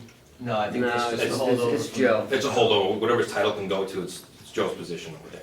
Okay. If it's, All right. if it's named, it's stepped down to something else, maintenance director of the jail, or how you're, Would be- whatever you wanna label things. Maintenance director Call it of the Joe. jail. Call him Joe. Yeah. Whatever you wanna do. Nursing salaries, wages, only up a little bit because of the proposed increase, plus we did okay with our budget share with the nurses as well. Again, it depends on how many part-time hours we need. It fluctuates, but we did fine with the budget we had, and I put it up a little bit. So there's no increases in any FTEs? Not yet. We'll get there. Salaries, that covers everybody from the sergeants down, and all the CBA, it's our holiday pay, shift differential, leave for everything that's under the collective bargaining agreement for all the officers. No add FTEs. Is that in the program, Jason, so we can just hit the button, or how do you figure all of that out? Not easily, because everybody's got, now it's the contracts based upon their performance evaluation, so everybody goes up in the steps, there's 5 different steps, as long as they get a positive performance evaluation, so I have to sit down with Lori now, and we go through, we put it on Excel to try to go back and forth to get what it needs to be. This also covers, so the holiday pay, also something you have to put in their money when people leave, so you gotta put a little bit in there. It covers a lot. Social Security, Before you leave nurses' salaries, what's this negotiated agreement with commissioners? oh, Refresh my memory. that's the one you guys said, they're non-union.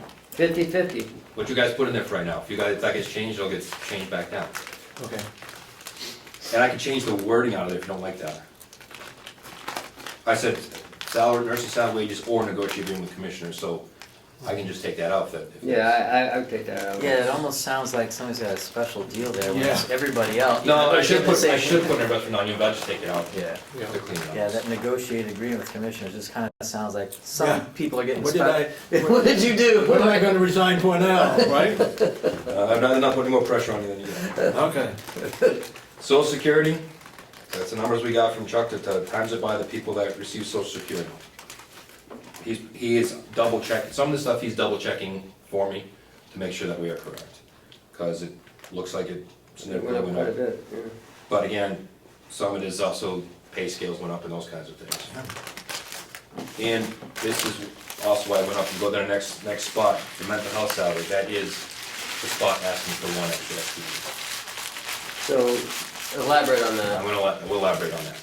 Right now, we currently pay about $33,000 to an outside contractor for 14 hours a week for a mental health / drug counseling. Norman? No, services. What I'd like to do is hire somebody full-time to be able to, 40 hours a week, for mental health and drug counseling, and transition back into the community.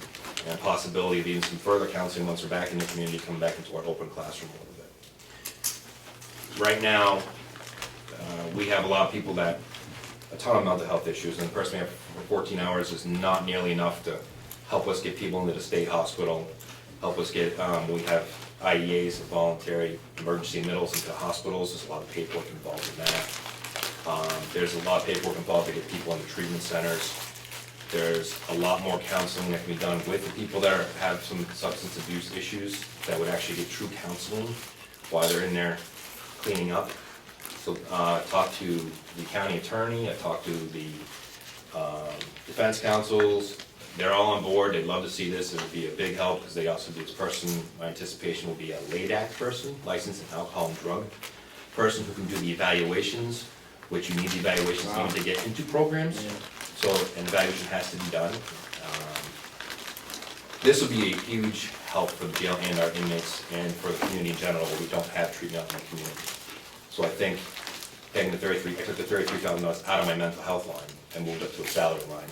So you're not spending much more except for retirement expense and election money. I think I've talked to some of the delegation members already on the side, and they're also, a lot of them seem very supportive of it. Go on a bit. Medical insurance, I got that from downstairs in the business office. It may go down when they get the rates. He figured it out, make sure that with our open positions and everything else, that, you know, everybody's at about 2-person plans to make an average. That's 100,000. Wow. It may go down.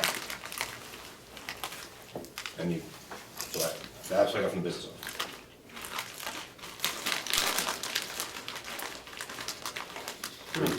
Retirement expense, went down a little bit because you have people that were top end that left and low end and this and that. Okay. So when you calculate and take all the salaries and times it by the numbers that we got in the business office, that's what you come up with. Again, downstairs business office is double checking to make sure that we're on the mark with some of these. I don't have any workman's compensation yet, because I haven't got that from. Actually, all those got moved That's what over. got moved. Dental insurance, again, calculate rate from the business office. And that's gonna That get should moved, have isn't it? moved too, isn't it? Eventually, we're gonna move that over. I'm not sure. Yeah, it should. I think the jail's moving over with us. Okay, well, if you want me to take it out, I'll take it out just so they get the word. Okay, It might just get transferred over. Right. We're, working on it. yeah, Okay. precisely. Education and training, the exact same amount as last year. It covers all our CPR and first aid certificates for 32 people. Tuition reimbursement per CBA up to $2,500. All annual conferences from Private Association Counties, American Jail Association, mandated 35 hours for each officer to complete certifications. It's all our training inside of there. And with almost 40 employees, including medical and maintenance and everything else, is a lot of training. And it didn't change it. Medicare expense. Where it is. Legal fees. It says 0, but we had 5,000. We had $5,000 or $5,500 in it. We gave back when the county was looking for money. We didn't have any, knock on wood, this year, outside legal investigations. But next year is a contract negotiation year. Yep. So if we have any outside investigations, I don't know what that's gonna cost, but the legal fees for negotiations are roughly $1,200 each session, somewhere around there. You know, okay. So we need to put some money in for negotiations and in case something happens outside. Medical services supplies. And I'll tell you right now, there's no way to predict. Last year, we were over by $45,000. This year, we're under, we're doing well. But next year, a few things can happen and I can be over. I can't, this covers all their medications, this covers all the hospital visits, emergency visits, dental, supplies for the medical department that they may need, like blood pressure cuffs, everything that the medical department needs to run. With the population down, would that make a difference? That's why it's down a little bit this year. Yeah, if the population goes back up next year, because it's ebbs and flows, you know, we get another 20 next year, 10 more next year, this budget can go right through the roof. Same with meals and everything else. It's dictated on population, and that changes from year to year. Jason, when we have a medical expense for our guests in another county, do we bill that out first, and then so it looks on here as it's an expense, when in fact they're reimbursing us? Most of the time, we send it right to them, to the other county to be paid, most of the bills. For them to be paid? Okay. Lori sends it out to them, it's their bill, it's not ours. Anybody from another county, state prison, that's all their medical bills. So they pay it direct? Yeah, that was my question. They're paying it direct, so it doesn't show in our budget. Okay. So would you estimate that this number that you used for the $110,000, would you say that perhaps that was a 3-year average of what your medical expenses and services, supplies was? It's when I talk to my other colleagues, it's just, I don't use the acronym they use, but it's a guess. It's a guess. You see it was up $186,000 in 2014. Yeah. You had a heart surgery, okay? So there's no way I could give you 3 years.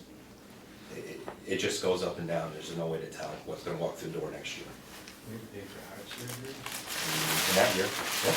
Last year we had some issues with pregnancies this month. They said last year, like I said, we're over by 45,000 last year, we're under this year. There's no, so I'm trying to make it so we're not over at least. Hopefully we stay under the budget. Right. I'm just, I mean, if you used a 3-year average, then you'd have some sort of substantiation for precisely the number you came up with, and maybe add on a little bit extra for inflation.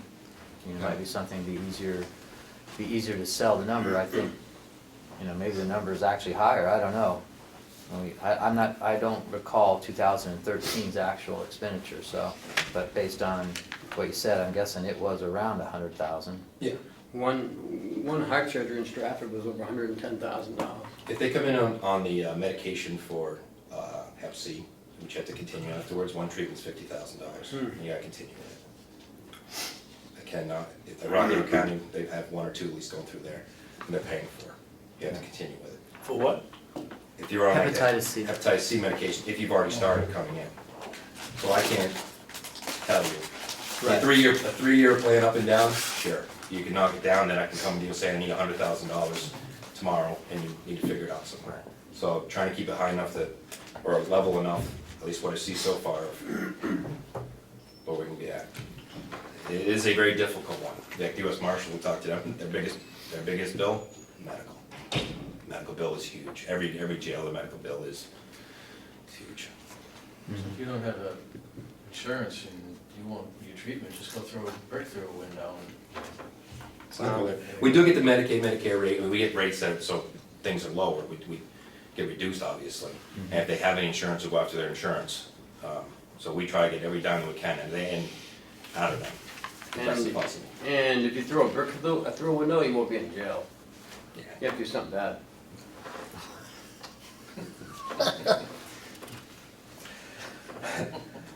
Good point. Next one's our medical doctor expense, up 3%. The contract goes up 3%. That's it. You wanna talk about that? Bring it up. All right. They come in, American Medical Group, they actually came in and reduced costs in the medical department over the years because they stopped people going out in the ambulance. They're on call 24/7. They come in once a week and actually do med call with the inmates. They prescribe the medications.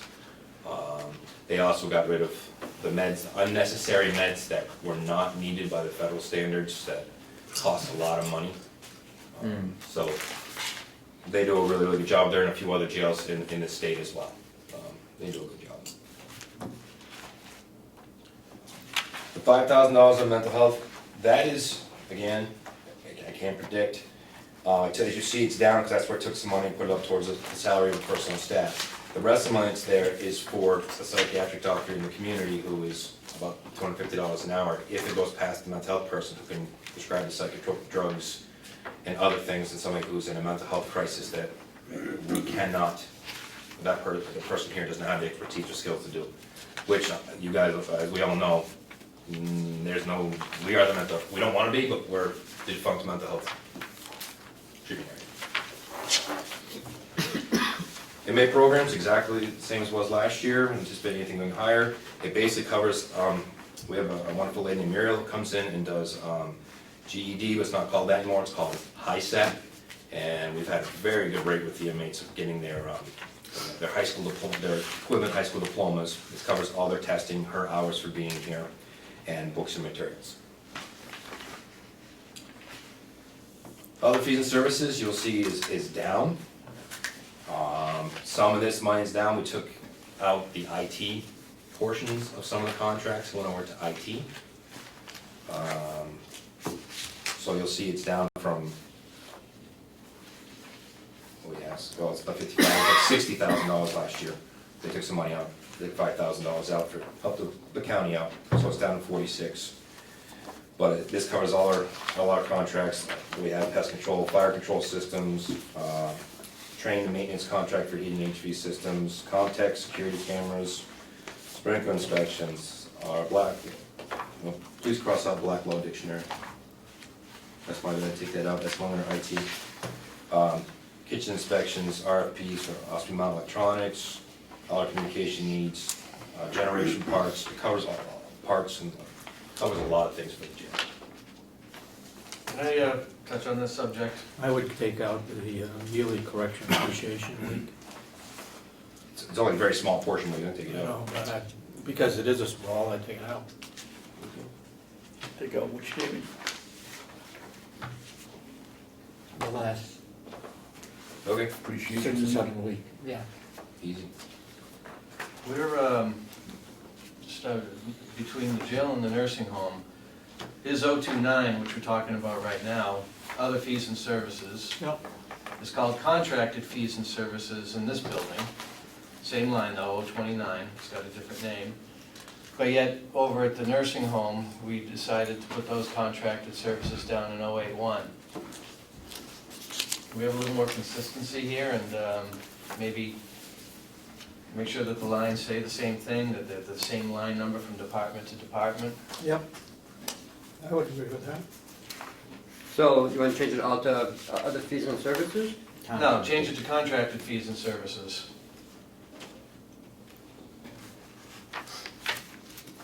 And then I'll get together with Paula and we'll take our 082 contracted maintenance, which you just created, and make a contracted fees and services line on 029, just like the rest. Yep, sounds good.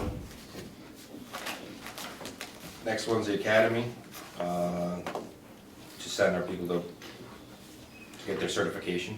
Plan on sending the same amount of people next year. Somehow or other, I would put in here how many people you're sending. Sure, it's easy, $500 a piece. Okay. Put So that I in. can put in families. Good. Office supplies. Say, 3,000. Yeah. Do license subscription, just around $2,500, that's mainly New Hampshire Association of Counties, and some correctional subscriptions like Case Law Quarterly and a few other things.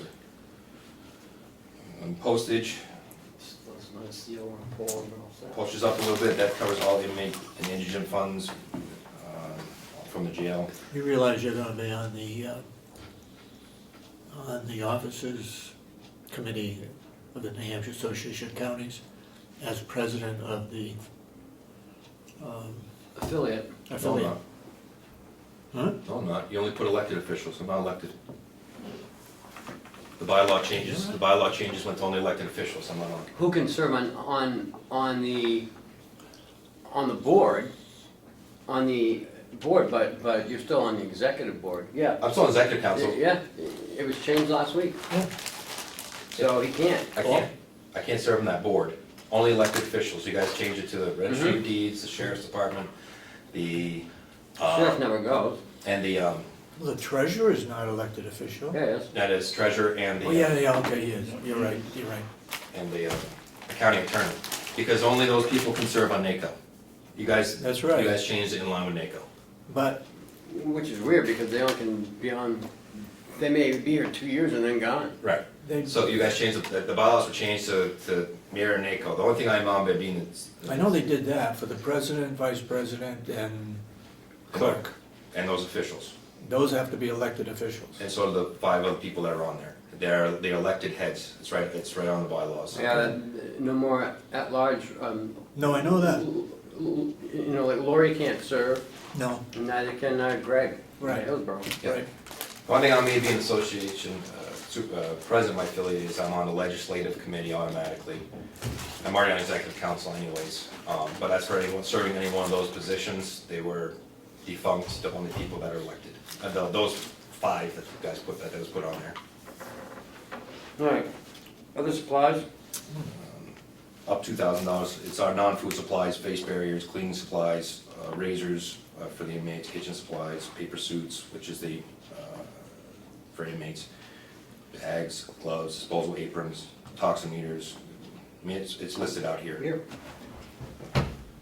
Chaplain. Chaplain went up, or? Nope, chaplain's exactly the same. To see what much was spent, we finally got a chaplain. Been trying for the past couple of years.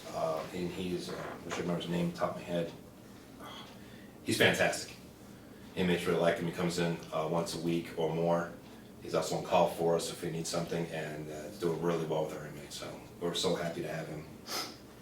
He didn't come from the nursing home, did he? Not the same guy that we use? No. Okay. Meals? Meals, I went and talked to Rob. I mean, again, it's all dictated depending on how many inmates we have and cost of food. So put up by another 5. So just this is in for the case. inmates, and the academy meals, award banquet? Yeah, well, he said take out the word bank, which is Yeah. nothing. Okay. Nursing home provides that, right? Yeah. Yeah. Okay. Uniforms went up? $500. Yeah, okay. We have to allow $50 per Yep. union contract for boots. Inmate, Clothing change, expense only went up a little bit. bedding went up a little bit. Yep. Electronic monitoring went up 3,000. No, you took away 3,000. Oh, I did? Yeah. Oh, okay. And we already, on a good note, we've already made back over the revenue we said on electronic monitoring, so we've actually done pretty well on electronic monitoring. Now, do you expect more? It really depends. The electronic monitoring, they have to be part of their sentence from the Yeah. court. We have Lieutenant Phillips went this morning to court, 3 inmates put in for home confinement this morning because it has to come from them. Now, whether they meet requirements for home confinement or electronic monitoring is different. Just because they get in their sentence doesn't necessarily mean they meet the requirements. Right. If it's a violent offense, a sex offender, or the non-meritorious inside, as many as we can put on electronic monitoring, we'll put on electronic monitoring. And as we can, that we can get out doing something in the community, we will. Now, why didn't your electric expense go up like everybody else's? And why didn't your heating expense go down? Well, all they did was take what, Chuck still helped me out with it, because all they did was look at what we paid for the past months and annotize that for the rest of the year. And that's what we're paying. All right, so let's let Chuck relook at. Yeah, I have him as a note to look at it, Okay. so. And he probably just has that time, but he was helping me look at that. Mhm. Because I don't have how many gallons per month we're using, those kinds of things. Is there a meter on that building? Bob? Yes, On the jail? I think there is. Okay. I think there is, but I might be able to help with that if, That would be fantastic. Okay, well, let's keep going. last year, it looks like the jail used 60,271 gallons. That would be at $1.14 a gallon, that's $69,011 for propane. 69? Yeah, so I would say 75? $75,000. So that drops to 20,000. And last year, when we did this was, Danny had to put it up a little bit because you can't predict how cold the winter's gonna be, so he wanted to make sure it wasn't, so whatever's appropriate to put it at. If it's a real cold winter, use more. Why don't you put it at 80 and cut it out, cut 15 out of it? Put it at 80. Wait a minute, hold on. How much was it before, 61? If you go by history and our new cost, it's $69,011.23. Yeah, so probably 80's good. Put it at 80? Telephones, well, gonna go up, first of all, working on getting upload speeds, because we can't save things correct. Well, things are not being saved correctly because we don't have proper upload speeds, but working with Fairpoint's difficult. Now, if we get that fiber optic line, will that help? I think it will help, yes. What else is in here, I talked to the county administrator, is a couple of more phones over for the jail. And the reason being for that is we don't have any, we need a couple of phones for people going out in cruisers. We need a couple of phones, and they would stay in the control room. If we have a failure, and your copper lines go down, we actually have no way of contacting out. So we do need a phone to control. Most of your jails have some sort of phone or cell phone in your control room. And the county phone to own when they go take on their transports, that they're using a county phone on their transports. GPS, everything else. So looking for 2 more phones to be put in there, which we don't have. Can I back up a second? That fiber optic you just touched on, Ken, that has the potential to save a lot of money going forward. If we can get it in between all the buildings, we'll be able to have a phone system for the county, and we'll be able to eliminate Fairpoint phone lines. Yeah, if we go to Fairpoint and go to somebody else, we can probably be cheaper. Well, I mean, we go to Bayring, but I don't know if we would. Well, Bayring is what we're using for our T1 line at the nursing home. And with the T1 line at the nursing home and the T1 line at the sheriff's office. So you don't have Fairpoint at all at the nursing home? We got a couple of lines just for redundancy. Fax line, we have one Fairpoint fax line, and our fire lines are on Fairpoint. And we've got a couple copper lines just for phone redundancy, but everything else is off of the T1 line. Yeah. You wanna double check on that line that goes from the old nursing home to the jail. Make sure that's still in, that's firm. A line from The old conduit, So you can run a line, I guess. the you should empty say. conduit Yeah, that where was did put that in. information come from? I remember Where you did it come mentioning from? it at budget time last year when Yeah. it got shot down. I think but- Joe. When they built the new jail, they must have. When we put the gas line down, Oh. we buried an empty conduit line. And you had said that that had been confirmed. Well, somebody told me that. I think it was Will. Okay. There's a pipe that comes up by the old nursing home, there's a pipe that comes up down by So the Bob, jail. Yeah. You I'm on needed- it. yeah, Just okay. make sure that that's correct. And I'll add in here, this is also adding one phone line, which we need to add for our prison elimination rate back to tip line. It has to be a dedicated line for them to be able to call confidentiality when there's something that happened. Who's gonna monitor that?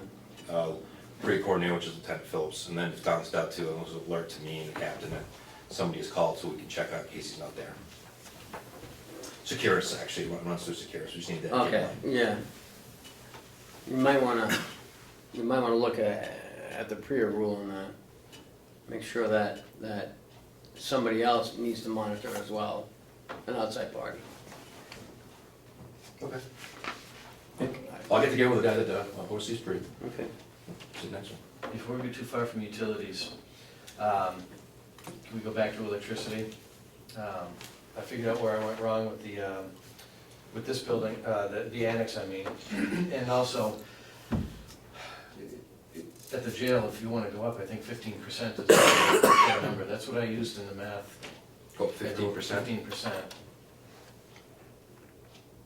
That'll cover any fluctuation in usage plus increase in cost of electricity. And that's what I'm gonna propose for my $18,000 number at the annex, same thing. So we wanna go to,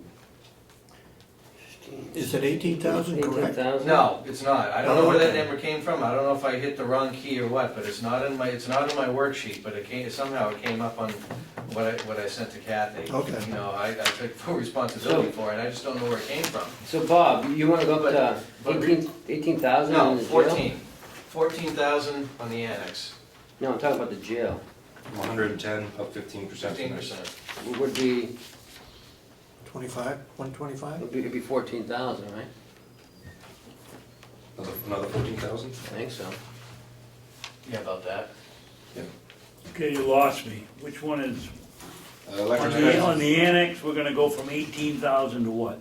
14. 14,000. Okay. You want to cut 125? And the jail, we're gonna do what? 125. 125,000. 110, 125? Yep.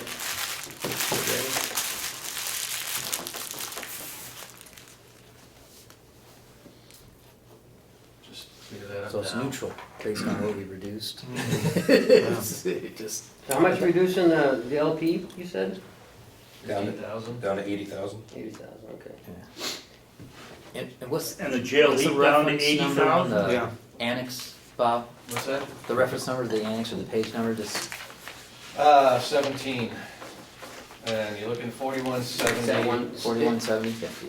No, 9,500, 9,500, 061. 061. It's the single page, Chris. The single page you got? I got it. thank you. And I'm sorry, one more time, 18 to what? 14. 14. 14. Thank you. And the 8,800 is a good number? For the fuel? Yeah. Yeah. That's a percentage. Good. Continue on. Laundry expense, we split by $100, I mean, we're gonna come just at zero by the end of the year. So, Okay. again, it's gonna depend on the population, but past 2 years, we've come right at zero, so. Travel expenses up a little bit, it's basically fuel for the cruisers. all our fuel to any trainings or anything else. They use a cruiser, so we avoid mileage. They take a cruiser to everything. So they these can. are travel, these are for the cruisers. My cruisers. Okay. And Are you gonna use up 3,000? And you went up to, why'd you go $500? because someone now has a cruiser that's traveling on the road every single day. Okay. Perfect.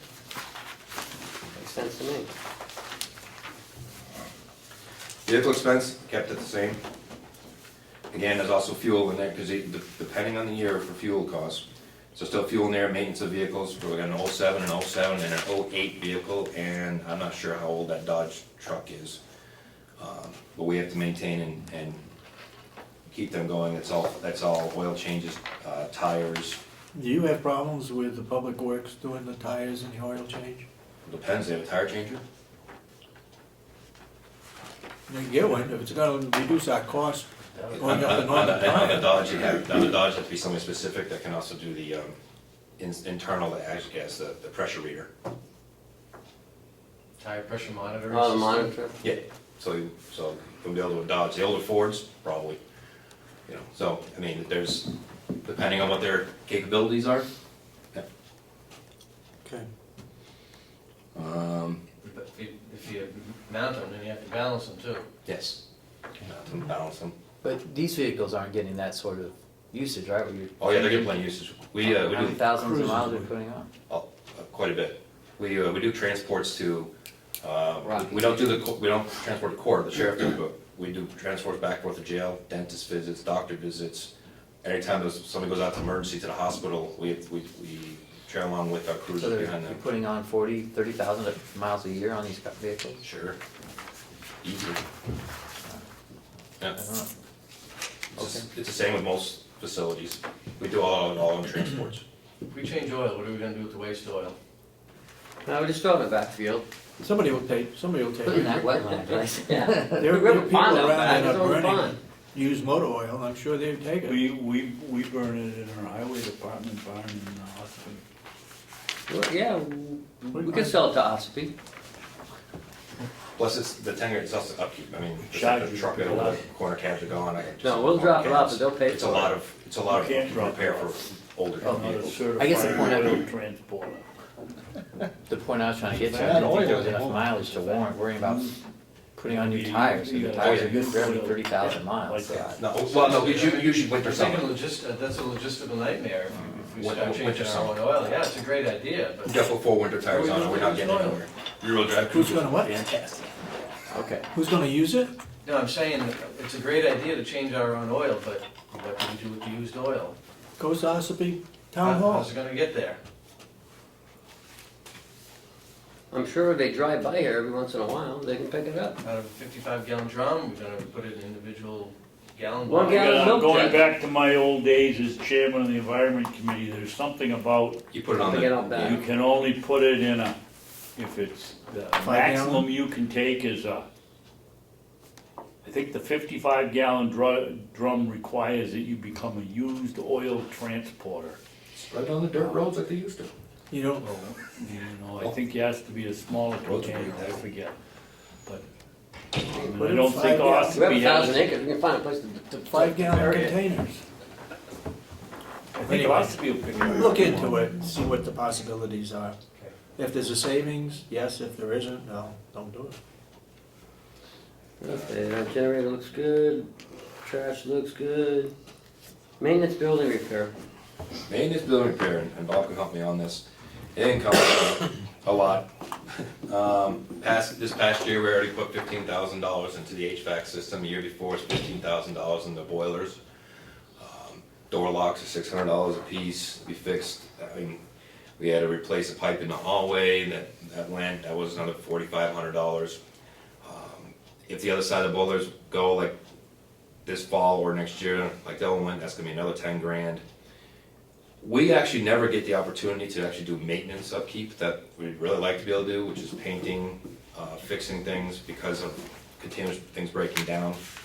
In 2018, we do have a 5-year maintenance plan to look at to fixing these things. As Bob's over at the nursing home, his HVAC system that no longer is supported to be able to run the system, we're the same issue, and it's about $6,000 to upgrade that to fix that system.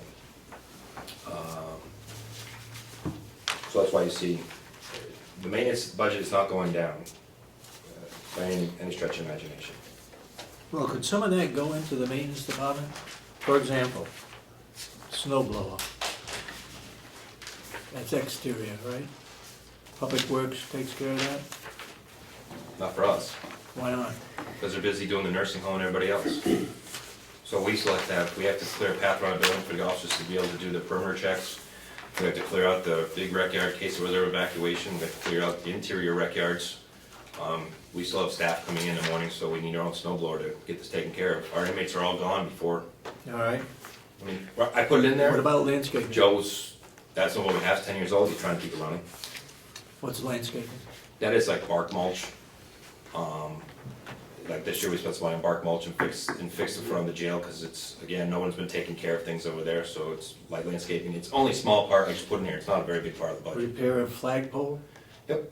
The metal wiring braiding's been broken for years. The maintenance director, Joe, has it taped up with, if you look at it, with electrical tape to try to keep it in place.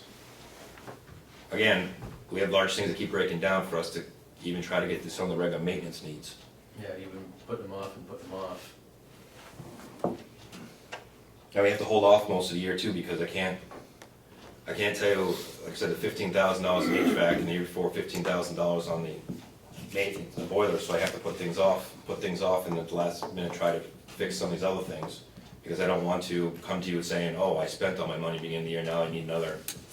So it's, in the future, possibility, if we go with the 5-year maintenance plan to fix things, then this probably could come down if things were upgraded and taken care of where they need to be. We probably could come back down, but as it stands now, no. Okay. Equipment repairs? I'd like to Okay, skip yeah. over this and go to All right. non-public and talk Yep. about this. The photocopy expense? Photocopiers up, talk to Porter. We own our machines, and all of them they're outdated and don't support parts anymore. But they just rebuilt the Sergeant one, so I'm not gonna look to replace the Sergeant one. The administrative one is, it's at the end of its life, and that's where the extra $1,000 is to lease a photocopier, and at the same price for paper, the photocopier per paper as we have been doing. Where do we stand on a bid from Porter on photocopiers? You guys had a meeting, didn't you? Yeah, we have a meeting with them. And We have the state bid.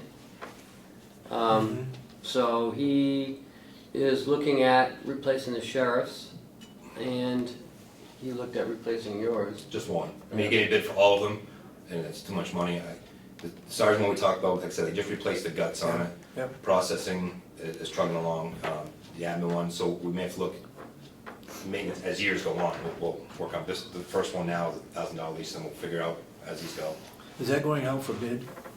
No, it's a state bid, it's already been bid. It's already Yeah. state bid. Yeah, it's already state bid. And Porter does the work? Yeah. Yeah. And I can tell you what, they're great, you call them up, they're there that day. Okay. I gotta tell you, he's actually better than the ones we use in Stratford. Yeah. And I can tell you better than ones who are these in Merrimack, because you couldn't get them there. Lori calls Porter, if they're not there that day, they're there the next morning.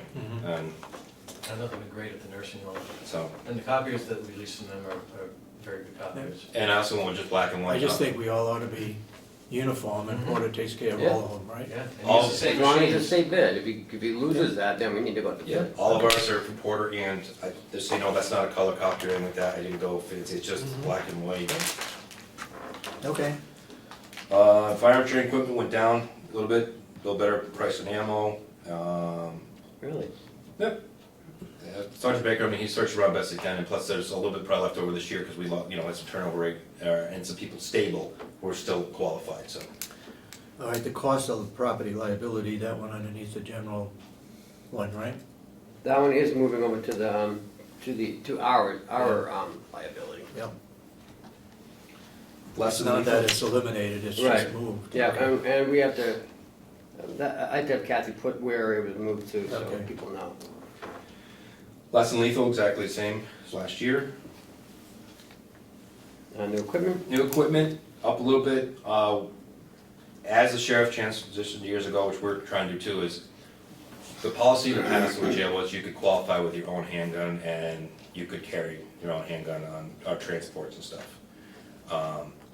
I do not want that. It is not standard in most of the jails. It is, the department owns the weapon. You qualify with the department's weapon. We own it. It's our property. I don't want them having their own individual weapon. So we're gonna start building that up a couple each year, and not up one big whack at a time. And we'll eventually get there over time. I thought we had a storage locker. We have a, When police departments bring in somebody, they've got a storage locker, they can put their weapon in. correct. This is for us, for our storage weapons, to put somewhere. We don't have anything now? We have a safe that most of the ammo sits in, and some other stuff. If you want to talk about it non-publicly more, we can talk about it non-public, but we can talk about that. So there's nothing for the weapons? Can we talk about it further on Oh, okay, non-public? all right, okay. Thank you.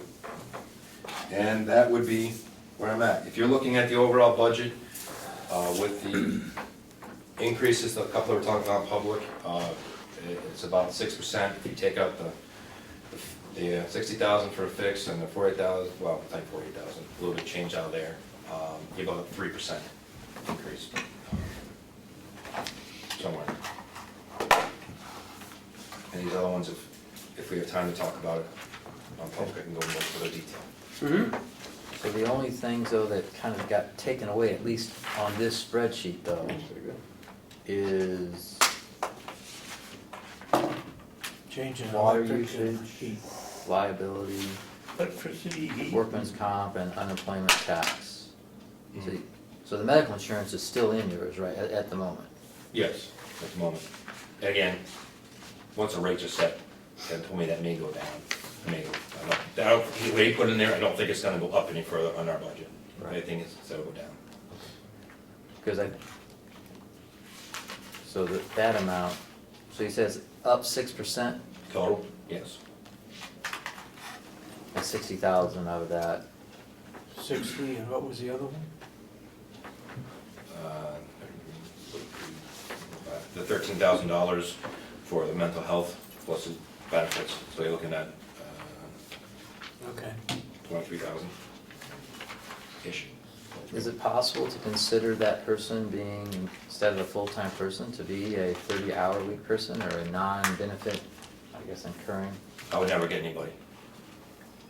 If you're talking to somebody that has a master, you need a LADAC with clinician, I'm not. Right now, you're paying for 14 hours at $33,000, that's what you're getting for a contract, that's what you're gonna get as a contract person.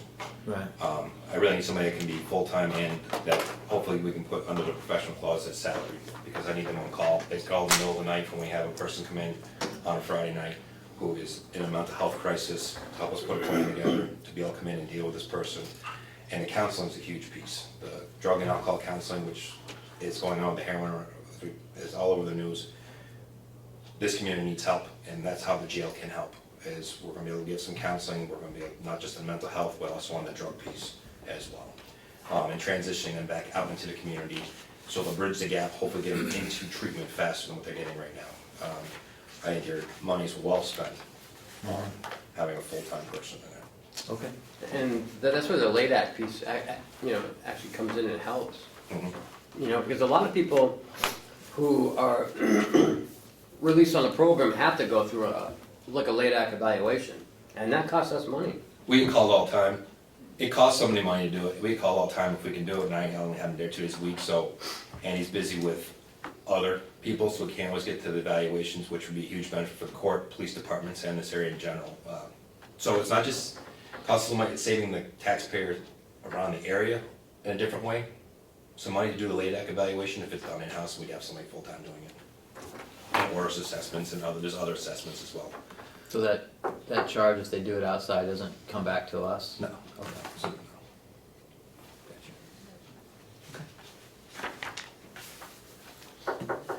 At this time, if there's no more questions for Jason, I'd like to go into non-public. And, Thank you, Jason. well, Well, he's gonna be Yeah, here. he's Thank gonna you. be on- he's Thank gonna you be for the in public the portion of non-public. your testimony. I'll make a motion that we go into non-public session yes.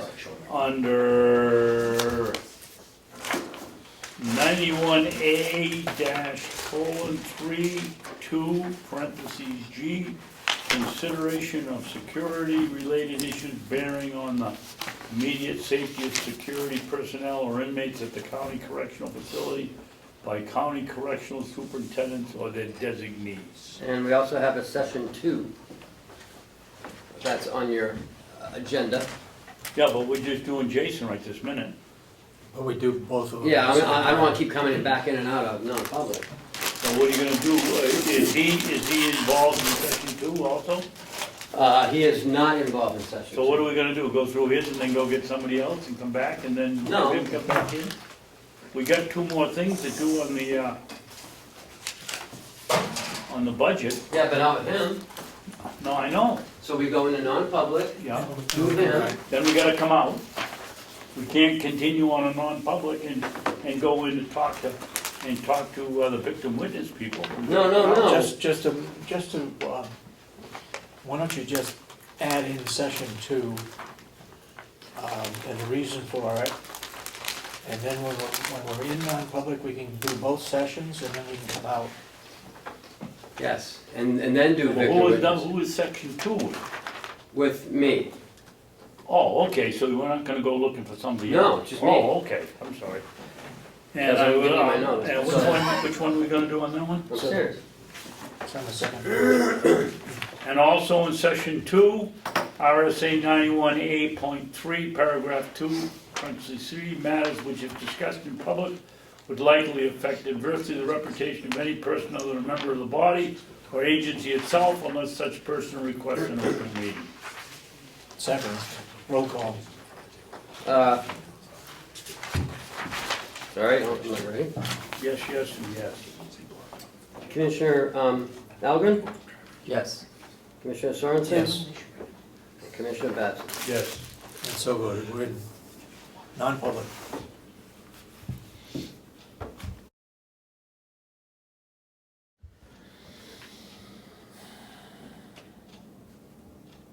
Come back home and go like this. All right, we're out of non-public, we're back in public. We made, and we redacted one section of the session because a name or alluded to a name, and we didn't want that in there. Otherwise, we didn't seal the minutes. Is that correct? Of last week. Of last week. Session 1 and session 2 of last week, okay? Right? Okay. And right now, I should make a motion to seal the minutes for Oh, sessions 1, 2, and, well, 1 and 2. 2. 3 was talk with the council, Yeah, So that doesn't lawyer count. confidentiality. so You're I'll right. make a motion For that today. we seal the minutes for today's meetings for session 1 and 2. okay, do I hear a second? Second. All those in support of the motion say aye. Yes. Aye, Aye. and so voted. Kenny, you better make sure you get that down since you're taking the notes. Yeah. I have them. Next week we need to meet twice. Wednesday's our regular scheduled meeting, Yep. and I need another day. Not Monday, preferably. Thursday's good for me. Tuesday also, as a matter of fact.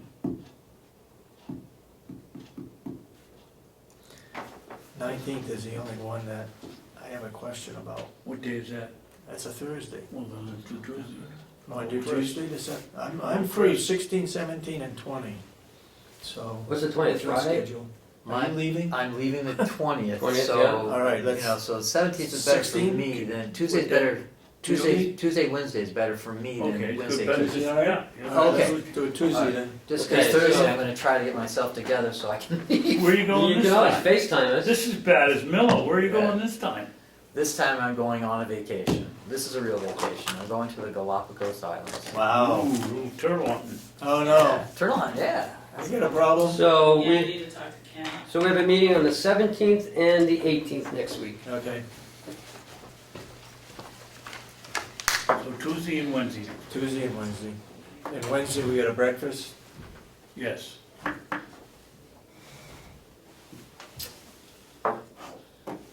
I'm going over with the Baskins tomorrow. Why? They've got a seminar on how to make maple syrup. We got the Farm Bureau annual meeting tomorrow. I Oh, gotta is go that to right? Moulton's Farm at 9 o'clock tomorrow. Oh, in the And then morning? down to- Yep, and then down to Concord. I mean, Oh. down to Laconia.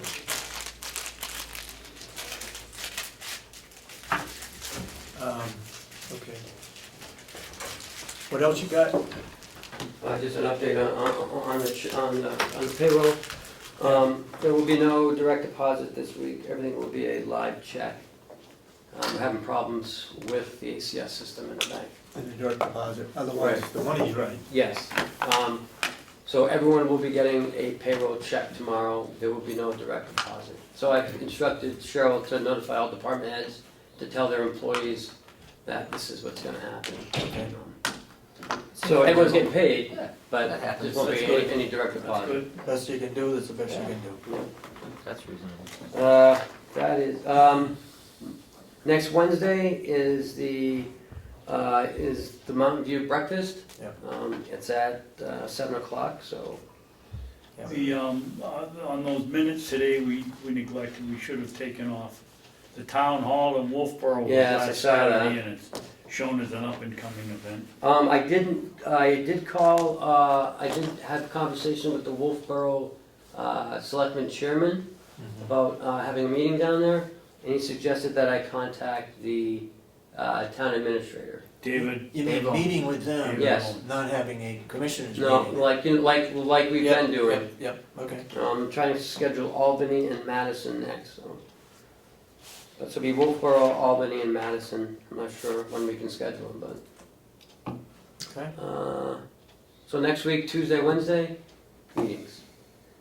Any subcommittees coming up? Thanks for reminding me. Just got an email a few minutes ago from, there's a subcommittee meeting Monday, 11:16, for multi-department, one, and public works. Oh, that's Representative McConkey's committee. McConkey, yep, Tyser, Schmidt, and Bucco. At 10 o'clock on Monday. So that, say that again, the multi, so it must be the water, sewer, Multi-department. and all those that we've combined? Yep, Okay. At what time? 10. I don't know why, but. Is anybody gonna be here? I could potentially be here. I gotta check I don't think I can be here Monday at that time. Oh, yeah, I'll be here. I hate these last minute meetings. Other than that, just review the cell phone policy. I'm gonna look at that next week. Also, bring forward my recommendations for the cell phones. Do we keep reimbursing or send it right over to them? Yeah, that's a good idea. And, Have you get rid of my yes, sir, credit card? yeah, it's off. How do I know that? Because I'm on it now, so Okay. you're off, I'm on. Where's my credit card? I've been using it for the last couple I days. thought you had me. Going on a trip? I just bought a new plow, so You did. I did. Well, I'm gonna buy a DR vacuum, leaf vacuum Okay, for $1,600, so I need it. okay. right, That's it today, I guess, huh? Is that it? Did you guys sign the minutes? I must have given them to Cheryl already. Yes, you did. Okay, They did, I didn't sign for last week, so that was yours. You weren't here, right? alright, that's it. We'll see you on Tuesday. Well, whoever's coming Monday, I'll see Are you you gonna Monday. miss the 25th meeting? Yes. Okay. Yeah, you're out the 20th through Thanksgiving. 20th to the 29th is when I'm actually 22. on an airplane, Okay. All right. so. Okay, so you'll be back December. So I'll try to schedule Wolfboro then in December, so you Yeah. attend as well. Yeah, because I'll it's be your around hometown, December. sure. I'll be around in Represent that. December, so. Okay. But I'll be back for the meeting that's on, oh no, it's December 1st is that, if we meet Wednesday, right? That week? Oh, gosh, that's Sunday, okay, yeah, that's the second actually, yeah. So I missed the 25th, which is the last meeting of November. Okay. So I missed the 4th. So the 2nd of December, okay. I will be here the 2nd of December. And pretty much ongoing from that. Now, okay, 18th, 20, you want to try to finish up everything? Yeah. Except for the nursing home? Or have you, So the nursing home's we already done. did it today. God, I lose my mind already. So what we have left is we have the county attorney, the victim witness, the sheriff, IT, and outside agencies. So the next 17th and 18th, right, is that when we're meeting, 17th? Yep. 17th and 18th, we'll knock all them off and do our regular meeting on the 18th. Okay. Okay? Yep. And then that'll be it, and then we'll, Chuck and I will, put it in final format and send it out to whoever needs to get it. Well, we want to act on it on the 25th, Oh, yeah, okay? Yeah. That's the final time that Yeah. we've got. yeah, And then it goes to Concord. yeah. It'll be in final format by the 25th. Okay. But as I mentioned earlier, I mean, we need to know if there's more bad debt that is getting That is written off. what? The bad debt getting written off. Yeah. And we need to know by that. How are we gonna know? Well, I guess Why what don't is that you- auditor's supposed to give us a Give the report? auditor a call Yeah. and see where it is. Because that's significant. Well, and as they're gonna be far- looking for their 7,900 too, I gotta come up with. That'll be fun. But he should at least be able to tell you at this point, his recommendation. Well, I know he sent an email to Paul last week looking for 2 more documents. No. So. Last obviously- week? Yeah. Yeah. I don't know if he's finalizing documents or if he's like, well, I'll get to it when I get to it. So. It sounds to me like he's scrambling. It'll be better next year, it'll be better, way better next year. Okay, do you want the Okay. sandwich? I've been trying to give it to you. All right. I didn't like the first Have a one. motion to Oh, adjourn? you did have one? I didn't Make a oh, motion, we adjourn. Second? All those in support of the motion say aye. Aye. So voted. We stand adjourned. Thanks, Ken.